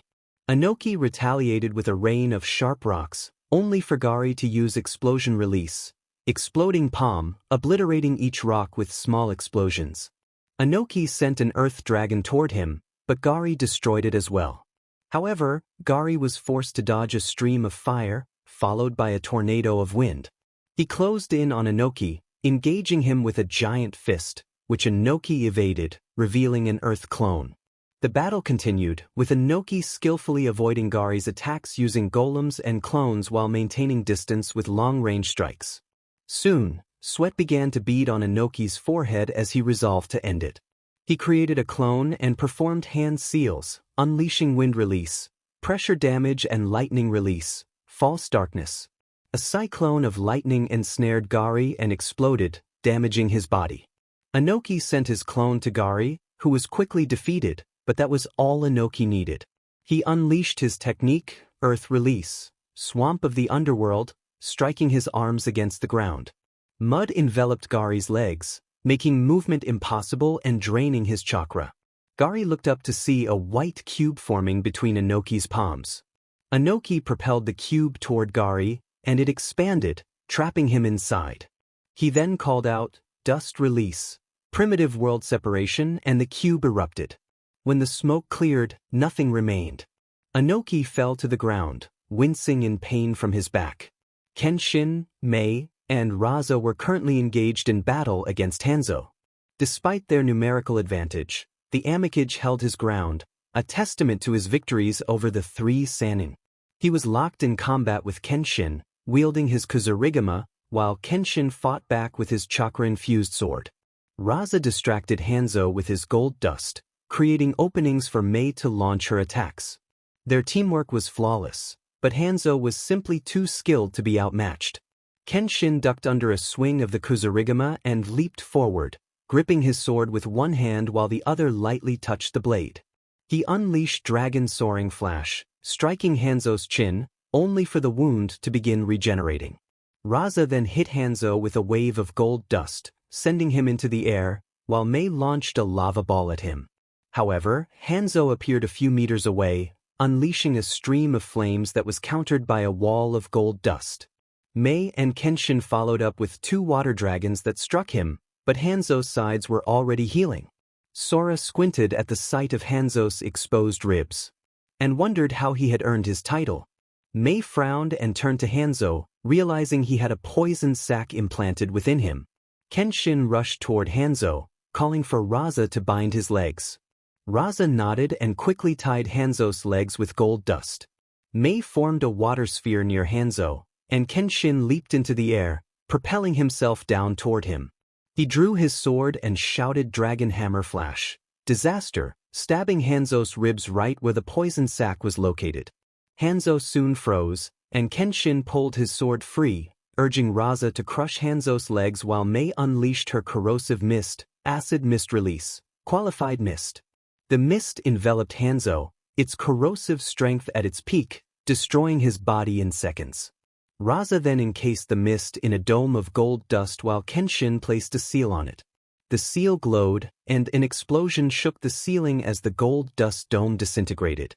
The three shinobi were left panting after battling such a formidable opponent, even if he was no longer in control or as powerful as before. Shishio faced his opponent, drawing his sword. Kimimaro was a pale-skinned man with shoulder-length white hair and green eyes, adorned with 2 red dots on his head. He wore black pants and a loose lavender shirt with a zipper, holding 2 bones in his hands. Shishio smiled, eager for a challenge. Kimimaro vanished, attempting to slice him in half, but Shishio blocked the attack with his sword. He raised his blade, grinding against the bones, which were suddenly engulfed in flames, surprising Kimimaro. He jumped back, narrowly avoiding a stab while a black mark appeared on his chest from the flames. Kimimaro charged again, using the same technique, but Shishio blocked it and then cut across his torso, instantly cauterizing the wound. Kimimaro leaped back and activated his cursed seal, darkening his skin. He extracted his spine, launching it at Shishio with great force, forming a massive bone drill. He aimed to stab Shishio, but Shishio pushed his palm against the drill, creating an explosion. Kimimaro looked for Shishio, only to find him vanished and his bone drill damaged. Suddenly he gasped as a fist struck his gut, followed by Shishio grabbing his shoulder. Shishio then sliced through Kimimaro's arm with his sword, causing another explosion. When the smoke cleared, Kimimaro's shoulder was gone, and his arm fell away. In pain, Kimimaro retaliated by shooting bone bullets from his fingers, which Shishio dodged. He sheathed his sword and charged at Kimimaro, drawing it swiftly as it ignited. With a quick strike, he defeated Kimimaro, whose head fell to the ground just as Shishio sheathed his sword, remarking that it had been a good warm-up before heading toward Kenshin. The Guardians and the Kage guards were locked in an intense battle. The fight primarily consisted of taijutsu, with coordinated attacks and combined jutsu techniques. Eventually, they managed to defeat their opponents through a series of well-coordinated assaults. Kitsuchi trapped each guardian from the waist down with earth, while Dodai surrounded them with rubber, tightening the grip and leaving only their heads exposed. Ao then sealed the 4 guardians as Baki delivered a decisive blow with a wind blade attack. On the rooftop, Sarutobi and Orochimaru were engaged in a heated match. Orochimaru wielded the Kusanagi while Hiruzen used Enma in his adamantine staff form. The area was littered with burns from jutsu and various ninja tools, and their battle had been ongoing for quite some time.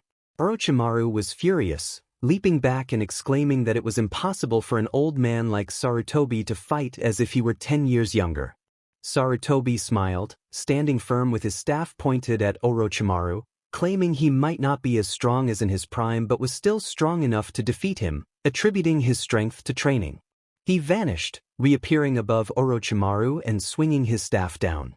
Orochimaru blocked it with the Kusanagi, but Enma had taken enough damage and disappeared. Hiruzen quickly struck Orochimaru's face, twisting his arm that held the sword, causing the Kusanagi to fall. He then rolled the sword over his shoulder, dodging a wild strike from Orochimaru, only to be hit in the stomach. Orochimaru kicked him and charged with a kunai. Hiruzen used Shunshin, sending a wave of fire toward Orochimaru, who countered with a stream of mud. Hiruzen disarmed him with a shuriken and struck him hard enough to send him flying. Orochimaru growled, grabbing the Kusanagi, only to narrowly evade 2 swings, one from Kenshin and another from Shishio. He was struck by A and sent flying, only to be hit by a wave of golden dust. He got up and used Kawarimi to dodge a wave of fire from Mei, disappearing just before Inoki could strike him with a rock fist. Then Kushina stabbed him in the shoulder, only for Minato to hit him with a Rasengan, sending him flying. He spat out a new Orochimaru into the air, the new one gasping for breath. He turned around, noticing that all the reanimated shinobi and Kimimaro were defeated. The guardians were also being overwhelmed by the Kage's bodyguards. He was about to escape when the barrier broke, and a lightning bolt struck down. He barely dodged it, only to gasp when the Raijin pierced his abdomen. With a swift motion, Naruto drew the sword, severed Orochimaru's arm, and then stabbed him again, seizing the Kusanagi. He sealed it and placed his arm over Orochimaru's head, asking if he had any last requests. Orochimaru furiously spat out a curse. Naruto smiled, expressing his intention to send him to hell first, stating that heaven would come after. He then sliced Orochimaru's body into pieces with the Raijin and incinerated everything but the head with lightning. Turning to Hiruzen, he cryptically warned that there were still enemies to deal with, as something greater was on the horizon before disappearing. The stadium was in ruins. The walls had vanished, along with half of the stands. However, the defenders had successfully repelled the attackers. In the arena stood Killer Bee, facing the last two enemies. He stabbed one, dodged a punch, and then crushed the other's neck. He jumped back just as a figure crashed into his previous spot. The figure rose, revealing Naruto, who ignited his power, his black chakra resonating throughout Konoha. He greeted Killer Bee and requested that he bring out the Hachibi, indicating that they had unfinished business. Killer Bee had faced many opponents in his life alone, with his brother, or in a team. He had survived a battle against the Kiroi Senko as a teenager. Now, as an adult, he was capable of confronting S-ranked ninjas, thanks to the perfect cooperation and control of his Bijū. But before him stood a man who made him sweat, Uzumaki Naruto, the Wolf of Death from Konoha. A man whose assassination and combat skills were unparalleled, famous for defeating 10 low-ranking S-ninjas single-handedly. It was astonishing to think that this boy had likely been around 10 when he achieved that. A 12-year-old capable of taking down S-ranked ninjas, this would be a challenging fight. The Hachibi warned Bee to be cautious, acknowledging Naruto's ominous strength. Bee wanted his host to take the situation seriously. When Naruto mentioned taking Bijū from Yujito, Bee seized the opportunity to act foolishly. He fell into a rap stance, declaring that Naruto was the one who had taken Yujito's Bijū and warned him to prepare for injury. Naruto thought to himself about having to fight this guy, then shrugged and drew his Raijin while Bee brandished his swords, holding 7 of them at once, 2 at the tips of his arms, 1 between his shoulder blade and neck, 1 in his mouth, 1 under his left armpit, 1 beneath his right knee, and another between his thigh and stomach. He charged them all with lightning chakra. Naruto dashed toward him but stopped abruptly when Killer Bee began spinning like a saw. Even with his Raijin, superior speed, and strength, Naruto couldn't land a single blow while Killer Bee danced around him, almost hitting him multiple times. Confused, Naruto jumped back and summoned 4 birds, sending them in different directions. He leaped back, drew the Raijin and Kusanagi, and declared he would try again. Using his twin swords alongside the Rinnegan's shared vision, he attempted to find patterns in Bee's movements. He had little luck but was improving, blocking more and more strikes and finding more opportunities to counterattack. He dodged 3 blades aimed at his arms, kicked the ground beneath him, only for Bee to leap and spin toward him like a hedgehog. He evaded and blocked 4 blades, then swung both swords at Bee's neck. Bee ducked under them, sending 5 blades into Naruto's abdomen. In that moment, Naruto vanished in a flash of black and appeared behind Killer Bee, stabbing both blades through him, only to pierce a log. He turned to see Killer Bee retrieving his blades and noticed a wound on his ribs. Bee smiled, prompting Naruto to look down at his own jacket, realizing he had 5 holes in his stomach. He turned back to Killer Bee and growled, expressing his intent to defeat him while unleashing a torrent of white flames. Bee leaped over the flames, launching his 7 swords at Naruto, but he had enough. Using a powerful push, he sent the blades flying back, sealed the Kusanagi, and transformed his arm into a cannon, firing a beam of black chakra that disintegrated the swords before aiming at Killer Bee. Bee dodged, drawing his last sword, and charged at Naruto, who did the same with the Raijin. They clashed, sparks flying, but it was clear that Naruto held the advantage. He landed several hits, opening scars on Bee's arms and legs.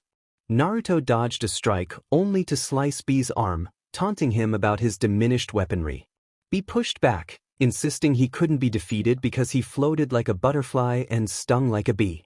However, he grimaced in pain when Naruto transformed his other arm into a spear, piercing Bee's ribs. Naruto roared for him to stop, but Bee broke the spear in half and elbowed Naruto in the face, sending him flying. Naruto spun in the air and stopped abruptly. He charged at Bee, only to dodge a pencil-like object coated in lightning chakra. Turning to Bee, he questioned the absurdity of it, prompting Bee to shrug. Naruto shook his head and sent the 4 birds at B, only for them to be easily destroyed. He turned to see Naruto pointing his palm at him, surrounded by a dark chakra orb. Naruto shouted, "Chakra eruption," sending the orb toward him. A burst of light erupted. However, Naruto knew it wasn't over, as he felt the chakra of the Hachibi. Up in the stands, the Jounin bodyguards and Kage watched the fight, puzzled as to why Naruto was battling Killer Bee. Perhaps he thought Kumogakure was responsible for an attack, or maybe he felt offended by Killer Bee. They were unsure of the reasons for the fight, but they knew it was a fierce battle with neither side willing to back down. Kakashi sensed the Hachibi's chakra and turned to the others, suggesting they leave. He wanted the Kage's bodyguards to inform their Kage, while he would personally report to the Hokage. Asuma, Guy, and Kurenai formed a perimeter to prevent anyone but the Kage from entering the arena. Saito remained behind, taking a puff from his cigarette before dropping it and saying, "Don't die, kid," before disappearing. Once the light faded, Killer Bee stood in his version 2 form, arms crossed and surrounded by dark red chakra that resembled a demonic bull with 8 tails. Naruto smiled, thinking he wanted to see how it would go, not wanting to fight him in his mental landscape. He surrounded himself with a thick black aura and charged at Killer Bee, only to dodge the spine of a giant bull. Killer Bee's distorted voice echoed, "Time to die, fool." Naruto drew the Kusanagi, declaring, "Not yet." He blocked the spine with the Raijin and stabbed at Killer Bee, but it had no effect. Bee roared, unleashing a wave of chakra that slammed into Naruto at close range. Naruto skidded to the ground, sealing both blades. He looked down at his torn jacket and exposed muscular torso, gasping as Killer Bee appeared before him, announcing, "Lightning release, lariat," and striking him against a wall. Naruto growled, grabbing Bee's neck and unleashing a powerful beam of light, chakra flare. A bright light surrounded Bee as Naruto vanished in a flash of black, his chest red and smoldering as he recovered. Killer Bee emerged from the light, leaping into the air with a tailed beast bomb in his mouth, launching it at Naruto with a frown. Naruto thought it was dangerous, planting his feet firmly on the ground and pointing his hands at the speeding orb. A black light formed in his hands as he shouted, "Chakra torrent." A massive explosion of chakra erupted, colliding with the tailed beast bomb, creating a shockwave. He propelled himself upward as Bee descended, Bee's arm covered in gray energy while Naruto formed a black Rasengan. The two techniques clashed, each fighting for dominance. However, Naruto had a trick up his sleeve, forming a second Rasengan and driving it into Bee's chest. As Bee dispelled his jutsu, Naruto moved the now unstable Rasengan forward, causing it to explode in Bee's face. He vanished in a flash of black, reappearing on the ground. He watched Killer Bee fall, transforming his arm into metal with holes that fired missiles at nearby targets. The ground shook with the explosions until an immense amount of chakra was released. Naruto smiled, his hand returning to normal. He looked up to see a massive purple Ashioni with a cut horn and 8 octopus tails. The bull roared, sending shockwaves as it addressed Naruto. "Enough!" Then, speaking normally, it said, "I am here, Uzumaki Naruto." Naruto crossed his arms, responding, "It's about time, Gyuki." Naruto and Gyuki were locked in a stare, neither willing to back down. Finally, Gyuki asked, "Why?" Naruto feigned ignorance, replying, "Why what?" Gyuki growled in frustration, demanding to know why Naruto sought the Bijū and if he was a member of Akatsuki. Naruto raised an eyebrow at the mention of Akatsuki, prompting Gyuki to sigh and explain that it was an organization of S-rank ninjas aiming to capture all Jinchuriki and extract their Bijū. Naruto listened intently as Gyuki continued, revealing that there were 10 members, though now it seemed to be 9 since Orochimaru had once been part of the organization but had defected. Gyuki mentioned he knew this from his Jinchuriki. Naruto raised an eyebrow, questioning where they would keep the Bijū if they managed to extract it, adding that he might pay them a visit. He mused that some, like Han, Rashi, and Bee, who had complete control over their tailed beasts, could provide a fun challenge. Gyuki then demanded answers, asking who Naruto was. Naruto waggled his finger, stating that was 2 questions. He was willing to answer the first if Gyuki could solve the riddle of the second. He offered a hint, claiming he was once one but had split into 9, ruling over those 9 and causing both fear and awe. Gyuki remained silent until he murmured a no, which escalated into a roar of no, as he descended to Naruto's level, exclaiming that the Shinju was dead. Naruto smiled, reminding Gyuki of the prophecy. Gyuki growled, stating it had never been proven true. A heavy pressure fell upon him courtesy of Naruto, who declared that the prophecy of a dying god was the most real prophecy imaginable, inevitable, and unchangeable. He proclaimed himself the Lord of the Nine and offered Gyuki a choice regarding his life. Naruto stated that if Gyuki swore loyalty and willingly gave him his power, his Jinchuriki would not be harmed and could live as he wished. Gyuki narrowed his eyes, asking what would happen if he refused. Naruto replied simply, "Pain?" Gyuki acknowledged this, his tails approaching his mouth, declaring he would yield only if Naruto proved himself worthy of his chakra. "Show me you are worthy of my chakra, Uzumaki Naruto." Naruto focused intently, forming a massive beast bomb. The orb of chakra began to compress until it became a small sphere, which Gyuki consumed. Suddenly, Gyuki's body expanded, veins appearing as smoke billowed from its mouth. Naruto nodded in agreement, acknowledging the situation. He created 5 clones, arranging them in a square around him, each clone positioned a meter apart, with one clone standing within the square alongside Naruto. The clones began to form a Rasengan. The clone beside Naruto infused it with wind chakra, transforming it into a wind release, spiraling shuriken. The clone behind to the right added water chakra, turning the sphere into a hollow, spinning circle of water, water release, spiraling chakram.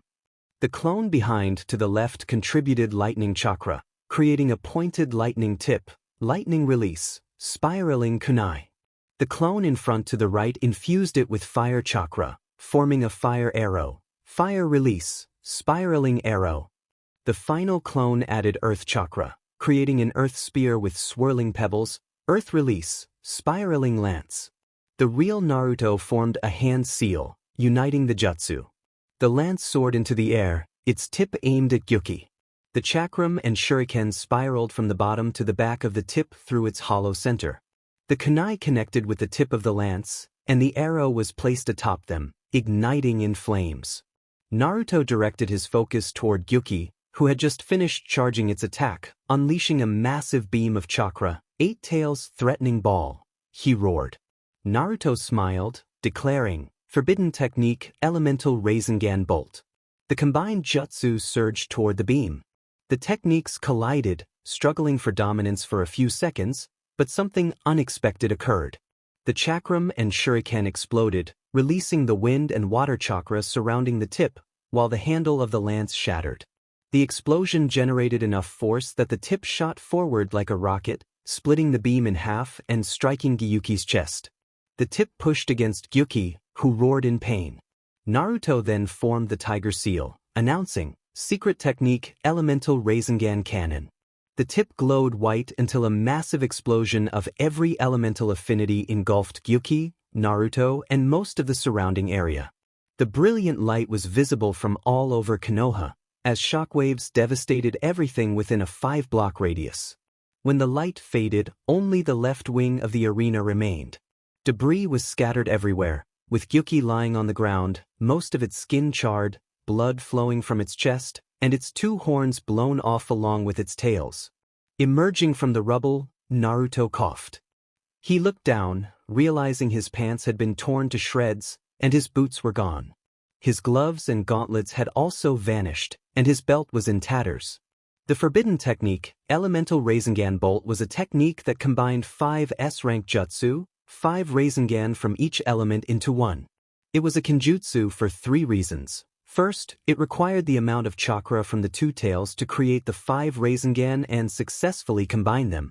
Second, it demanded perfect chakra control, otherwise, the jutsu would backfire. Third, it possessed enough power to destroy a village. Fortunately, he had used the secret technique to make the jutsu unstable by eradicating 75% of its energy. However, it cost him the chakra of the one tail. Overall, he had expended 4 taels of energy that day. Luckily, he had anticipated this before the exams, he thought, pulling out a scroll. He opened it to reveal 5 syringes filled with a golden black liquid. This was what the Cat Council had ordered him to create, a machine that could extract one's own chakra, transform it into liquid form, and carry it through a syringe. It was designed not only for him but also for those with special chakra, such as the Uzumaki, Hitaki, or Senju clans. These individuals possessed powerful chakra, and regular chakra pills were not entirely compatible with theirs. Therefore, even with their chakra restored, they couldn't fully utilize their attack power, even if their bodies were unharmed. This machine provided them with fully compatible chakra, along with an additional boost. It energized their bodies, accelerated blood and chakra recovery, and included a slow healing factor for a minute. But in the shinobi world, that was sufficient. Naruto plunged all 5 syringes into his chest, feeling the return and surge of his chakra. He stood up, awaiting Gyuki's awakening, which did not take long. The giant beast slowly rose, looking at him. "My power is yours," it said, before collapsing back to the ground, gradually transforming into chakra. Naruto extended his hand, the chakra swirling toward him and absorbing into his body. He closed his eyes, feeling the power surge within him.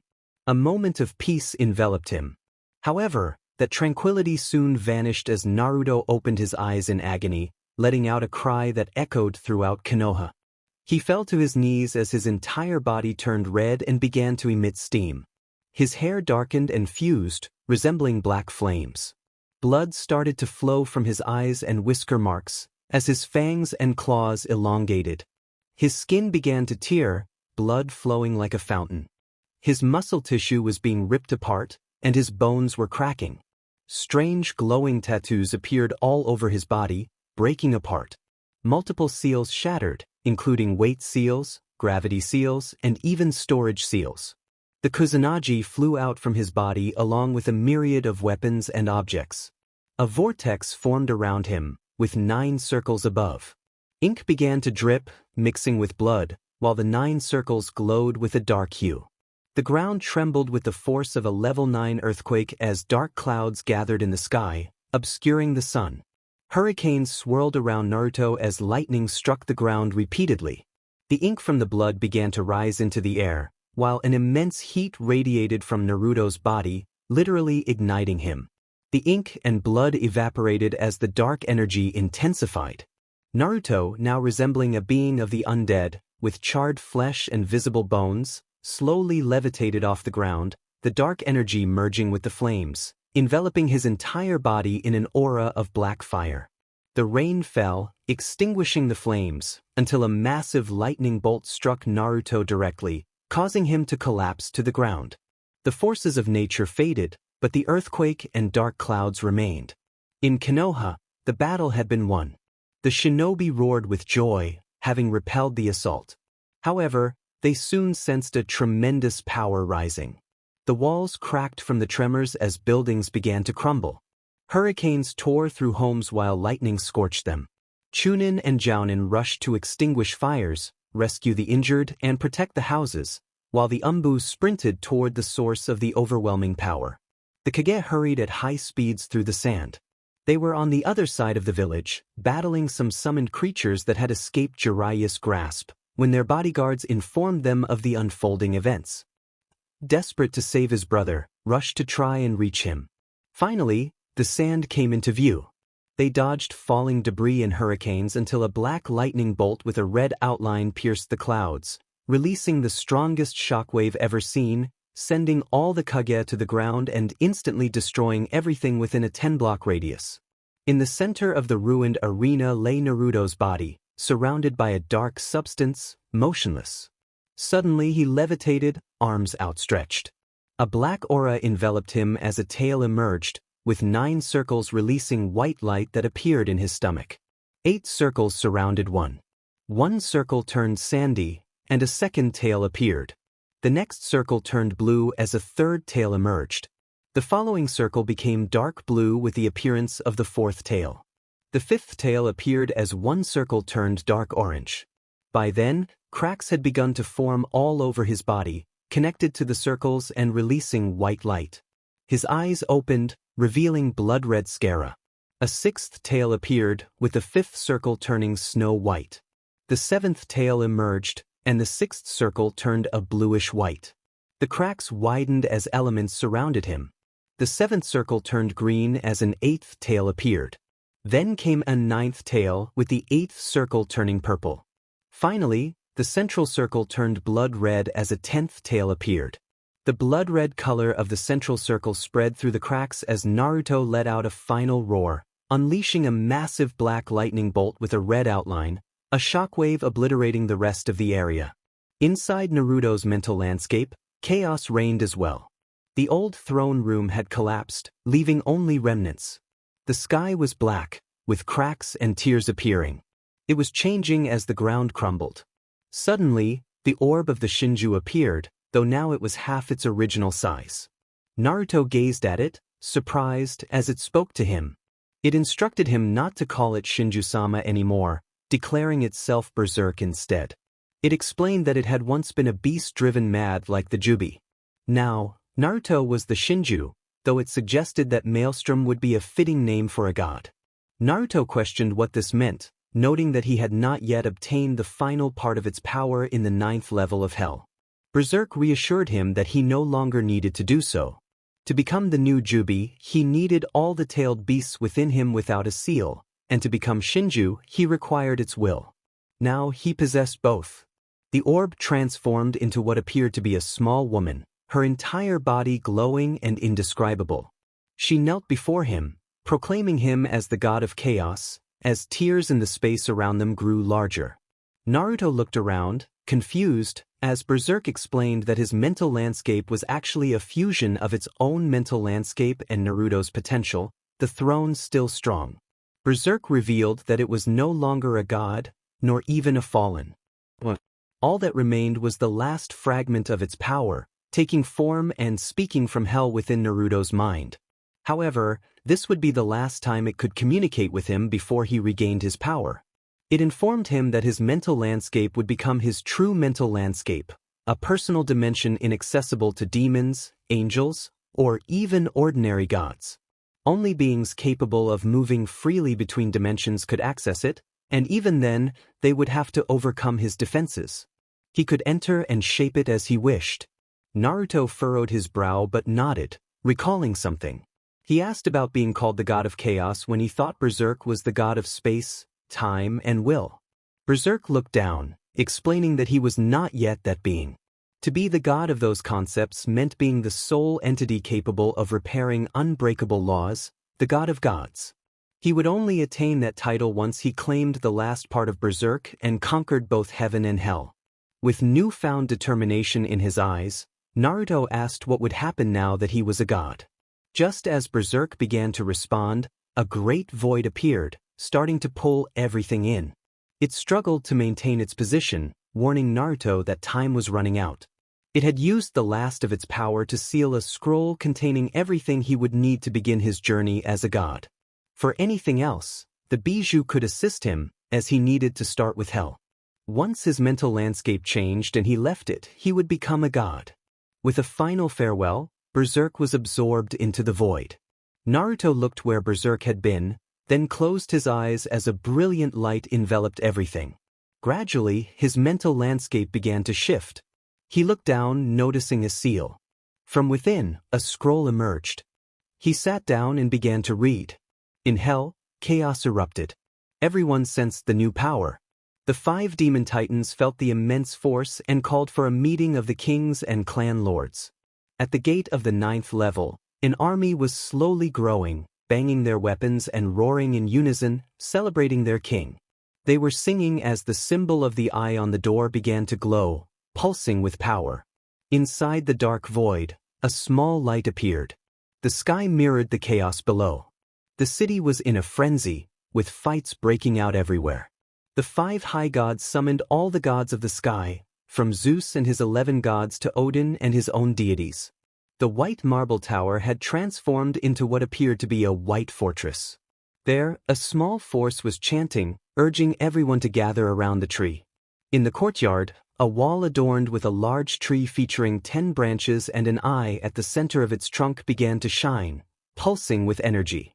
Once the lightning faded, only one man stood in the place. He was tall, measuring 6 feet 4 inches, with a physique that embodied speed, strength, and endurance.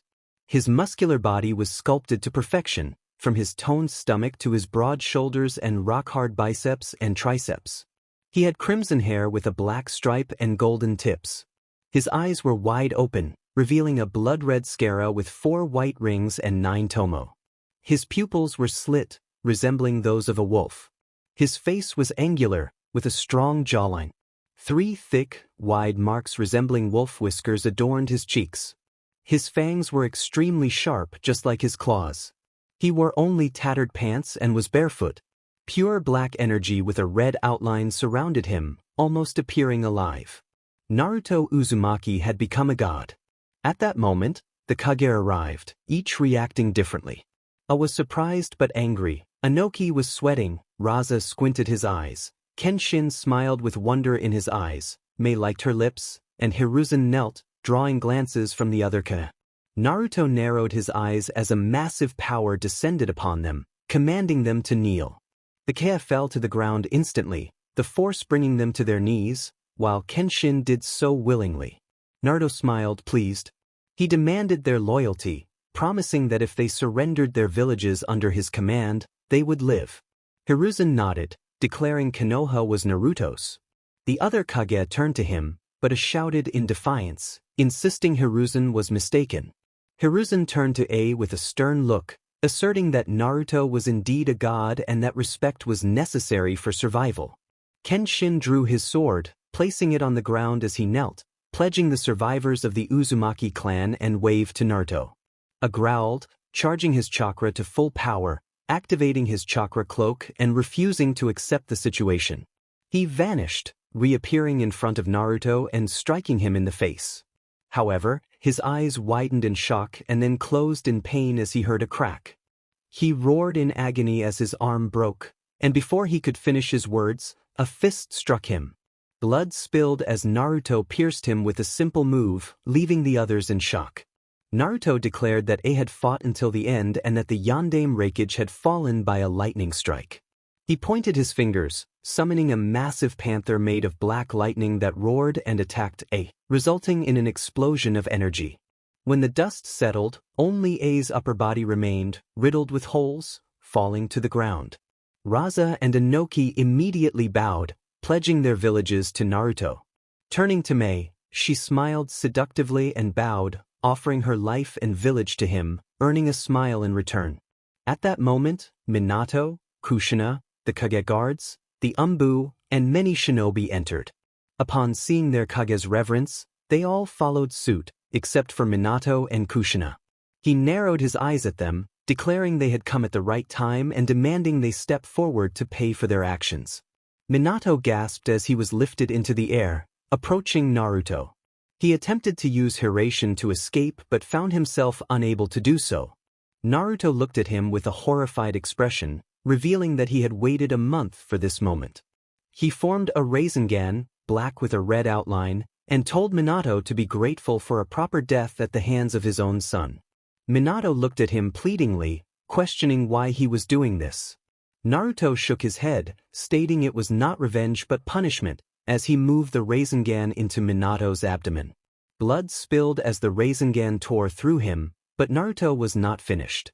He allowed the Rasengan to explode, sending Minato's torso flying. With a wave of his hand, he unleashed a gravity push, turning Minato into Earth. The lower half of Minato's body fell to the ground, leaving the shinobi in shock, while Kushina wept in horror. She rushed to the remnants of Minato, tears streaming down her face. Naruto approached her, commanding her to rise. He reminded her that she had abandoned her family, and if she wished for a fitting end as an Uzumaki, she should take her kunai and attack him, offering her a warrior's death. He threatened that he would gladly kill her where she stood. Overwhelmed with grief for Minato, Kushina looked at Naruto and unleashed her chakra chains toward him. Naruto smiled, acknowledging her choice as he lowered his hand. The sharp tips of her chakra chains pierced his body, but they bounced off him as if he were impervious. Blood spilled from him as his body was pierced in multiple places, feeling poisoned. He looked at Naruto, smiling despite the blood trickling from his mouth, and murmured an apology. Naruto regarded her and, with a swift motion, severed her head from her shoulders, declaring her forgiven. He stood there, only to have a Rasengan aimed at his head. Jiraiya, furious, drove the Rasengan into him, causing it to explode. He gasped and roared in pain as one of his arms was torn off and his legs were injured. He fell to the ground, staring at Naruto's unscathed face. Naruto raised his arm, expressing disdain. He was about to finish Jiraiya when Hiruzen intervened, pleading for Naruto to spare him, at least for a time. Naruto nodded, agreeing to Hiruzen's request, and ordered them to remove Jiraiya from his sight. He turned to two Umbu, who nodded and grabbed Jiraiya, dragging him away. He faced the shinobi, igniting his power, his voice booming and ominous. From now on, all of you work for me. If you go against me, you will face dire consequences. The shinobi swallowed hard and knelt. He smiled, then turned to the Kage. Come to the Hokage Tower tomorrow, we will discuss what to do with you. He nodded, then looked toward the Hokage monument. Has the monument been cleared of civilians? An Umbu stepped forward and nodded. Yes, Naruto-sama. He raised his arm, then lowered it. To everyone's horror and astonishment, a massive meteorite plummeted from the sky, crashing into the ground and shattering the monument. Naruto laughed, his power surging. Finally, this world is mine. Soon the rest will follow. The ground trembled beneath his might. At the Hokage Tower, Naruto sat in the Hokage's chair, his legs resting on the desk. He had changed his outfit, now wearing black Umbu pants with crimson flames liking the hem and combat boots with iron padding. His torso was clad in a fitted white muscle shirt adorned with his personal symbol on the front and a swirl on the back. He also wore a black cloak with crimson flames at the bottom. On the back of the cloak was a Rinnegan eye, with 9 tomo arranged in 3 rows of 3 beneath it. His headband resembled Jiraiya's but bore his personal symbol instead of Konoha's. He was smoking a cigarette, his eyes closed. To his right sat the Hokage, and to his left was Zabuza, who had changed into a full black suit with red Umbu gear. His Kubikure Bocho rested behind him, arms crossed. Naruto took another drag and exhaled, opening his eyes to reveal the Rinne Sharingan glowing. Before him knelt the 4 remaining Kage and the former Jinchuriki. He first looked at B and Yujito. Yujito, step forward. They approached and knelt. He stood, turned and leaned on the desk. If your brother B weren't so angry with the living, Kumogakure would still have a Kage. Unfortunately, that is not the case. However, we can fix that. B, from now on, you are the Godame Reikage. Congratulations. B looked at him, too surprised to respond. A quick thank you is sufficient, he added, and B nodded in gratitude. Naruto turned to Yujito. As for you, my little kitten, from now on, you are the daimyo of Lightning Country. Congratulations. Yujito looked at him, astonished. But, Naruto-sama, I am young and inexperienced and that is my will. If anyone goes against you, you know how to contact me. I will handle them personally. Yujito nodded, thanking him, and Naruto acknowledged her. He turned to Raza and Gaara. Both stepped forward. Raza, you will maintain your position as Yondaime Kazekage. I see no reason to change that. He turned to Gaara. However, you, Gaara, from now on, are the daimyo of Wind Country. He smiled, and Gaara looked at him with wide eyes. Be a better daimyo than the last. That is all I ask. Gaara glanced at his father, who nodded with pride in his eyes. Gaara turned back to Naruto and bowed. Thank you, Naruto-sama. Raza also nodded, expressing his gratitude. Next, he faced Inoki and Rashi. Inoki, Rashi, stepped forward. They did so and knelt as Naruto addressed Inoki. I see no reason to remove you from the position of Tsuchikage. However, I require you to train some individuals to become Tsuchikage within 3 years. No offense, Inoki, but you are getting older. Inoki frowned but nodded in understanding. Naruto turned to Rashi. Rashi, from now on, you are the daimyo of the earth. Help the land of earth prosper. Rashi nodded, thanking him. He then turned to Mei and Utakata. Step forward, both of you. They complied and he addressed Mei. You will keep your position. You have done a wonderful job so far and have plenty of time to do more. Mei smiled and thanked him. Utakata, you are the new daimyo of water. I know you will do well. He turned to Utakata, who bowed in gratitude. Finally, he faced Kenshin. Step forward. Kenshin did so, and Naruto crossed his arms. So, from what Hiruzen said, you are my grandfather and the Namekage Shodame. Kenshin nodded. Naruto smiled. Well, I see no reason not to let the legendary Hitokiri Betasai be Namekage for a few years until a better Uzumaki rises. Kenshin nodded, expressing his thanks.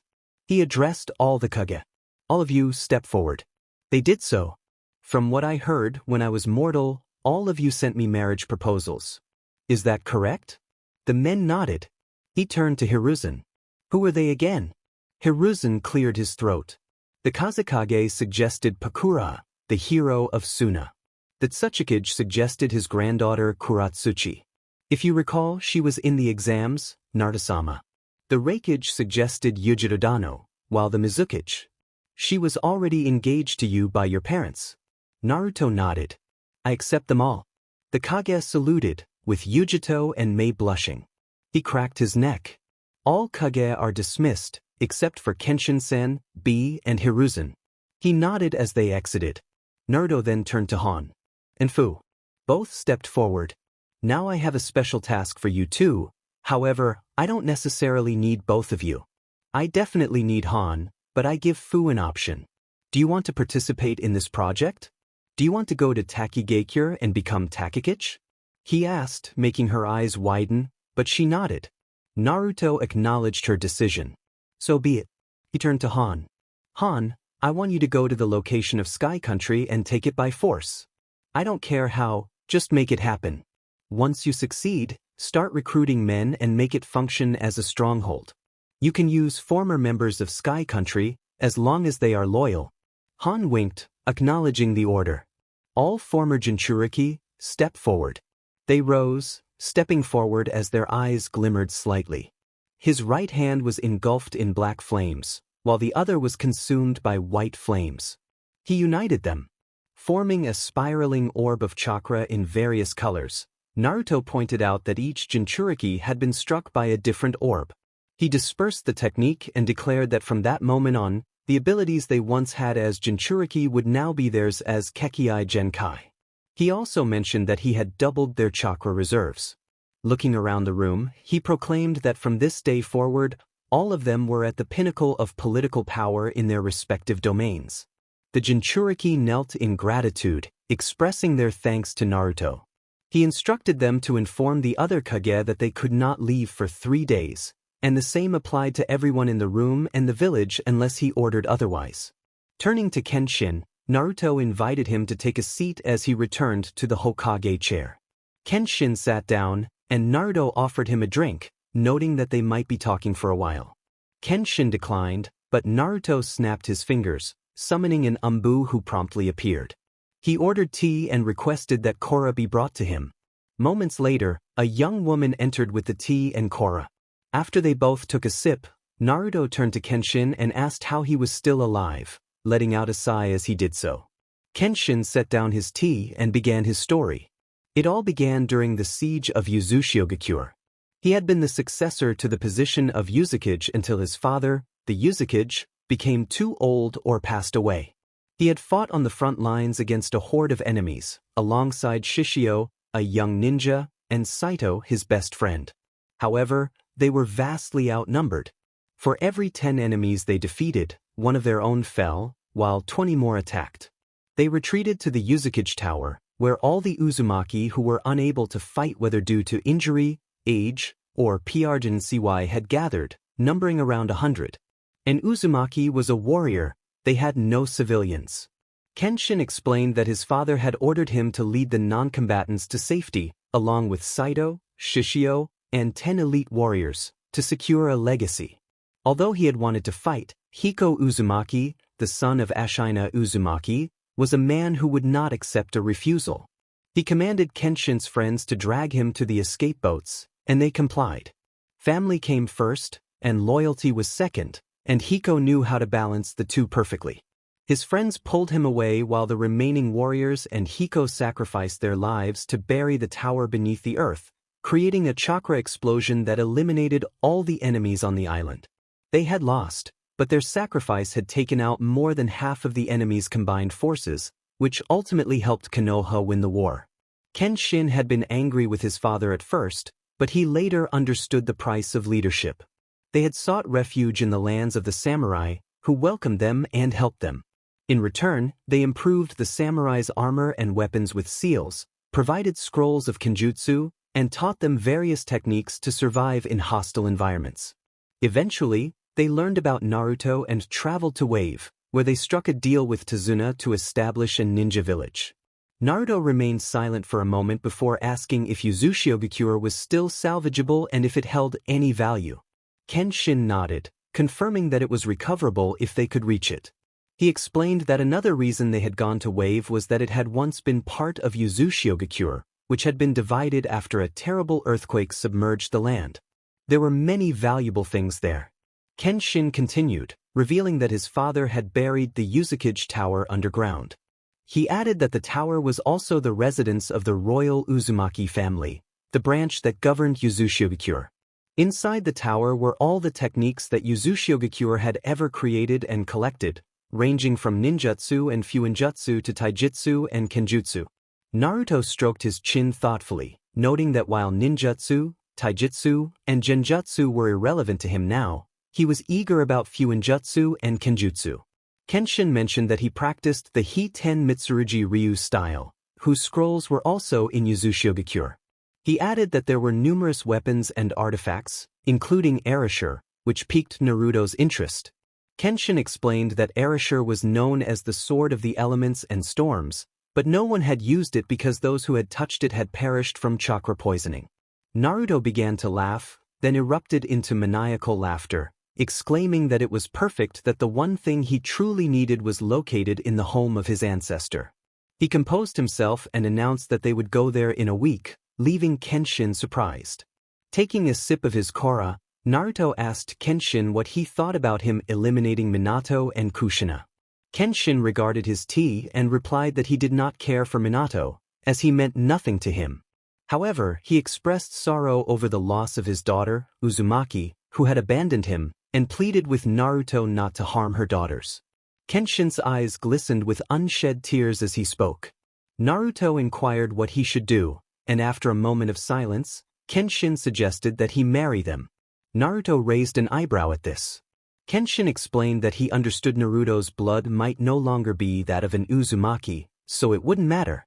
Naruto asked if marrying them would please Kenshin, to which he shook his head, stating that nothing could truly please him, but it would ease his mind and strengthen Naruto's ties with the Uzumaki, as his people wanted Kushina's daughters to live. Naruto nodded in agreement, stating that it would be. Rising from his seat, he declared that would be all.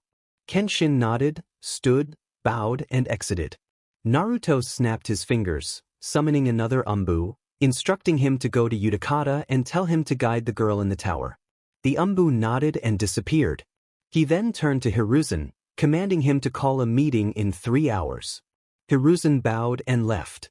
Finally, he faced Zabuza, instructing him to go to the Takizo castle, check on his men, and contact Han to see if he needed anything to take Sky Country. Zabuza nodded and vanished in a swirl of water. Naruto then snapped his fingers again, summoning 3 more Umbu, informing them that he did not need protection for now, but he had matters to discuss with them. Naruto instructed that the damage, defenses, and losses of the shinobi in the village be assessed after the exams, and to present the findings to Hiruzen once completed. He emphasized that the task should be done within 2 hours. After receiving 3 salutes, the Umbu vanished. Shortly after, he heard a knock at the door and called for the person to enter. A young woman stepped inside, her wavy blonde hair cascading over her shoulders and her dark green eyes sparkling. She was petite with a curvy figure, dressed in a light purple top, black shorts, a black skirt, black boots, and violet bracelets. She smiled and bowed slightly, blushing as she greeted him. Naruto welcomed Hataru to Konoha and inquired about her journey. She replied that it had been good, though she felt a bit sore. He gestured for her to come closer, and she settled onto his lap. As he began to massage her back, she expressed her pleasure with soft sounds. He continued, focusing on a particular spot that elicited a stronger reaction from her. Noticing her discomfort, he suggested she might need a full-body massage. In the council room, the members of Konoha's council were in an uproar over recent events. The room was large and rectangular, with the Hokage seated at the head of the table. When Naruto entered, a heavy aura of authority fell over the room, causing everyone to kneel. He took the Hokage's seat, and with an ominous tone, warned that any further disputes would be dealt with directly. He then requested a report. Hiruzen began to relay the details, and Shikaku sighed as he explained the damage. The village walls needed repairs, and they had lost the stadium along with many buildings in the vicinity. Their defenses were currently lacking, having lost a significant number of shinobi during the invasion. Naruto listened intently and asked for a map of the village. After reviewing the numbers, he devised a plan to bolster their defenses. He ordered that the remaining Umbu be divided into teams to repair and prepare abandoned forts surrounding the village. He instructed that 1,000 jounin be sent on missions to gather funds for the village while the rest remained to complete the defensive structures. However, Koharu interrupted, questioning his authority. Naruto, with a hint of sarcasm, reminded her of his position and declared the dissolution of the civil council. In a swift motion, he dealt with the dissenters, commanding the Umbu to restrain them and take them away for questioning. Turning to Danzo, who remained seated, Naruto ordered him to remove his bandages. Danzo, surprised, attempted to retaliate by commanding his root members to attack. But Naruto effortlessly countered their assault, showcasing his strength and determination. He lifted Danzo by the throat, a smile on his face as he prepared to assert his dominance. Naruto's eyes sparkled with determination as he faced Danzo. The dark flames of Amaterasu engulfed Danzo, eliciting gasps from those around them. Yet, Naruto was not finished. He placed his other hand on Danzo's head and extracted his soul. Danzo collapsed to the ground as Naruto dispelled the flames. He then pointed his index finger at Danzo, releasing a beam of white light. When it was over, nothing remained. With a sigh, he turned to the council and gestured for them to leave, stating that they could go. As they bowed and exited, he returned to his seat and commanded them to bring in the next person. The doors swung open, revealing Jiraiya, who was missing an arm and had chakra-binding seals on his body, accompanied by Kakashi and Guy. They positioned him in front of the table. Naruto rested his head on his arm and asked why Hiruzen had wanted him to spare Danzo's life. Hiruzen nodded, explaining that Danzo was a master spy and might possess valuable information. Naruto raised an eyebrow, curious about what that information could be. Hiruzen turned to Jiraiya, revealing that he had been meant to watch over Naruto alongside Tsunade as his godfather. Naruto's eyes widened in surprise, then narrowed as he demanded an explanation. Jiraiya swallowed hard, admitting that before Naruto's birth, Minato and Kushina had entrusted him and Tsunade with the responsibility of protecting Naruto in case anything happened. He recounted how he had cared for Naruto for a few weeks before leaving to join Minato. Hiruzen accused him of knowing about Naruto's situation, to which Jiraiya admitted he did. He had helped care for Narumi and Naruko, teaching them various jutsu. Naruto's anger simmered as he questioned why he had not been cared for in the same way. Jiraiya murmured that it was not solely due to the Kyuubi's chakra. He explained that the old toad had given him a prophecy about a student who would become the most powerful shinobi of their generation and would eventually have a child. This child was originally foretold to be two, but later became one, destined to either save or destroy the ninja world. Naruto narrowed his eyes, demanding confirmation from Jiraiya about the prophecy. Jiraiya mentioned that the toads and Minato could verify it. Naruto stood and approached Jiraiya, with Hiruzen following suit. He instructed Hiruzen to hold his shoulder while he grasped Jiraiya's. In an instant they vanished. They reappeared on Mount Myaboku, where the great sage Fukasaku and Shima looked on in astonishment. Fukasaku questioned Jiraiya about what had happened, and Jiraiya simply replied that they were in trouble. Naruto turned to Gamamru, the great sage of the toads, and asked if he was indeed the great sage. Gamamaru responded with snores, prompting Naruto to insist that they wake him. Once Shima reluctantly did so, Naruto poured 2 vials of blood onto the ground, invoking the technique of impure world reincarnation. To everyone's shock, Minato and Kushina materialized, their scara now black. Naruto nodded, his eyes gleaming with purpose, declaring that they could now begin. Minato and Kushina looked at their surroundings in surprise, realizing they had been transported to Mount Mayaboku. They turned to see Hiruzen, a one-armed Jiraiya, Shima, Fukasaku, and the great sage of the toads all staring at them. Minato was in shock as he looked at Jiraiya, while Kushina turned to Naruto, her eyes filled with emotion. She reached out to him, but he stopped her with a look, instructing her to speak only when necessary. Though saddened, she nodded in agreement. Naruto then asked Minato about the prophecy. Minato began to explain, turning to the great sage to confirm if it was indeed the prophecy he had given. Gamamaru nodded. Naruto crossed his arms and pressed Minato for details on why he and Jiraiya were so certain that Naruko and Narumi were the children of the prophecy. Minato explained that Naruko and Narumi had a difference in age. One possessed the Kyuubi while the other awakened the Rinnegan, each with unique traits. Naruto then addressed Gamamaru, the great sage, and inquired about his connection to the prophecy. Gamamaru opened his eyes wide in surprise as the others looked on in astonishment.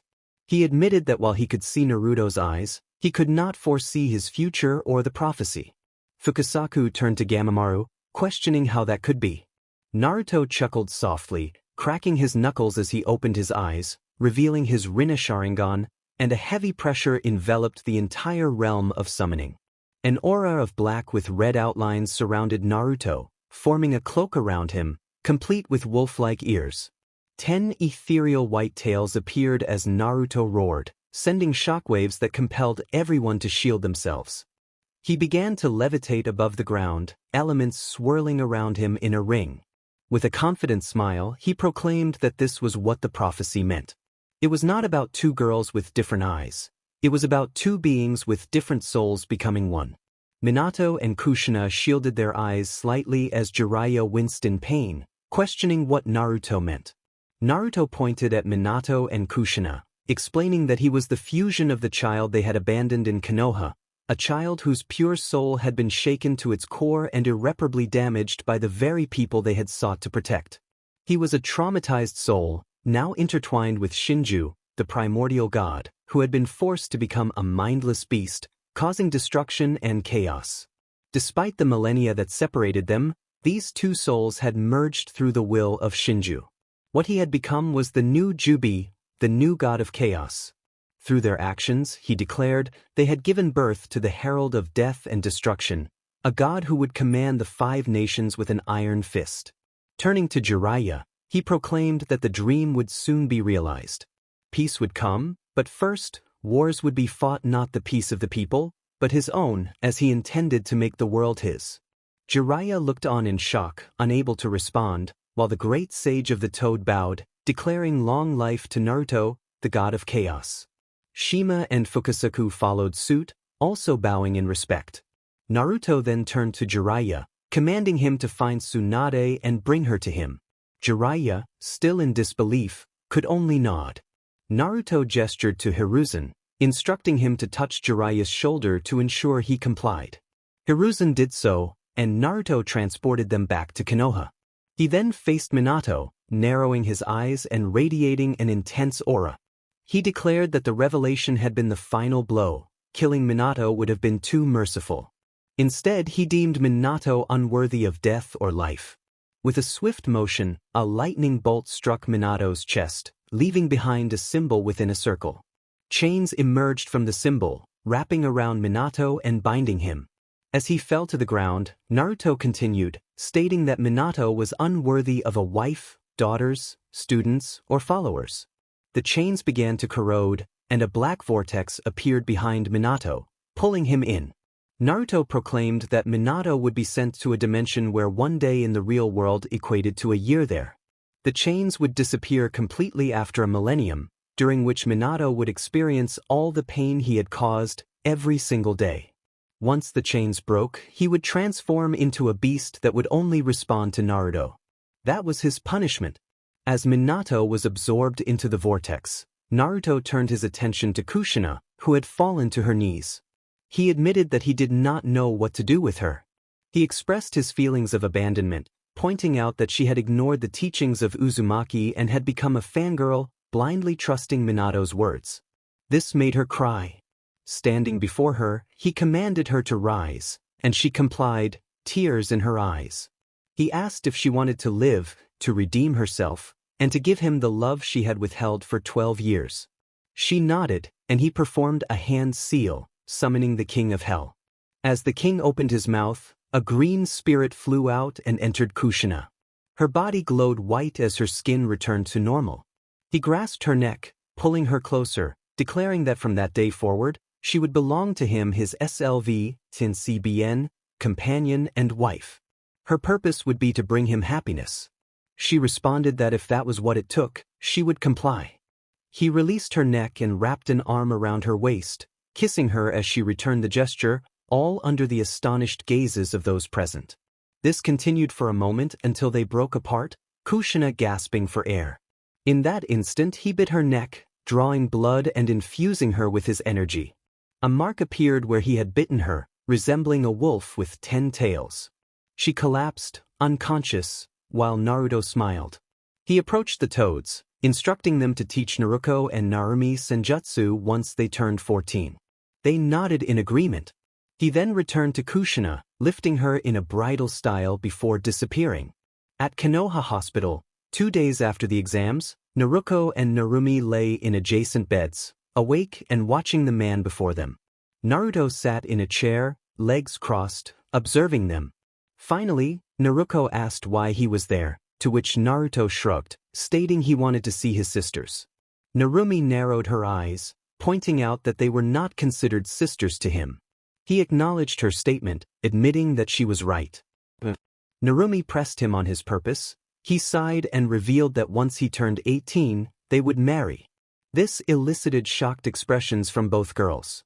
Naruto was the first to respond, questioning if he truly expected them to marry the man who had put them in the hospital, the one who had killed their parents. Naruto shook his head, explaining that they had chosen to fight him and would face the consequences. He added that their parents were alive, just as Kushina entered the room.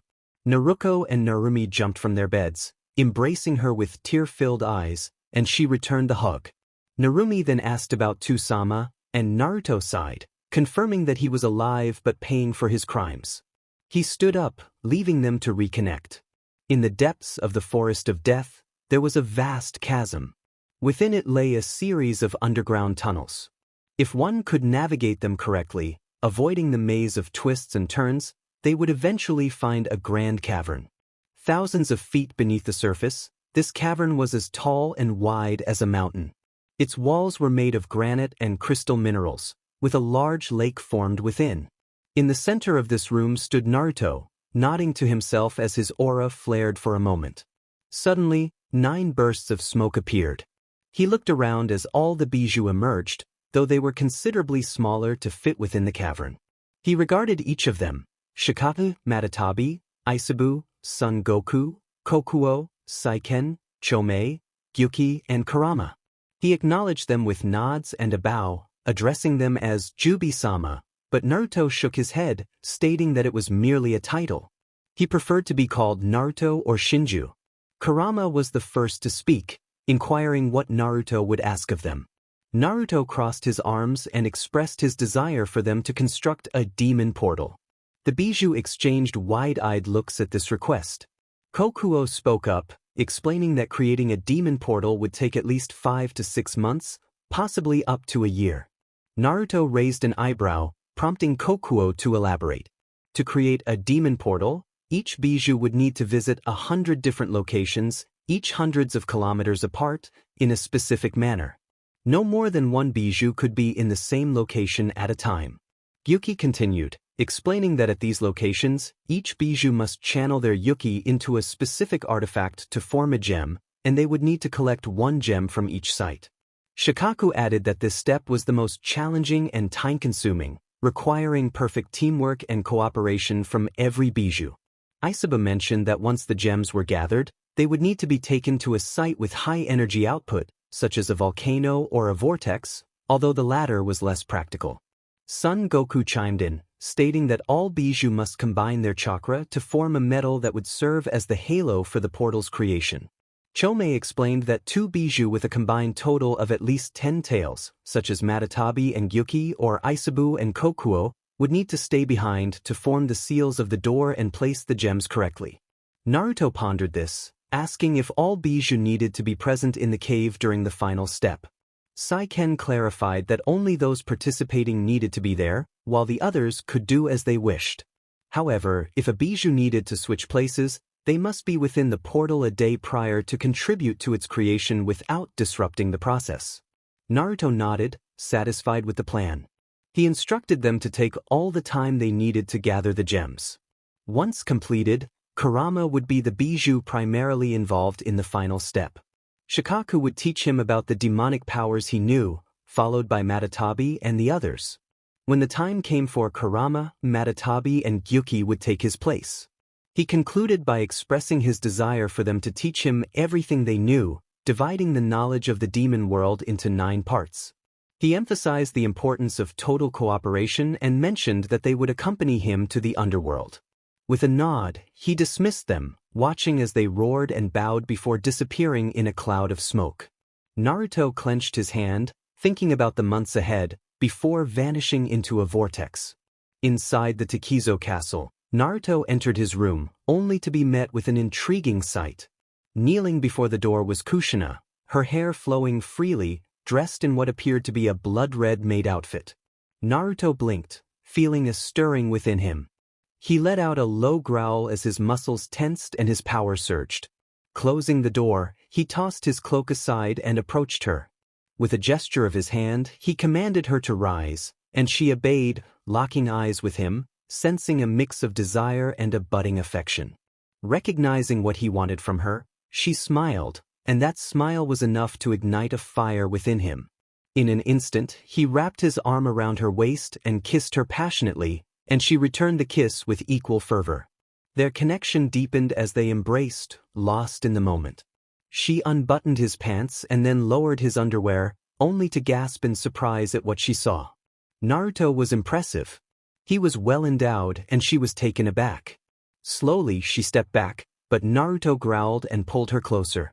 She gasped in surprise, her breath catching as he commanded her to take him in. His eyes were clouded with desire as she began to move her head up and down. He groaned in pleasure as she skillfully used her tongue, her hands exploring him. He pushed deeper, and she felt the intensity of the moment. His movements were swift and powerful, and she was overwhelmed by the sensations.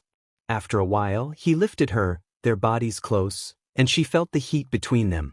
He asked if she was ready, and she eagerly nodded, expressing her desire for him. With a swift motion, he entered her, and she cried out in delight. He held her hips as he began to move, and she responded with soft eminence of pleasure. After some time, he turned her over, positioning himself above her. He pushed deeply, and she let out cries of joy. The pace quickened, and her mind was lost in joy. Soon, they both reached the peak of their pleasure, their cries echoing in the air. Naruto was not finished yet. He repositioned her, and with a swift movement he entered her again, causing her to gasp. She felt a mix of sensations as he continued, and he growled with each move, asking her to affirm her loyalty to him. She responded eagerly, and they both surrendered to the moment, their connection deepening. Afterward, they shared a quiet moment, their breaths mingling in the stillness. A week had passed since the events in the Hokage's office. Naruto stood at the village gate, flanked by Kushina, Kenshin, Shishio, and Saito. In front of him were Hiruzen and Zabuza. He turned to Hiruzen, instructing him to take care of the village, assuring him that it wouldn't take long. Hiruzen nodded in agreement. Then he turned to Zabuza, asking him to look after Naruko, Narumi, and Castle Takizo. Zabuza acknowledged the request. Naruto faced his group and instructed them to touch his shoulder. As they did, they were instantly absorbed into a swirling vortex. In Uzushiogakure, Naruto and the others stood at the shore, taking in the ruins of what appeared to be a bridge. Kenshin confirmed that this was the place. Naruto closed his eyes, focusing his energy. When he opened them, a dark aura surrounded him as he pushed his arms forward, causing the ground to tremble and the sea to rise. Slowly, the land began to emerge, and a stone bridge formed before their eyes, remnants of columns visible. Kenshin stepped forward, marveling at the sight. Naruto discarded his cigarette and sprinted ahead, with Kushina following closely. They rushed into Uzushiogakure, passing through the destroyed gate and gazing in awe at their surroundings. Despite the ruins, the place held a strange beauty that resonated with Naruto, making him feel at home. As they made their way to the center of the island, they observed the marble buildings adorned with symbols of whirlpools and waves, nature reclaiming the space with vines and flowers. They arrived at a large circular area, large enough to build a fortress. In the center was a carved whirlpool. Kenshin approached it, channeling chakra into the design. With a loud noise, he jumped back just in time as the circle opened, revealing a giant tower rising from the ground. It appeared ancient, constructed from black granite with copper accents, featuring a massive whirlpool symbol at its center. Inside, they found everything covered in dust. Kenshin pointed to a staircase leading down. He mentioned that the library was first, followed by the armory. Naruto nodded in agreement. As they descended the stairs, Shishio remarked to Makoto that it brought back memories, suggesting that if they encountered any IWA nins, it would be reminiscent of their last visit. Saito added that this time, they would handle the IWA nins much faster, sharing a smile with Shishio. Kenshin turned to his daughter, who was gazing around in wonder. He nodded to himself as they approached a door. Naruto opened it to reveal rows of scrolls on shelves. Kenshin instructed Shishio and Saito to start sealing the scrolls on the left while he and Naruto, along with Kushina, would explore the right section, which contained Kenjutsu and Fuinjutsu. As they began their search, Kushina read over Naruto's shoulder, intrigued by a scroll that detailed the Hiten Mitsurugi style, created by Seijiro Uzumaki, the royal branch of Uzumaki. Developed for a person to face numerous enemies at once, it required a combination of extreme speed, agility, perception, and Batajutsu. Kushina read with wide eyes, wondering what Batajutsu was. Naruto turned to her, explaining that it was a technique more commonly used by samurai than ninjas. He elaborated that Batajutsu was a field of Kenjutsu, the art of drawing and sheathing a sword quickly. A sword drawn from its sheath moved up to 3 times faster than when swung from a normal position, designed to defeat an opponent in one strike. Kushina nodded in understanding as he continued reading from the scroll.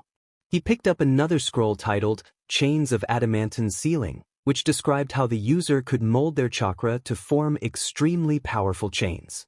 He then read from another scroll, Formation of 4 Red Yang, which required 4 Kage-level shinobi to create a red barrier strong enough to withstand Bijū attacks. After some time, he and Kushina waited for Kenshin and the others to finish. Soon, Kenshin approached them, indicating that it was time to leave. After descending further, they entered a vast room filled with rows of armor. Passing through, they entered another empty chamber, except for a pedestal. On that pedestal, 2 dragon heads held a sword between their fangs. It was a katana, sheathed in a black scabbard adorned with blue swirls. The hilt and guard were made of black steel, and the grip was wrapped in royal blue fabric. As he grasped it, he felt a slight tug on his boundless reserves of energy. He placed his hand on the hilt and drew the sword. The blade shimmered in a blue metal, reminiscent of diamonds, with waves flowing along its surface. An inscription read, I am Erasure, Sword of Storms. Tremble before my power. He examined it closely, smiling as his aura manifested, channeling his energy into the sword. The blade glowed briefly before returning to its normal state. He sheathed it and secured it to his belt, declaring that only the sacred and demonic gods could challenge him now. Naruto sat in the Uzukage's office on the top floor of the tower. The circular room featured a large window, with a red futon and an acacia coffee table instead of a traditional desk and chair. Shelves and sofas adorned the space, all painted in a deep navy blue. He sipped his drink while Kushina massaged his back, causing Kenshin to raise an eyebrow. Naruto opened one eye, suggesting that if Kenshin had a problem, they could settle it with their blades. Kenshin shook his head, expressing that the sudden change felt a bit strange for him. Naruto shrugged it off as Kenshin took a sip of his sake, informing him that Saito had gone to summon the elite to Uzushio to begin repairing the city.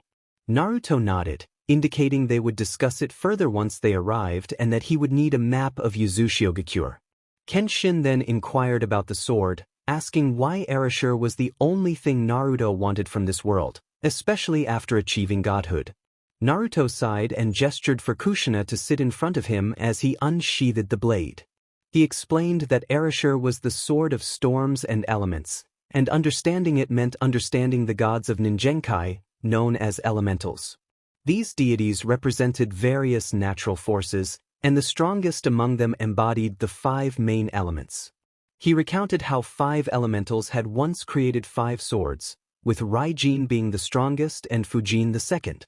After crafting the 5th sword, the overwhelming power attracted other gods, leading to a great battle over the swords. In the end, only the god of storms and the god of lightning remained, who agreed to a truce to create a single sword that combined the power of all gods and elements. This sword was named Erasure, after the god who helped forge the piece, and it contained the essence of every element. Naruto emphasized that Erasure was a divine sword, capable of blocking any elemental attack and even killing gods. Despite having reached godhood himself, he explained that other gods could still pose a threat to him. To defeat them, he needed an extraordinary weapon, and with Erasure, he could challenge any god. He noted that while Raijin's true form could also achieve this, Erasure had additional advantages. As he finished, Kenshin nodded in understanding.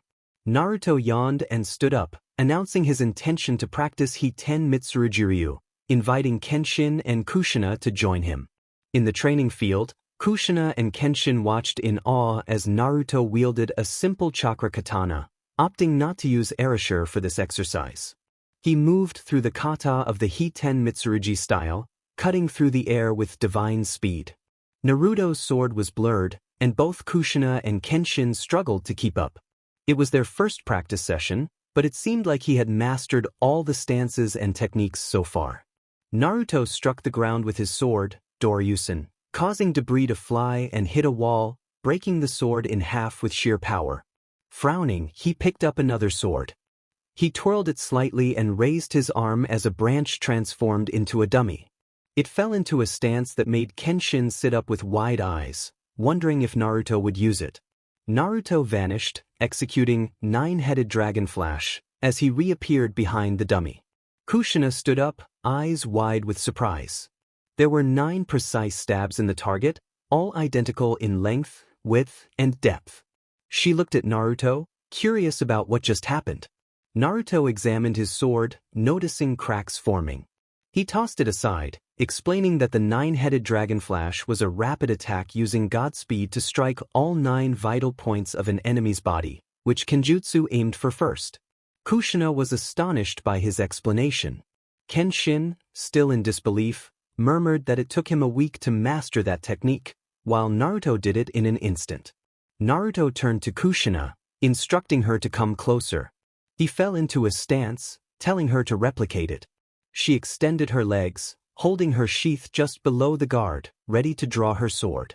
Naruto created a clone that would throw rubber ball at her until she could unsheath and sheath her sword perfectly, which would happen when she could slice through 10 small rubber ball in succession. She nodded, focused on her training, while Naruto and Kenshin watched. Initially, she faced some challenges, but she was progressing quickly. Naruto sipped his drink, commenting on her talent, and Kenshin agreed, noting that she was his daughter. Naruto continued to drink while Kenshin turned to him, mentioning that he hadn't used the dragon elevator technique. Naruto replied that there was no need as he knew how to do it. Kenshin regarded him for a moment before nodding.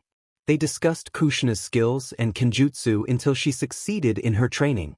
She smiled, wiping the sweat from her forehead. At that moment, Shishio, Saito, and 10 Uzumaki entered the training field. Naruto stood, observing the Uzumaki. They were all in their 40s, with red hair and violet eyes, dressed in complete blue outfits with red samurai armor. Each carried at least 2 blades, with one wielding 6. Despite their age, they appeared stronger than most jounin in their prime. Upon seeing Naruto, they bowed to him, and he acknowledged them, stating that it was time to plan. In the council room of Uzumaki, a large circular chamber painted blood red with blue swirls adorned the walls. The circular table featured a carved swirl, and the chairs resembled small thrones, with the usages being the largest. The ceiling displayed a map of all the elemental nations. Currently, Naruto, Kenshin, Saito, and Shishio, along with the 10 Uzumaki, sat discussing the state of Yuzushiogakure.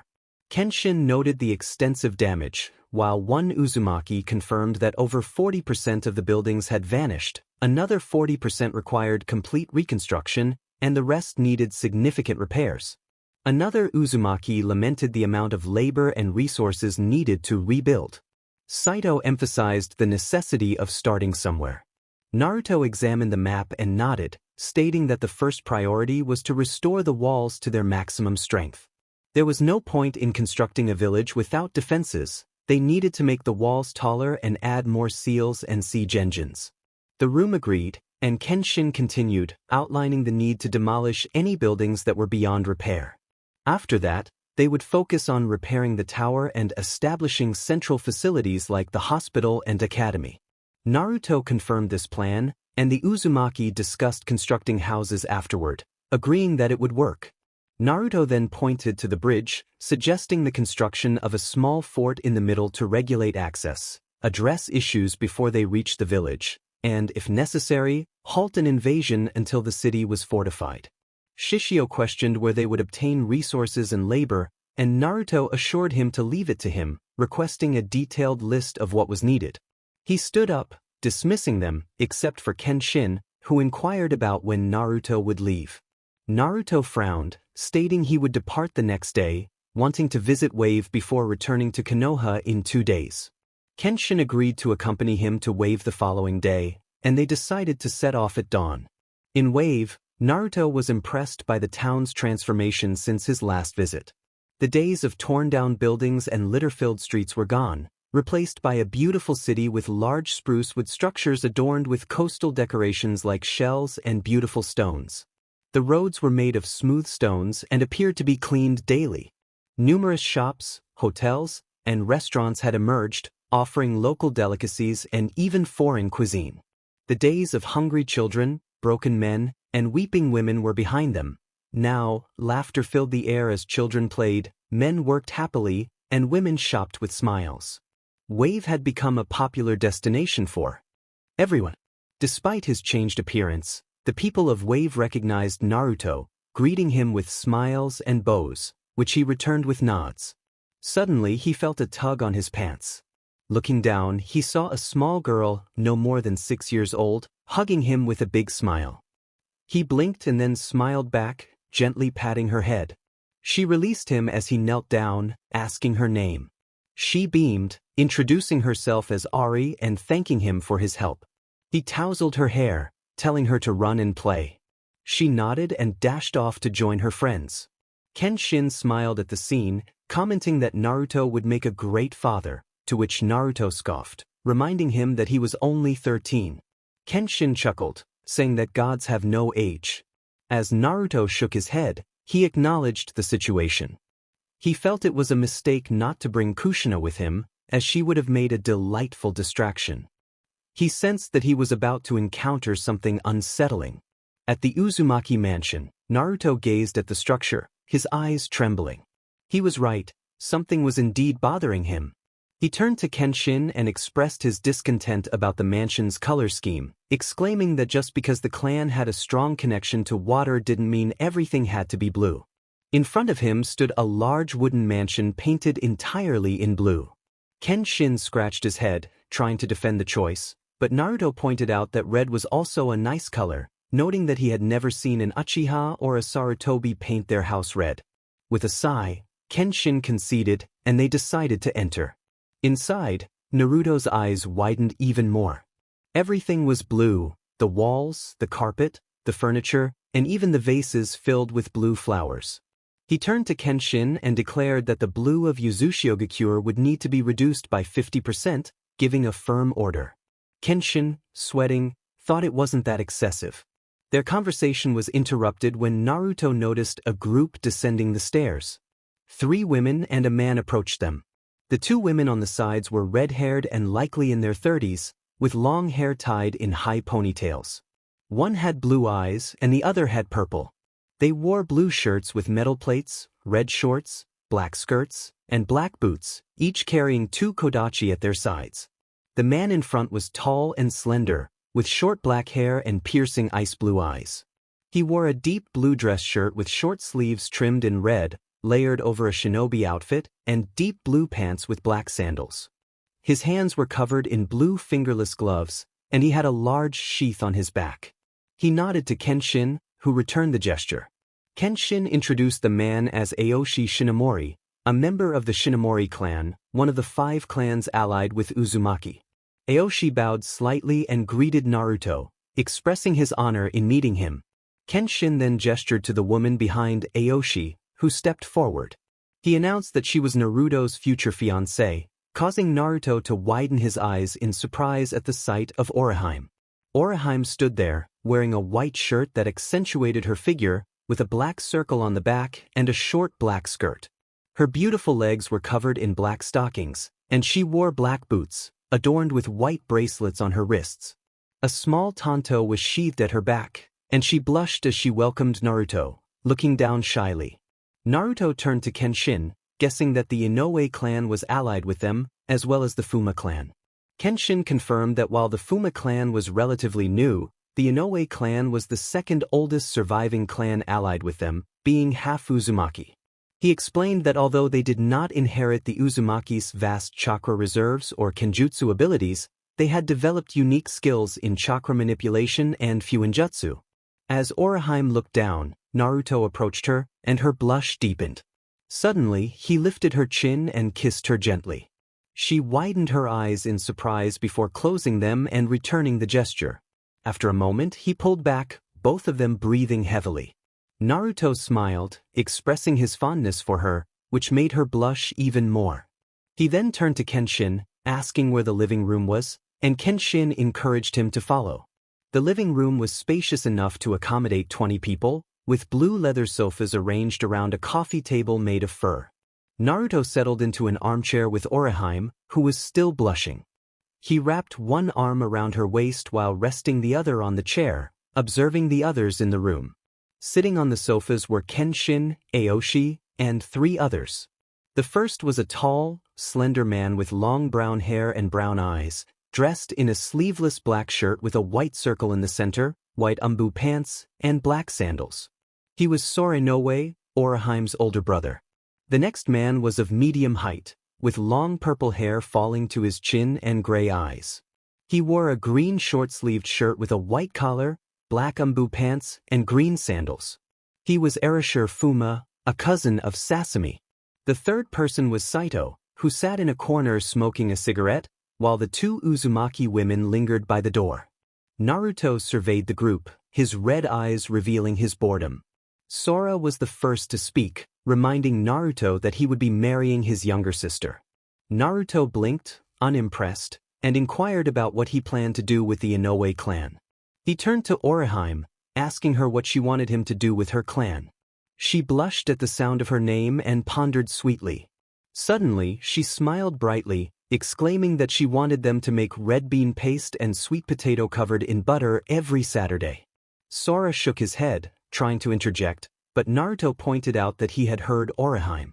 He then paused, considering something else. He asked if they could also make beef with red bean paste and sweet potato on a dango stick, to which Orihime happily nodded. He turned to everyone, declaring that his first worldwide request was for them to make beef ramen with red bean paste and sweet potato on a dango stick every Friday. The room was filled with a tense silence as Kenshin sighed, attempting to reason with Naruto, but was interrupted when Naruto slightly unleashed his power, breathing heavily. He questioned if Kenshin dared to challenge his princess, causing Kenshin to shake his head in defeat. The pressure lifted, and Kenshin agreed. Naruto then turned to Sora, stating seriously that he wanted nothing from the Inoue clan except their assistance in maintaining peace in the realm. Sora sighed in relief, expressing his satisfaction with that response. He explained that they were not a particularly powerful or wealthy clan, so they were unsure of what to offer. Naruto simply requested loyalty, then playfully pinched Orihime's side, causing her to squeal. He added that he wanted his companions to be happy. Finally, he turned to Saito, expressing his surprise at discovering that Saito had a clan. Saito nodded, confirming that the Hajime clan possessed a dojutsu. The transformation caused their eyes to remain a vivid yellow. In exchange, it enhanced their speed, strength, reflexes, endurance, and sharpened all their senses. They had developed a fighting style to complement this, called Gitatsu. Naruto nodded in agreement, expressing his eagerness to learn it, while Saito smiled. The next to speak was Erasure, who requested a favor from Naruto. He explained that their clan had lost their home and, although they had allied with the Uzumaki, they still yearned for a place to call their own. He asked if there was any way Naruto could grant them that. Naruto remained silent for a moment before responding that as long as they continued to be allies of the Uzumaki and loyal to him, he would allow them to settle in Wave. He even offered that they could choose one of their clan members to take on the Namekage role, provided they were capable. In return, he asked them to take care of the land. Sora pledged his loyalty to Naruto, promising not to let him down. Naruto then turned to Kenshin, yawning and asking if there was anything else to discuss. Kenshin shook his head, and Naruto decided to take a nap, leaving the room. Sora glanced at Orihime, blushing as he understood Sora's intentions, and excused himself as he left. Kenshin chuckled, hoping the bed would hold up. Naruto lay on the bed with his eyes closed. He heard the door open and close, and upon opening his eyes, he was greeted by a sight that filled his mind with desire. Orihime stood at the door, dressed in a white nightgown that seemed to cling to her. She approached the bed, asking if he needed assistance. He nodded, and she knelt beside him, her gaze fixed on him. As she moved closer, he felt a rush of warmth. After a moment, Naruto decided to take a break from the day's events. He stood on the Grand Naruto Bridge, now adorned with wolf statues, a change he appreciated. Entering the bridge, he noticed an inscription that read, "The Great Bridge of Naruto," named after the maelstrom who rushed into Wave and filled it with hope. This made him smile as he gazed at the moon, contemplating his next steps. Suddenly, the tomo in his eyes began to spin as he entered his mental landscape. In his mental landscape, Naruto observed the changes since his last visit. He sat atop a mountain, the night sky filled with stars, and the moon resembling his eyes. At the peak stood a statue of a wolf with 10 tails, its mouth open. A bolt of lightning erupted from it, revealing the image of a massive serpent-like monster alongside a woman with blonde hair. As the lightning faded, Naruto smiled, realizing he now knew what to do. It was time to find a dragon and a princess. 2 days had passed since Naruto's visit to Wave and Uzushio. Now, he was in the Hokage's office, examining 5 scrolls and a map presented by Hiruzen. His eyes scanned the information, forming scenarios and weighing possibilities. Finally, he looked at Hiruzen, asking if the information was accurate. Hiruzen confirmed that a massive stone army had emerged, attacking various settlements and forts. They had targeted over 20 of their forward posts, but fortunately, they had been held back. However, their Umbu were struggling to defeat them, as they were impervious to normal ninja weapons. Though their exact numbers were unknown, estimates suggested they were in the tens of thousands. Naruto growled in response, slamming his hand on the table. He ordered an increase in the number of men at the forward posts to 3 and 5 at the towers. He instructed that 100 jounin be sent to each fort to support the Umbu and called for all jounin to assemble. He wanted reconnaissance teams formed, using a maximum of 100, to identify the enemy's patterns.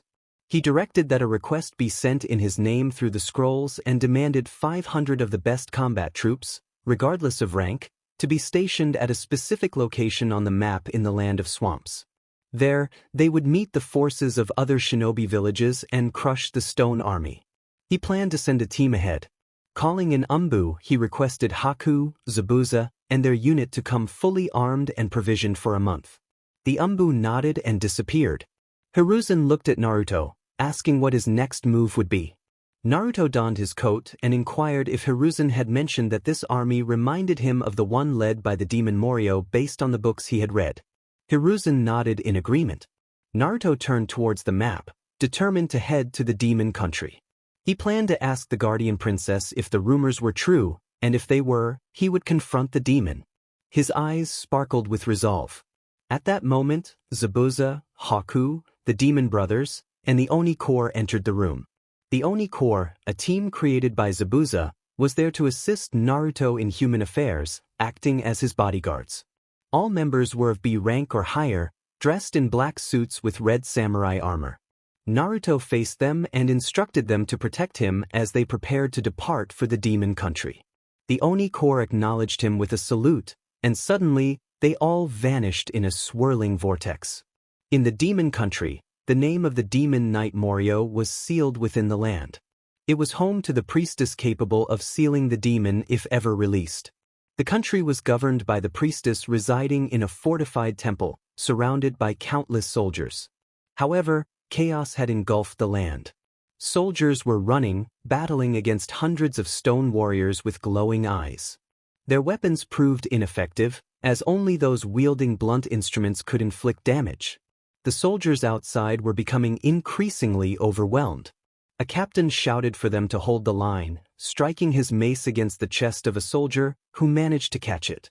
Fear gripped him as a stone being prepared to move its spear into him, only to be cut in half by Zabuza, who wielded his Kubikure Bocho with precision.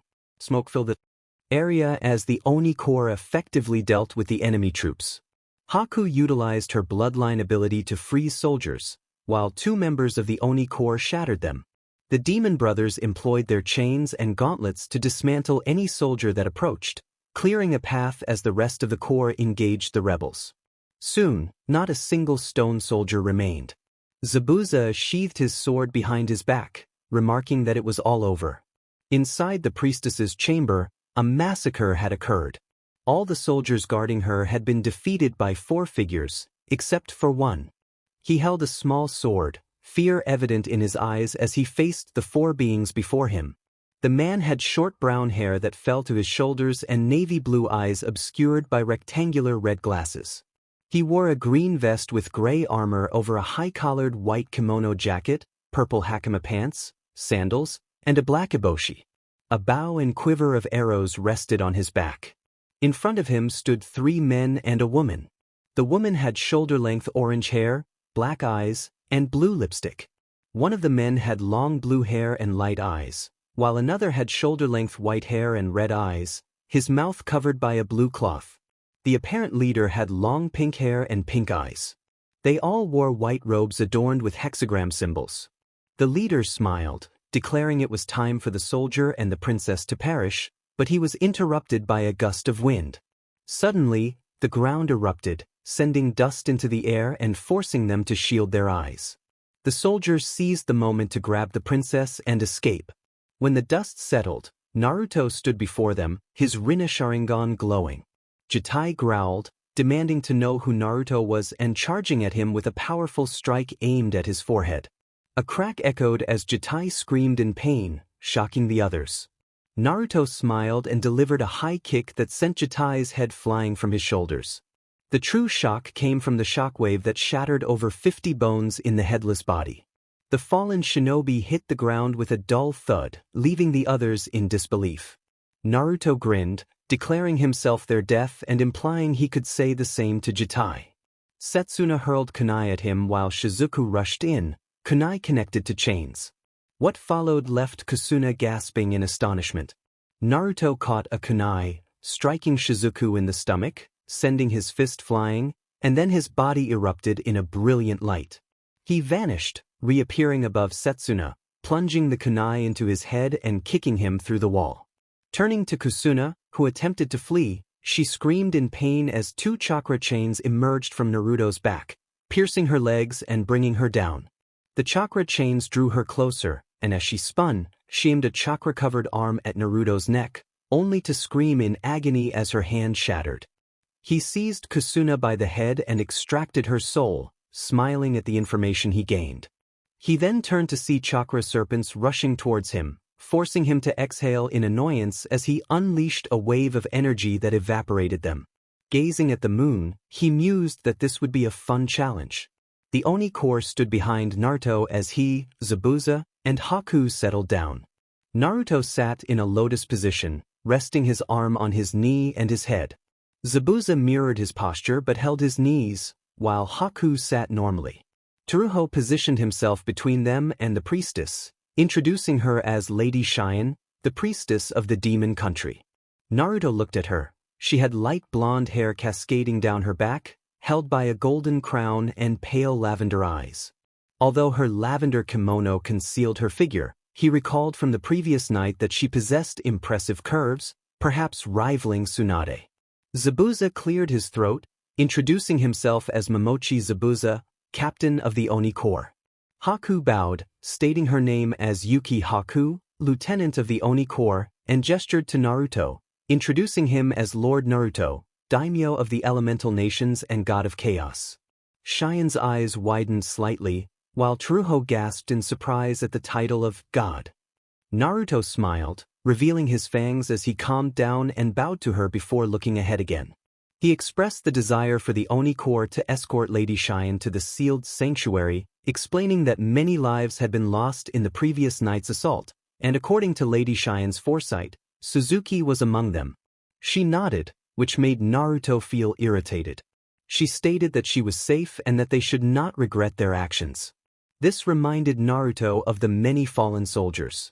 He recalled how he had helped the Fuma clan, the Uzumaki clan, the Wave, how he had stood up for Konoha, and how he had brought happiness to the Jinchuriki by giving them a position that could benefit them and the world. A low growl escaped him as an ominous pressure filled the room. Cheyenne's eyes widened in surprise when Naruto seized her by the throat and lifted her into the air, channeling his power. He questioned her lack of regrets, asking what about leaving loved ones and family. Was that not something to regret, according to her words? She gasped for air, asserting her role as the priestess and claiming that her foresight allowed her to survive and keep the demon at bay. This only fueled Naruto's anger further. He challenged her, predicting that she would kneel before him the following night, and then let her drop. He turned to Haku, instructing him to take the Oni body and inform the combined shinobi forces to come here, as they would understand the true meaning of power. Haku nodded and immediately left with the Oni body. Naruto then addressed Zabuza, telling him to protect Cheyenne along with Teruho on their journey to the Seal of Morio. Teruho looked at him, confirming that he would protect Lady Cheyenne. Naruto informed them that they would leave the next afternoon, but Teruho protested that this would waste time.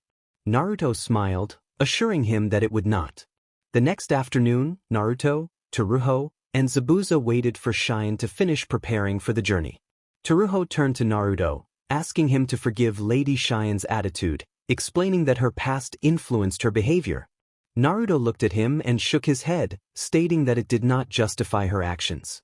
He shared his own painful past, revealing that until he was 7 he had been rejected by everyone in his village, facing numerous assassination attempts, beatings, and torture. He had later become an umbu, witnessing and participating in horrors. This continued until he became powerful at the age of 13. He emphasized that he cared for his subordinates, offering them love and protection in exchange for their loyalty, and insisted that a troubled past did not give anyone the right to act in such a manner. Teruho listened, wide-eyed, before looking down. Finally, Cheyenne appeared, and Naruto raised an eyebrow at her appearance. She wore a white top that resembled a bra, an oversized mustard-yellow shirt, and red shorts that reached her knees, paired with red sandals. She urged them to hurry, only to scream when Naruto grabbed her, placing an arm over Zabuza's shoulder as Zabuza touched Teruho's back. They vanished into a vortex. In the land of swamps, the group materialized before a large mountain as the sun began to set. Unbeknownst to them, Naruto deliberately slowed their teleportation to allow the shinobi army time to destroy the stone army. This reduction in speed was unnoticed by the group, as they still traveled quite rapidly. Cheyenne announced that she would enter alone, stepping into the sanctuary. The group waited a few moments until they saw the stone army approaching. Naruto turned to Zabuza and clenched his fist. Zabuza nodded and grabbed Teruho, running despite his protests. Naruto then entered the sanctuary.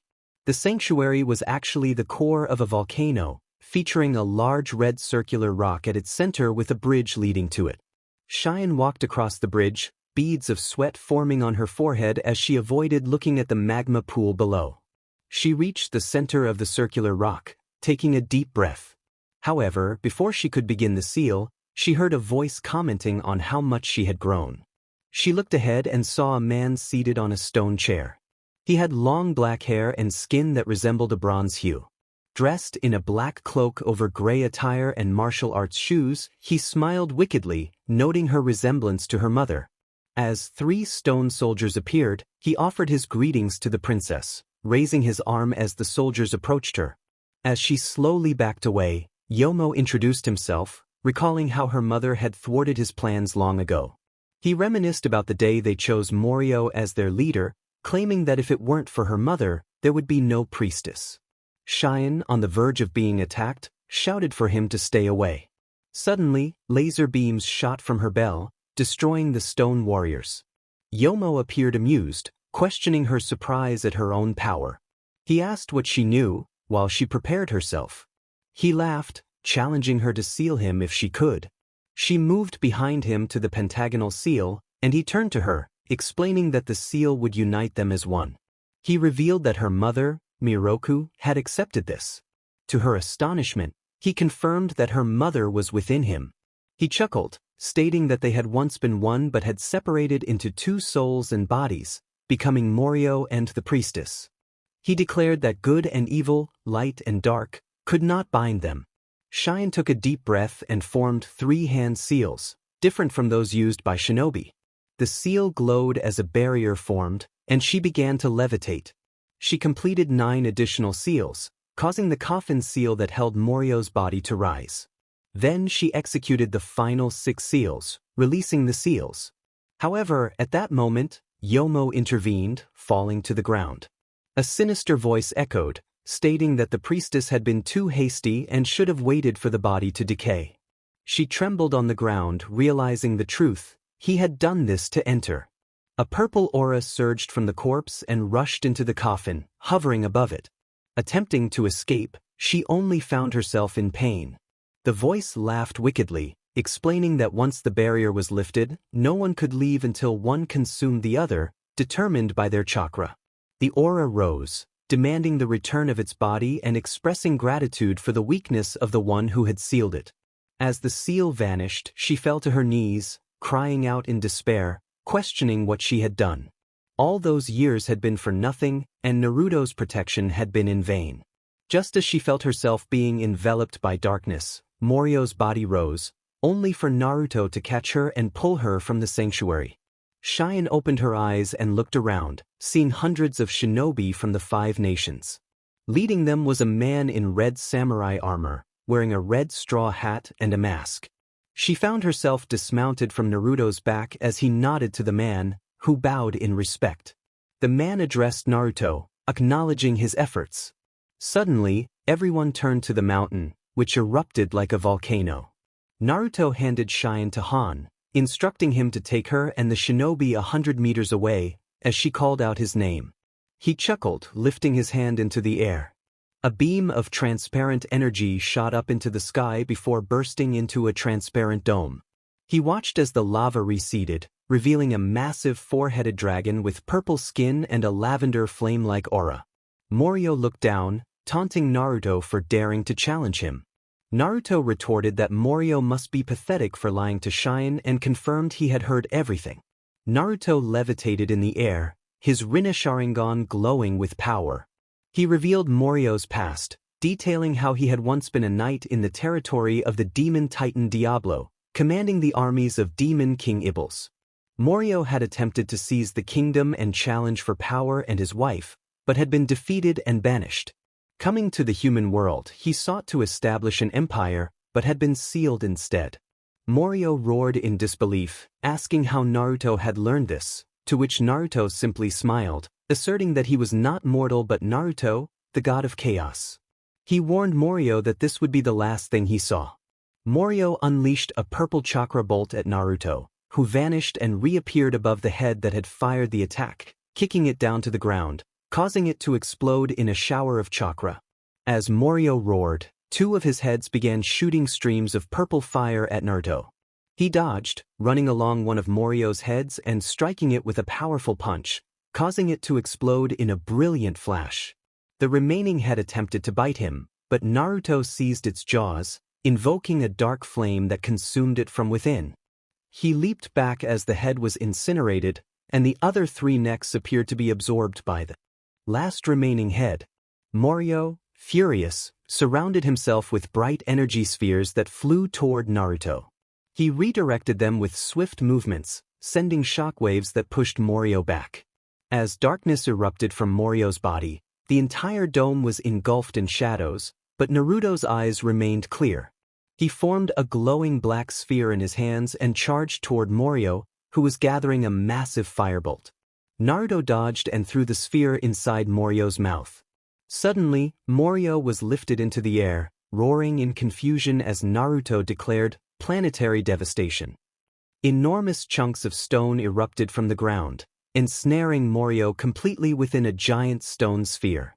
To the astonished eyes of the world, Naruto appeared hundreds of feet above the orb, raising his fist as black lightning surrounded his arm. He murmured, "Energy sphere," and sent a black orb into the giant stone sphere. A brilliant flash illuminated the sky, turning night into day. When the light faded, the orb was gone, and Naruto roared in triumph as the shinobi cheered. Chien looked at Naruto in awe. In the shinobi camp, the warriors celebrated their victory over the stone army. The camp was a large circular area, surrounded by a wooden wall, with tents scattered everywhere except for the empty center. In the middle, a large table hosted the commanders of the army, with Naruto and Chien seated at it. Naruto sat at the head of the table, with Chien beside him. Great fires blazed around them, cooking meat, while everyone enjoyed sake and wine. As Naruto drank from a bottle, he felt a tug on his sleeve and turned to see Chien looking at him. He set down the sake as she blushed, thanking him for defeating Morio and the stone army. Naruto shrugged, finding the challenge enjoyable and noting that her smile suited her better than tears. However, he frowned, pointing out that with the demon defeated, there was no longer a need for a priestess. Chien turned to him, stating she had no royal blood, but Naruto replied that she didn't need it, she just needed to marry a king. She blushed again, smiling flirtatiously as she asked if he might be a king. Naruto grinned, considering himself more of a god king, which brought a smile to Chien's face. As she nodded and placed an arm over his chest, she suggested they talk more about marriage. Naruto responded by pulling her closer, and in an instant, they vanished. They reappeared in the throne room, where Naruto approached the throne and remarked on how comfortable it was. Chien followed him and knelt, calling it a seat fit for a king. He smiled, realizing his earlier prediction had come true. She confirmed this and he encouraged her to come closer, inviting her to sit on his lap. He playfully asked if she was ready for the challenge of being a queen. In response, she leaned in and kissed him, and he returned the kiss as they made their way to his room. Naruto playfully pushed her onto the bed, kissing her passionately as she reciprocated. He explored her, making her gasp with pleasure. His hands roamed, and he teased her, eliciting soft sounds of delight. After a moment, he paused to remove her jacket and shirt, revealing her. He smiled as he continued to tease her, making her encourage him to keep going. He shifted his attention, kissing her stomach as he helped her out of her pants. He admired her beauty, and she responded eagerly, guiding him closer. As they shared intimate moments, Chien suddenly gasped, overwhelmed by the sensations. They continued to explore each other, lost in the moment. Eventually, they lay together, wrapped in each other's arms, drifting off to sleep. In the middle of the night, Chien had a vision that startled her awake. Naruto noticed her distress and asked if it was a vision. She confirmed it, urging him to return to Konoha the next morning. When he inquired why, she hesitated, explaining that she couldn't reveal much but sensed danger for the village and its Jinchuriki from the red clouds and the elements. Naruto frowned, recognizing the threat of Akatsuki. He reassured her that he wouldn't leave until morning, and she smiled, settling back to sleep. He thought to himself that it was time for the hunters to become the hunted. In the Hokage's office, Naruto sat before a group of Kage and daimyo, a cigarette in his mouth. They had gathered after the incident with the Stone Army.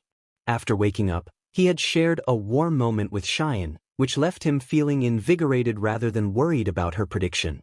He found it amusing to think about Akatsuki trying to challenge him, though he was curious about what she meant by the elements. His thoughts were interrupted when a Jounin burst in, reporting that sensors had detected 10 Kage-level chakra signatures north of the village, near the Valley of the End. Naruto smiled, excited by the news. He stood, tossing the cigarette out the window, and declared that it would be fun. The former Jinchuriki and the Kage followed him, eager to witness what promised to be an intense battle. At the Valley of the End, the legendary site where Hashirama Senju, the first Hokage, had defeated Madara Uchiha, the leader of the Uchiha clan, stood as a testament to their epic battle. The valley was marked by a waterfall, serving as the boundary between the Fire Country and the Sound Country, with massive statues of both Hashirama and Madara facing each other, their confrontation immortalized in stone. Seated atop Hashirama's statue were 14 individuals clad in long black cloaks adorned with red clouds, their Hittite cut to signify their allegiance. They were the Akatsuki, a notorious group of S-rank ninjas with the goal of capturing all Bijū and conquering the world. However, their plans had been thwarted by one man, Uzumaki Naruto. He had captured all the Bijū, gained incredible power, and began to play the role of a god. Pain, the leader of Akatsuki, would not allow that to continue. He ordered all the members to come out of their hiding places for the first time, with the purpose of defeating Naruto and gathering the Bijū. They didn't have to wait long, as Naruto, with the Jinchuriki and the Kage behind him, appeared atop the statue of Hashirama. He stood with his arms crossed and a smile on his face, analyzing each member of the Akatsuki. He smiled slightly upon noticing Pain's Rinnegan, thinking this could be even more entertaining than he had anticipated. He turned to the group behind him and instructed them not to interfere. Naruto then faced the Akatsuki and challenged them, asking who would go first in this little event they had created, taunting them to come at him together. Pain nodded to Sasori and Deidara, who both jumped into action. Sasori was revealed to be a puppet, and Naruto sensed the true Sasori was inside, feeling the life force emanating from within. He turned his attention to Deidara, a man with slanted blue eyes and long blonde hair tied in a half ponytail, with an explosion obscuring his left eye. Deidara raised his arms, asking who wanted to die first. In response, Deidara sent clay bats flying toward Naruto, performing a hand seal and shouting, "Katsu!" An explosion followed, and Deidara laughed, claiming it wasn't so hard after all. However, his laughter turned to a scream as Naruto reappeared, kicking him in the left eye, breaking his attack and sending him crashing into a wall. Naruto ducked under Sasori's scorpion tail and grabbed it, tilting his head to dodge poison sunburn. With a swift motion, he tore off the tail of Sasori's mechanical body, crushing it and rendering it ineffective. Just as he was about to attack, he felt an explosion at his back. Turning around, he saw Deidara shaping clay with the mouths in his palms. He rushed forward as Deidara formed a large clay dragon, which spat out clay spheres. Naruto ignored the explosions that singed his clothes, leaping over the dragon and pointing his index and middle fingers at it, unleashing a panther made of black lightning that obliterated it. Deidara cursed, realizing Naruto could use black lightning, while Sasori took advantage of the distraction to fire poisoned sunburn from his gauntlet. They narrowly missed as Naruto appeared in front of Sasori, delivering an axe kick that instantly destroyed the puppet. Just then, Naruto felt two arms wrap around him from behind. He turned to feel the heat of a significant explosion. Deidara smiled as his clone detonated, only to gasp when he felt his arms severed. He turned to Naruto, whose cloak was burning and tearing, cursing him. Naruto smiled, noticing Deidara was now missing an arm. He watched as Deidara fed clay into his own mouth, forming a doll of himself. The doll exploded, releasing a cloud of smoke. Naruto squinted at the cloud and extended his palm, unleashing a powerful bolt of black lightning that struck the smoke, causing a massive explosion. Deidara appeared shocked, questioning how this was possible, only to scream in anger as he felt his other arm cut off, followed by a kick that sent him crashing into a tree. Naruto smiled and turned his attention to Hiriko's body, which had now revealed a man with reddish hair and grayish-brown eyes. His eyes were narrowed, and his face bore a distant expression. He removed his cloak, revealing his mechanical body, his eyes now fully open. He expressed gratitude, stating it had been a long time since he had been used. Deidara cursed, calling him a fool for becoming a puppet, while Sasori agreed, claiming he was now art because he was eternal. Deidara argued that art was not eternal but rather something instant, like an explosion. Suddenly, Deidara turned to Naruto, claiming he seemed to know about art and asking what he thought it was. Naruto smiled and raised his hand, small black electric sparks appearing. He declared that in his opinion, art should be an explosion that would be remembered for all eternity, launching 2 energy spears from his hand. One spear struck Deidara in the stomach, sending him flying, while the other hit Sasori, darkening his body with the explosion. Sasori raised his arms, sending streams of flames toward Naruto. Naruto leaped over them, delivering an axe kick that broke one of Sasori's legs in half, severing the part below the knee. Sasori's stomach opened, and a metal cord attacked Naruto like a stinger, but Naruto tore it from Sasori's body and countered with it. 2 tubes emerged from Sasori's hips, revealing 5 spinning blades each, which whirred like saws. The spinning blades cut through the cord as Naruto discarded the remnants. Sasori charged at him, attempting to slice him to pieces, but the blades shattered upon contact with Naruto. Naruto kicked Sasori, who suddenly unleashed 100 puppets from a summoning scroll, each connected by a thread of chakra from his chest. All the puppets wore red cloaks, and Sasori declared Naruto should surrender, claiming he could not defeat his 100 puppets. Naruto merely smiled and charged at them as each puppet drew weapons. What followed was a swift dismantling of the puppets. Naruto utilized his deadly style, Killer Fist, combining it with his incredible strength and speed to send the puppets into oblivion. He struck one puppet, tearing it apart, then kicked 5 at once, splitting them in half. All weapons bounced off or fell away from him as he continued his assault. Suddenly, appearing in the midst of the group, he unleashed an instantaneous explosion of black chakra from his body, obliterating all the puppets. Sasori began to say, "Impasse dash," but fell silent as Naruto delivered 2 rapid kicks, destroying his living core and sending his head flying. Naruto raised his palm and fired a compressed fireball that incinerated Sasori's remains. He turned when he sensed a massive amount of chakra building up. He saw Deidara's skin slowly disappearing as his explosive chakra surged through his entire network. Knowing what was about to happen, Naruto cut off both of Deidara's legs, grabbed him by the throat, and launched him into the sky. Deidara's last words were that art was an explosion before a massive blast illuminated the sky. Naruto sighed and formed a barrier, anticipating more techniques like that would follow. He turned to the remaining Akatsuki members and asked who was next. The Kage stood by, watching the battle in awe, while the Jinchuriki sat cross-legged, attentively observing the fight. They were happy, as those destined to kill them were being easily defeated by their god. Inoki felt sorrow for Deidara's death, but he quickly brushed it aside, knowing the boy had paid the price for being an S-rank criminal. Hiruzen looked at Akatsuki, wondering who would be next. The pain narrowed his eyes as the boy effortlessly destroyed Sasori and Deidara. He turned to Itachi, instructing him to give his report. Itachi's Sharingan spun as he explained that the enemy's body was invulnerable to all weapon attacks, even to Deidara's explosive power. The enemy utilized a form of energy that was not chakra. He wasted no opportunity, even while toying with his opponents. Itachi expressed concern over the enemy's taijutsu style, stating he could neither find flaws in it nor replicate any of its movements. He also voiced his worries about the enemy's eyes, prompting Pain to nod in understanding. Itachi then turned to Kzu and Haiden, acknowledging their presence.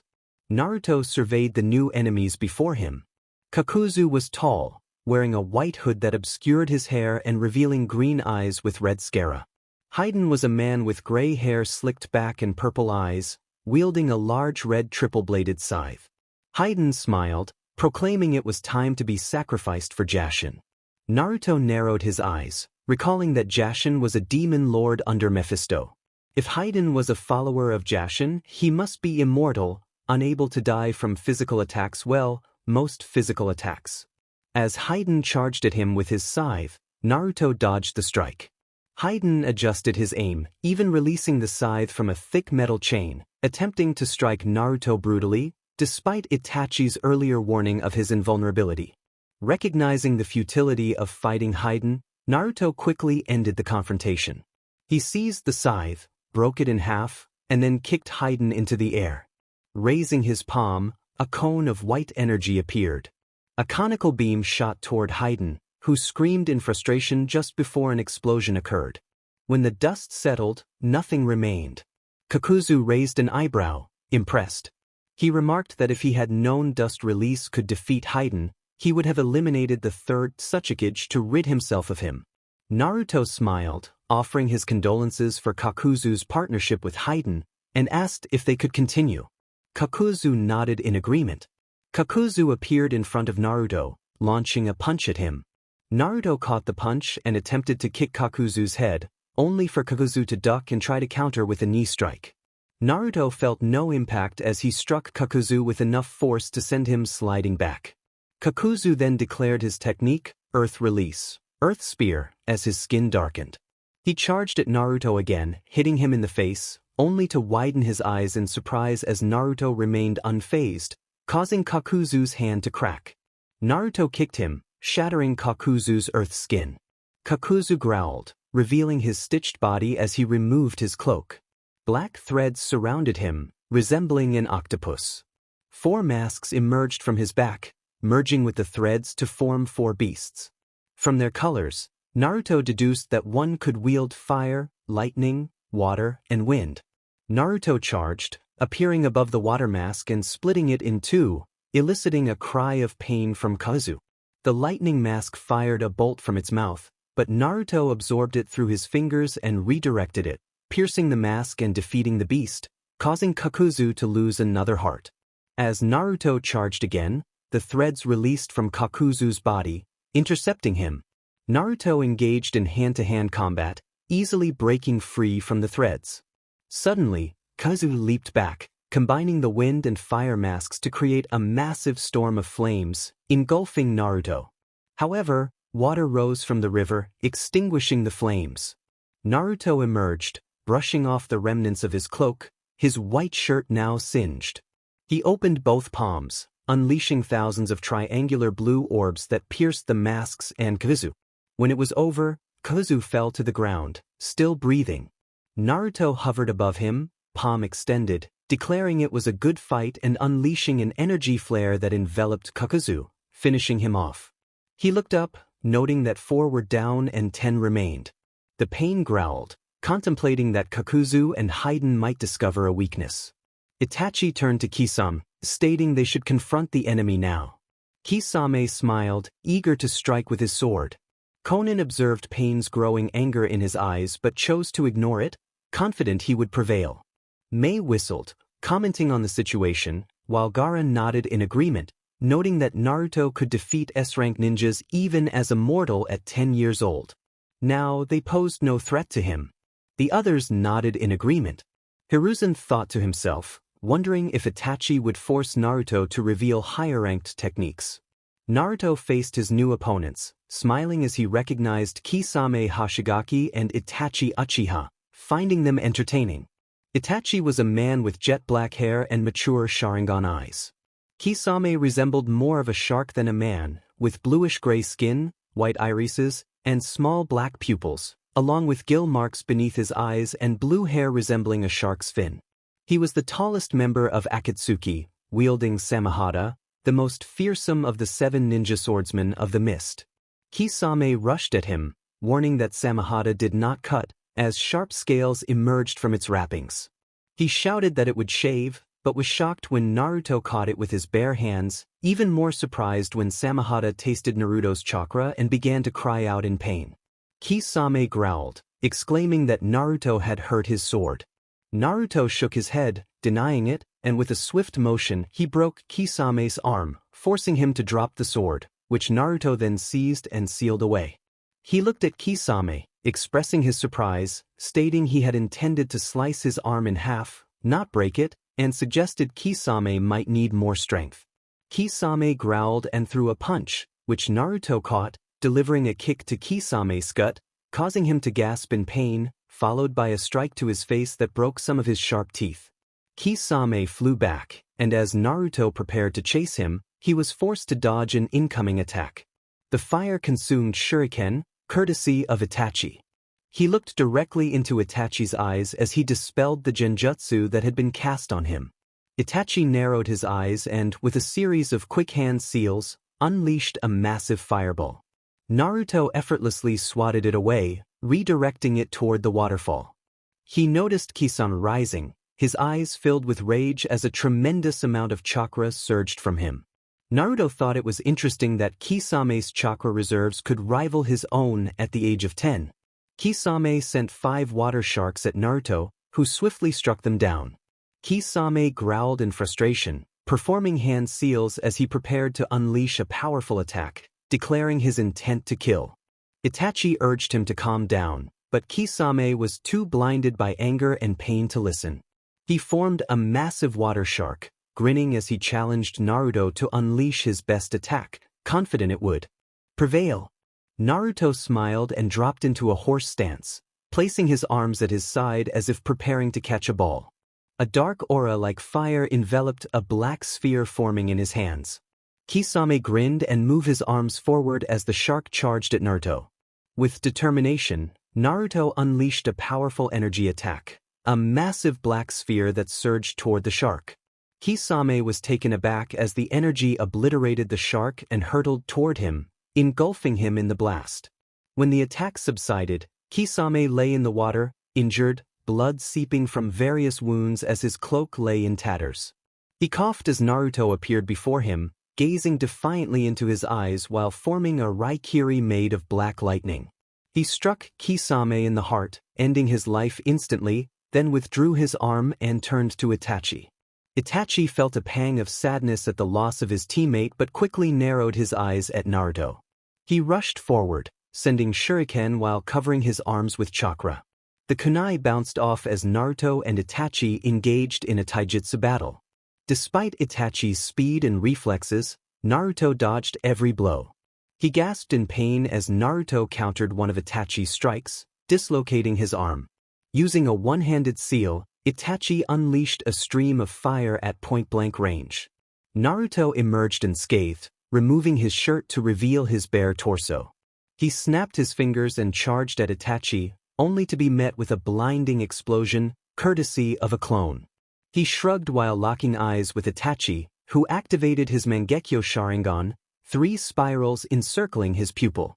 Itachi invoked Amaterasu, black flames surrounding Naruto.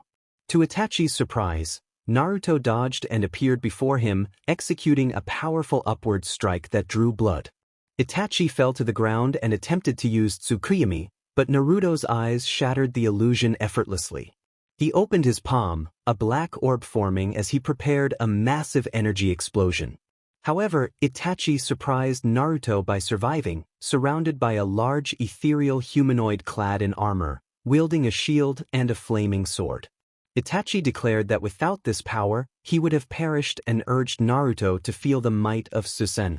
As Itachi swung his sword, Naruto narrowly avoided the attack, recognizing the Totsuka blade, a weapon capable of sealing anything it touched. Though confident in his strength, Naruto was cautious not to risk being sealed away. He ducked under a swing and appeared in front of the shield, drawing Erasure and striking it, shattering it into 100 pieces. Itachi gasped in disbelief as Naruto sheathed his sword. Itachi swung his sword again, only to be blocked by a skeletal black arm that emerged from a ribcage. Soon, a massive humanoid skeleton, complete with skin and armor, towered over Itachi, possessing 6 arms. Two held a long tachi and a round shield, two wielded twin kodachi, and two brandished a bow and arrow. Naruto smiled as the tomo in his eyes began to spin, declaring it was time to unleash his own Susanoo. Naruto's Susanoo attacked Itachi with its blades, forcing him on the defensive. Whenever Itachi found an opening, his sword was met by Naruto's shield. In a moment of opportunity, Naruto unleashed two chakra blades that struck, causing Susanoo to tremble. Seizing the chance, Naruto fired an arrow that shattered Itachi's armor and severed one of his hands, causing the Totsuka blade to vanish. Now in a simple skeletal form, Itachi was soon overwhelmed by Naruto's relentless assault. As Naruto dispersed his Susanoo, Itachi began to cough up blood. He approached Itachi, dodging a few weak kunai throws, and delivered a kick to his chin, forcing him to the ground. Placing his foot on Itachi's chest, he applied pressure and smiled sadly, acknowledging that it had been a good warm-up. He raised his arm, summoning a black flame that transformed into a sword, plunging it into Itachi, who gasped as blood flowed from his mouth. With his eyes closing, Itachi began to fall into the river, the sword still embedded within him. Naruto sighed as he finished the battle, looking up to sense Pain's fury. The statue of Hashirama surprised everyone as its eyes opened, and they felt an overwhelming surge of power. Mei smiled, cheering for Naruto, who had turned the shark into sushi, prompting laughter from Inoki. However, the Jinchuriki rose, and everyone sensed a massive spike in chakra. The statue of Madara caught Pain's attention as he glared at Naruto with clear anger in his Rinnegan eyes. This boy had thwarted all his plans and eliminated his subordinates. Turning, he saw Zetsu shedding his cloak, declaring he would not fight Naruto and preferring to desert. The twin voices faded away as Pain roared, his chakra blazing, and he leaped forward, followed by 5 others. Naruto smiled as he observed the fury in Pain's eyes, then glanced at the other 5, noting their orange hair and Rinnegan eyes. He whistled, intrigued by their use of the 6 paths technique, recognizing that they embodied all paths except the outer path within 6 reanimated bodies. 1 path for each body. If I assume correctly, the one you use as leader must be the Deva path. Pain nodded in response. With this, he intended to show the meaning of pain. Naruto's eyes shone brighter, his power rising. He reflected that if he had waited for Pain to show him suffering, he would have perished at the hands of the villagers long ago. No, what Pain would show him was that life slips away from the eyes. And with that, they charged at each other. In the Valley of the End, Naruto smirked confidently, challenging Pain to show him his life, to make him see it leave his body. But before that, he urged Pain to experience the thrill of battle through him. Pain narrowed his eyes, declaring that he would make Naruto feel pain. Deva raised his arm as the Azura path rushed forward, propelled by rocket boosters on its feet. It aimed a punch at Naruto, only for its arm to bend upon impact. Naruto countered by driving his fist into the Azura path's chest. Then an idea struck him. He smiled as he dodged the serrated blade of the path, striking it with enough force to crack its mechanical body. He launched the path into the air and transformed his hand into a cannon, firing a dozen rockets at it. An explosion erupted as the path was engulfed in flames. Naruto turned his metallic arm, now full of holes, toward Deva with a grin, stating that he would only use Taijutsu and the Rinnegan to demonstrate the difference in their skill levels with Dojutsu. It growled in response. The animal path sent forth a large dog-like beast with black receivers and Rinnegan eyes. Naruto smiled, acknowledging the challenge. He decided to summon his own creature to showcase their skill disparity. Slamming his hand onto the ground, he created a massive cloud of smoke. From the smoke emerged a giant lion with Rinnegan eyes. The lion charged at the dog, easily overpowering it with its strength, biting down hard. Despite the dog's ability to multiply, it could not penetrate the lion's defenses. The lion pushed the dog's back, scratching and biting until it faced the animal path directly. It roared, attempting to dodge, but Naruto seized the opportunity and sent the lion straight into the path's jaws. The lion began to bite down, ultimately swallowing the path whole. As the dogs dissipated, the lion roared, flames erupting from its mouth. Naruto reveled in Pain's fury. The Deva sent the human path to battle Naruto. They engaged in a taijutsu match. Despite the paths sharing visions, Naruto's speed and strength proved too much to counter. Soon, he broke all 4 limbs of the human path, sending it soaring into the air before unleashing a powerful attack that reduced it to dust. He smiled as he noticed Deva gritting his teeth. In a remote location, hidden within a tree in the forest just a few dozen meters from the valley, Nagato observed the battle. He was in a mechanical walker, a device that allowed him to stand while controlling the paths of pain. His red hair framed his face, covering one eye. He appeared frail, with visible bones, wearing only pants. Multiple black rods protruded from his back. Beside him sat Konan, who had left the statue to protect Nagato. He growled in frustration, realizing that Naruto had mastered the Rinnegan, making his plans predictable. His superior speed and power rendered his shared vision ineffective. Konan looked at him, asking if he would use a certain technique. He frowned, replying that he would only do so if Deva was in danger. Back in the Valley of the End, Naruto shook off his pants, taunting pain by stating that only Deva, Preta, and Naraka remained. He questioned what pain would do, noting that Deva was the only path capable of attacking. In response, the Preta path launched 5 fireballs at him. Naruto recognized the move, understanding that pain was reverting to basics, using the Rinnegan's ability to control the 5 elements, a skill all paths could possess. He absorbed the technique and countered, revealing that the Preta path could also reflect ninjutsu. A barrier appeared before the Preta path, surprising it as the 5 fireballs struck it directly.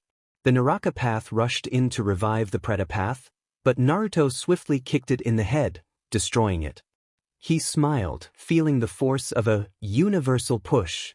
To Deva's surprise, it had no effect. Naruto mirrored the move, sending Deva flying. However, Deva reappeared, and to Nagato's growing alarm, he repeated the same maneuver over and over. Naruto executed the teleport almighty push combo 10 times before stopping. The Deva path struggled to rise, then attempted a universal pull on Naruto, again with no effect. Naruto raised his arm, using universal pull, causing himself to float before Deva. He frowned, contemplating how to finish the fight. Suddenly, 5 beings fell from the sky, drawing Naruto's attention. Their bodies resembled Oni with horns, sharp fangs and long claws, yet they had distinct differences. The one in the middle had purple skin and blackish purple hair, wearing a purple tunic that covered its legs while leaving its chest bare. The one on the right had green skin and snake-like green hair, dressed in a similar green tunic.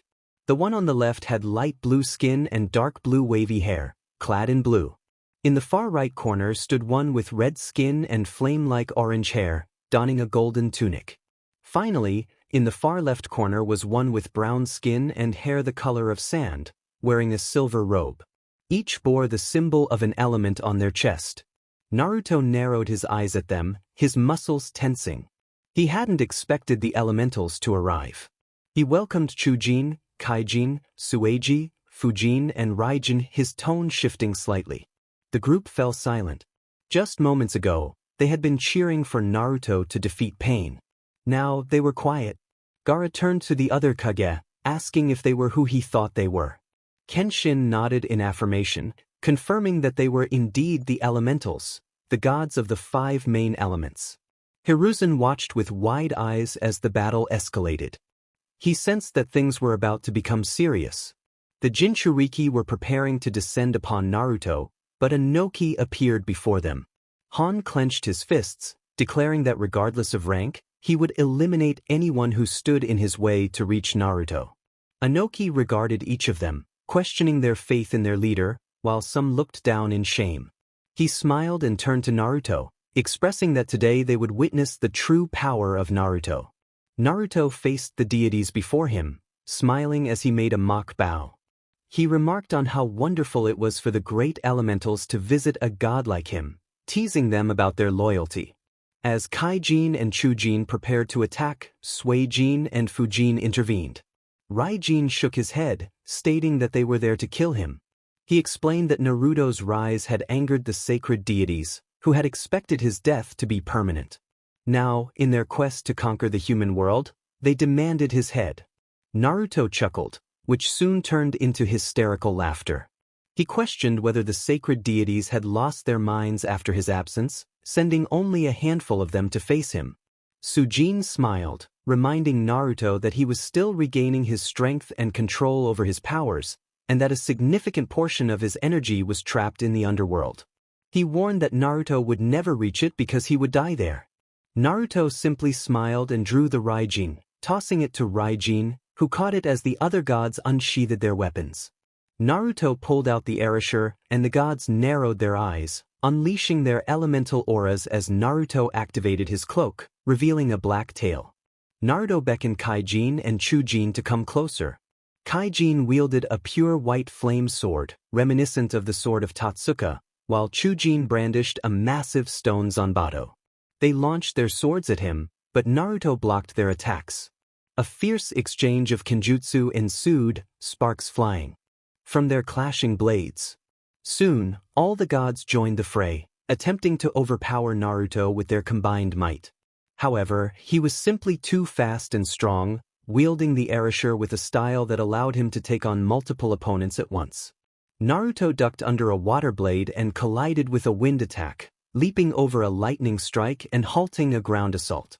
He swung his sword deftly, his eyes spinning with Tomo, predicting outcomes and gathering information. Finally, he identified a weakness. Dodging a swing from the enormous Zanbato, he spun in the air and charged through Chujin's guard, driving his sword deep into his chest. Chujin roared as cracks spread across his body, emitting a brown light. Naruto twisted the blade before withdrawing it and swiftly cutting his neck, leaping back just as a massive explosion rocked the area. The other gods roared in rage at the loss of their brother, each launching a different attack. Kaijin unleashed a stream of white fire combined with a powerful gust from Fujin. Suijin released a torrent of water, while Raijin charged forward with lightning. Naruto evaded their onslaught, soaring high into the air as the ground where he stood erupted in energy. The gods pursued him, flying after him.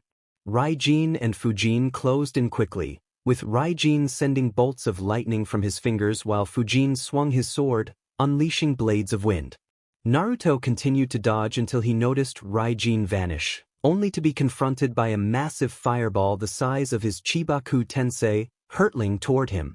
Naruto aimed his palm at it, releasing a beam of light that pierced through, causing an explosion that injured Fujin and struck Kaijin at close range. Sujin growled as he hurled water ball at Naruto. As Naruto prepared to block, Raijin seized both of his arms, absorbing the energy from the water attacks. With a swift kick to Raijin's nose, he roared in pain, releasing his grip. In that moment, Naruto turned and stabbed him in the stomach. Raijin howled, gripping Naruto's shoulders as lightning coursed through him. Naruto twisted the blade, cutting him in half. He struck Raijin with his head and moved away, but it was too late, as he was still caught in the explosion of electricity that followed. Naruto continued to fall at high speed. He turned to see Fujin charging at him, his hand enveloped in wind. Naruto narrowed his eyes at the immense energy. Fujin roared that it was the end and unleashed a hurricane punch to Naruto's chest. Upon impact, massive hurricanes surrounded him. When it was over, Fujin smiled, only to gasp as Naruto's sword pierced his throat. Naruto decapitated him, pushed back slightly by a powerful gust of wind. He felt the effects of the last two explosions but bore no visible wounds. Sujin raised his hands to the ground, summoning a massive fountain of water that could fill a lake. Naruto squinted, stating he had had enough of playing around. He rushed toward Suijin with his sword ready, vanishing and reappearing behind him. Suijin gasped as 9 holes appeared in his body, followed by a tremendous explosion of water. Naruto disappeared again, reappearing a few meters in front of Kaijin as the fountain of water crashed down. Naruto smiled, declaring it was just the two of them. Kaijin raised his arms, summoning a massive orb of golden flames that began to compress into the size of a basketball. He roared that it was the solar ray, unleashing a colossal fire beam toward Naruto. The sky turned golden as a massive explosion of flames erupted, resembling a miniature sun. Kaijin gasped, believing it was over, but he was shocked to see Naruto emerge from the smoke unharmed, albeit without clothing. Naruto's eyebrow twitched as he remarked on how he never thought he would defeat a god while naked, sheathing the erasure and dropping into a battle stance. He rushed toward him at great speed as Kaijin raised his sword in an attempt to block. Naruto drew his sword, and a tearing sound echoed through the air. Kaijin floated momentarily, lava flowing from the cut on his torso, his sword shattered in half. Naruto stood behind him, his sword ignited with a small flame. He unleashed a powerful technique, enveloping the area in a massive explosion of flames. Reappearing underground, he quickly donned a change of clothes. Just as he finished putting on his shirt, he noticed the Kages and the daimyo descending toward him. He was about to greet them when Mei leaped onto him, sending him crashing to the ground. She exclaimed how amazing his feat was, then caressed his cheek with a charming smile, asking if she could have his beautiful samahata. Naruto smiled and handed her a scroll. She squealed in delight, hugging him tightly until Utakata pulled her away with a sigh. Naruto stood up as Hiruzen smiled at him, commenting on how full of surprises he was for defeating 5 powerful foes with little effort. Naruto shrugged in response. Gaara inquired about the last attack, and Kenshin answered that it was the final technique of Hiten Mitsurugi. Inoki recalled how Naruto had used it in a battle against the samurai leader, causing significant damage even then. Naruto groaned, expressing his desire to return to Konoha, and he took off running back home. In a remote location, Nagato growled in disbelief, frustrated that not only his paths but even those lost spirits had been taken from him. Konan tried to calm him, but suddenly they felt a tremendous force approaching. They turned to see Naruto looking at them. Konan prepared to attack, but Nagato stopped her with his arm. He faced Naruto, questioning his presence. Naruto replied that he was there to put an end to Nagato's plans. Nagato accepted this, entrusting his dream of peace to Naruto, while Konan shed tears. Naruto nodded and swiftly sent a kunai to Nagato's heart, ending his life instantly. He turned to Konan, asking what she would do next.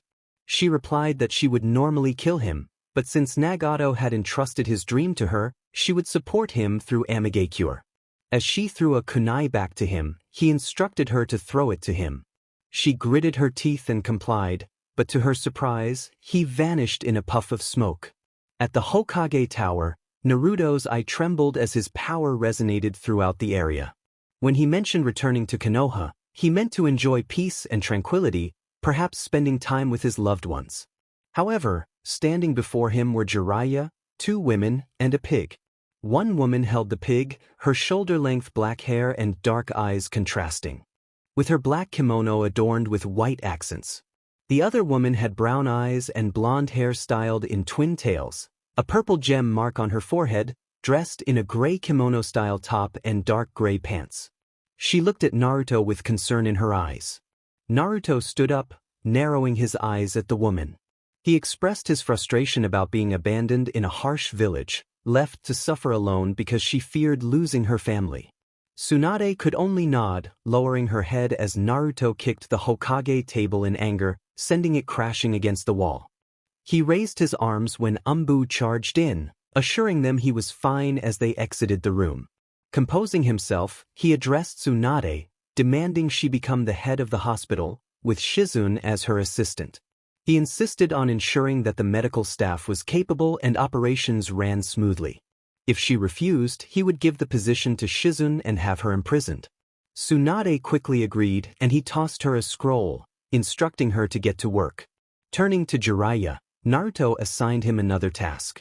He explained that once he went to Makai, the 9 Jinchuriki would govern in his place until his return. He outlined a series of orders for them, with the first task being to support Han in conquering the land of heaven.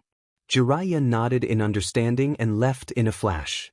Naruto sighed, feeling overwhelmed. Suddenly an idea struck him.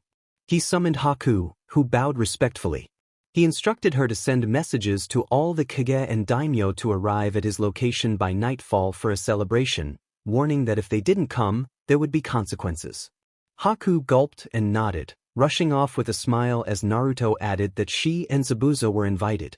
At Ichiraku Ramen, the The stand had always treated Naruto like a human being. In gratitude, he had supported them financially, and with his newfound fame, the stand became the best restaurant in Konoha. It had 5 floors, the top reserved for Naruto and the village leaders. Currently, he was there with the Kage, the daimyo, and his close friends, all dressed in formal attire. Naruto wore a royal blue kimono with red swirls and a black wolf on the back, paired with black hakama pants and gold-accented boots. His red sash held erasure. To his right stood Kushina in a pure white kimono with blue swirls, her hair down. To his left was a blushing Orihime in a black dress with white circles, her hair adorned with a star-shaped hairpin. Zabuza wore a black suit with golden armor, while Haku donned a similar outfit in gray. Yamato, Naruto's former commander, was dressed in a green kimono with brown tree markings. Finally, in front of Naruto were Tsuchi and Ayam, the owners of Ichiraki. Both wore plain white kimonos, having taken them from the kitchens to enjoy a drink with Naruto. Everyone was chatting and laughing. Zabuza and Tsuchi were sharing training experiences, while the Kages discussed the lighter side of politics. Killer Bee and Yujito debated rap, and Utakata and Rashi talked about the peaceful life of travel. Han and Gaara were engaged in a friendly discussion about which tailed beast was superior. Tsuchi was conversing with Kenshin, Ayam laughed with Haku, and Orihime and Kushina were deep in conversation. Suddenly, Naruto stood up, drawing everyone's attention. He smiled and expressed his gratitude for their attendance, joking that he didn't mean it when he mentioned taking their heads. A simple poke would have sufficed, he said, eliciting laughter from the group. He cleared his throat and sincerely thanked everyone for coming, raising his cup in a toast, just as the others did. He declared a toast to the United Elemental Nations, which was met with cheers. They ate, drank, and conversed, enjoying the early days of peace. After a few hours, everyone retired to their hotel rooms. Castle Takizo. A year had passed. The first year where the elemental nations were finally at peace. Their ruler, Naruto, the god of chaos, had rejuvenated the hierarchy with young and just leaders who ensured the peace was maintained. Initially, there were skirmishes from those wanting to disrupt this tranquility, but Naruto swiftly quelled them. He was adored by the people for his divine status and politically rose to the title of Elemental Emperor. Although he initially governed only the 5 great nations, Wave Country, Whirlpool Country, Waterfall Country, and Demon Country, he soon took control of Swamp, Sound, Grass, Stone, Rain, Frost, Hot Water, Spring, and Iron Country, with even the samurai bowing to his power.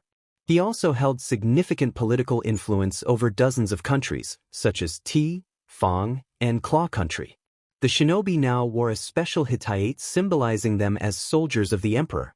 In the center was the emperor's symbol, a Rinna Sharingan, with the shinobi village symbol on the right and their rank displayed on the left, a triangle for Genin, a square for Chunin, and a circle for Jounin.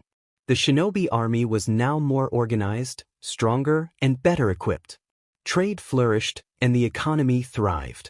Peace had finally arrived.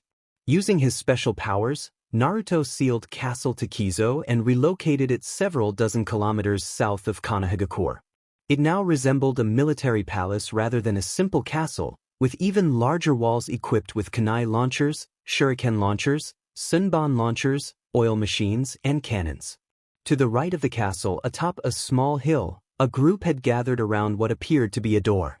It was made of red metal and was circular, adorned with jewels of various colors engraved around the seals. A purple wall served as a barrier around the door. The group consisted of the Kage of the nations, the daimyo, the Oni Corps, 10 umbu from each village, and the clan heads. Standing a few meters in front of the group was Naruto, dressed for a challenging journey. He wore black combat boots with metal accents and black pants that flared at the bottom, which had crimson flames. His torso was clad in prototype black chakra armor lined with red, a gift from the land of spring. He had modified it for durability and to absorb aura and yuki to some extent. His black gloves had sharp fingertips, and he wore a newly crafted black metal forehead protector. 9 orbs, the Bijū, flowed around him. He turned to face his wives or future wives, approaching each to share a kiss, causing Narumi and Naruko to blush at the contact. He then extended his hand to Zabuza, who had become a good friend and now a rank S ninja and one of his generals. The captain position of the Oni Corps had passed to Haku, who was also a rank S ninja, dedicated to protecting the emperor's family, his family. He bid farewell to each daimyo and kage until he reached Hiruzen. They exchanged smiles and nods of acknowledgement.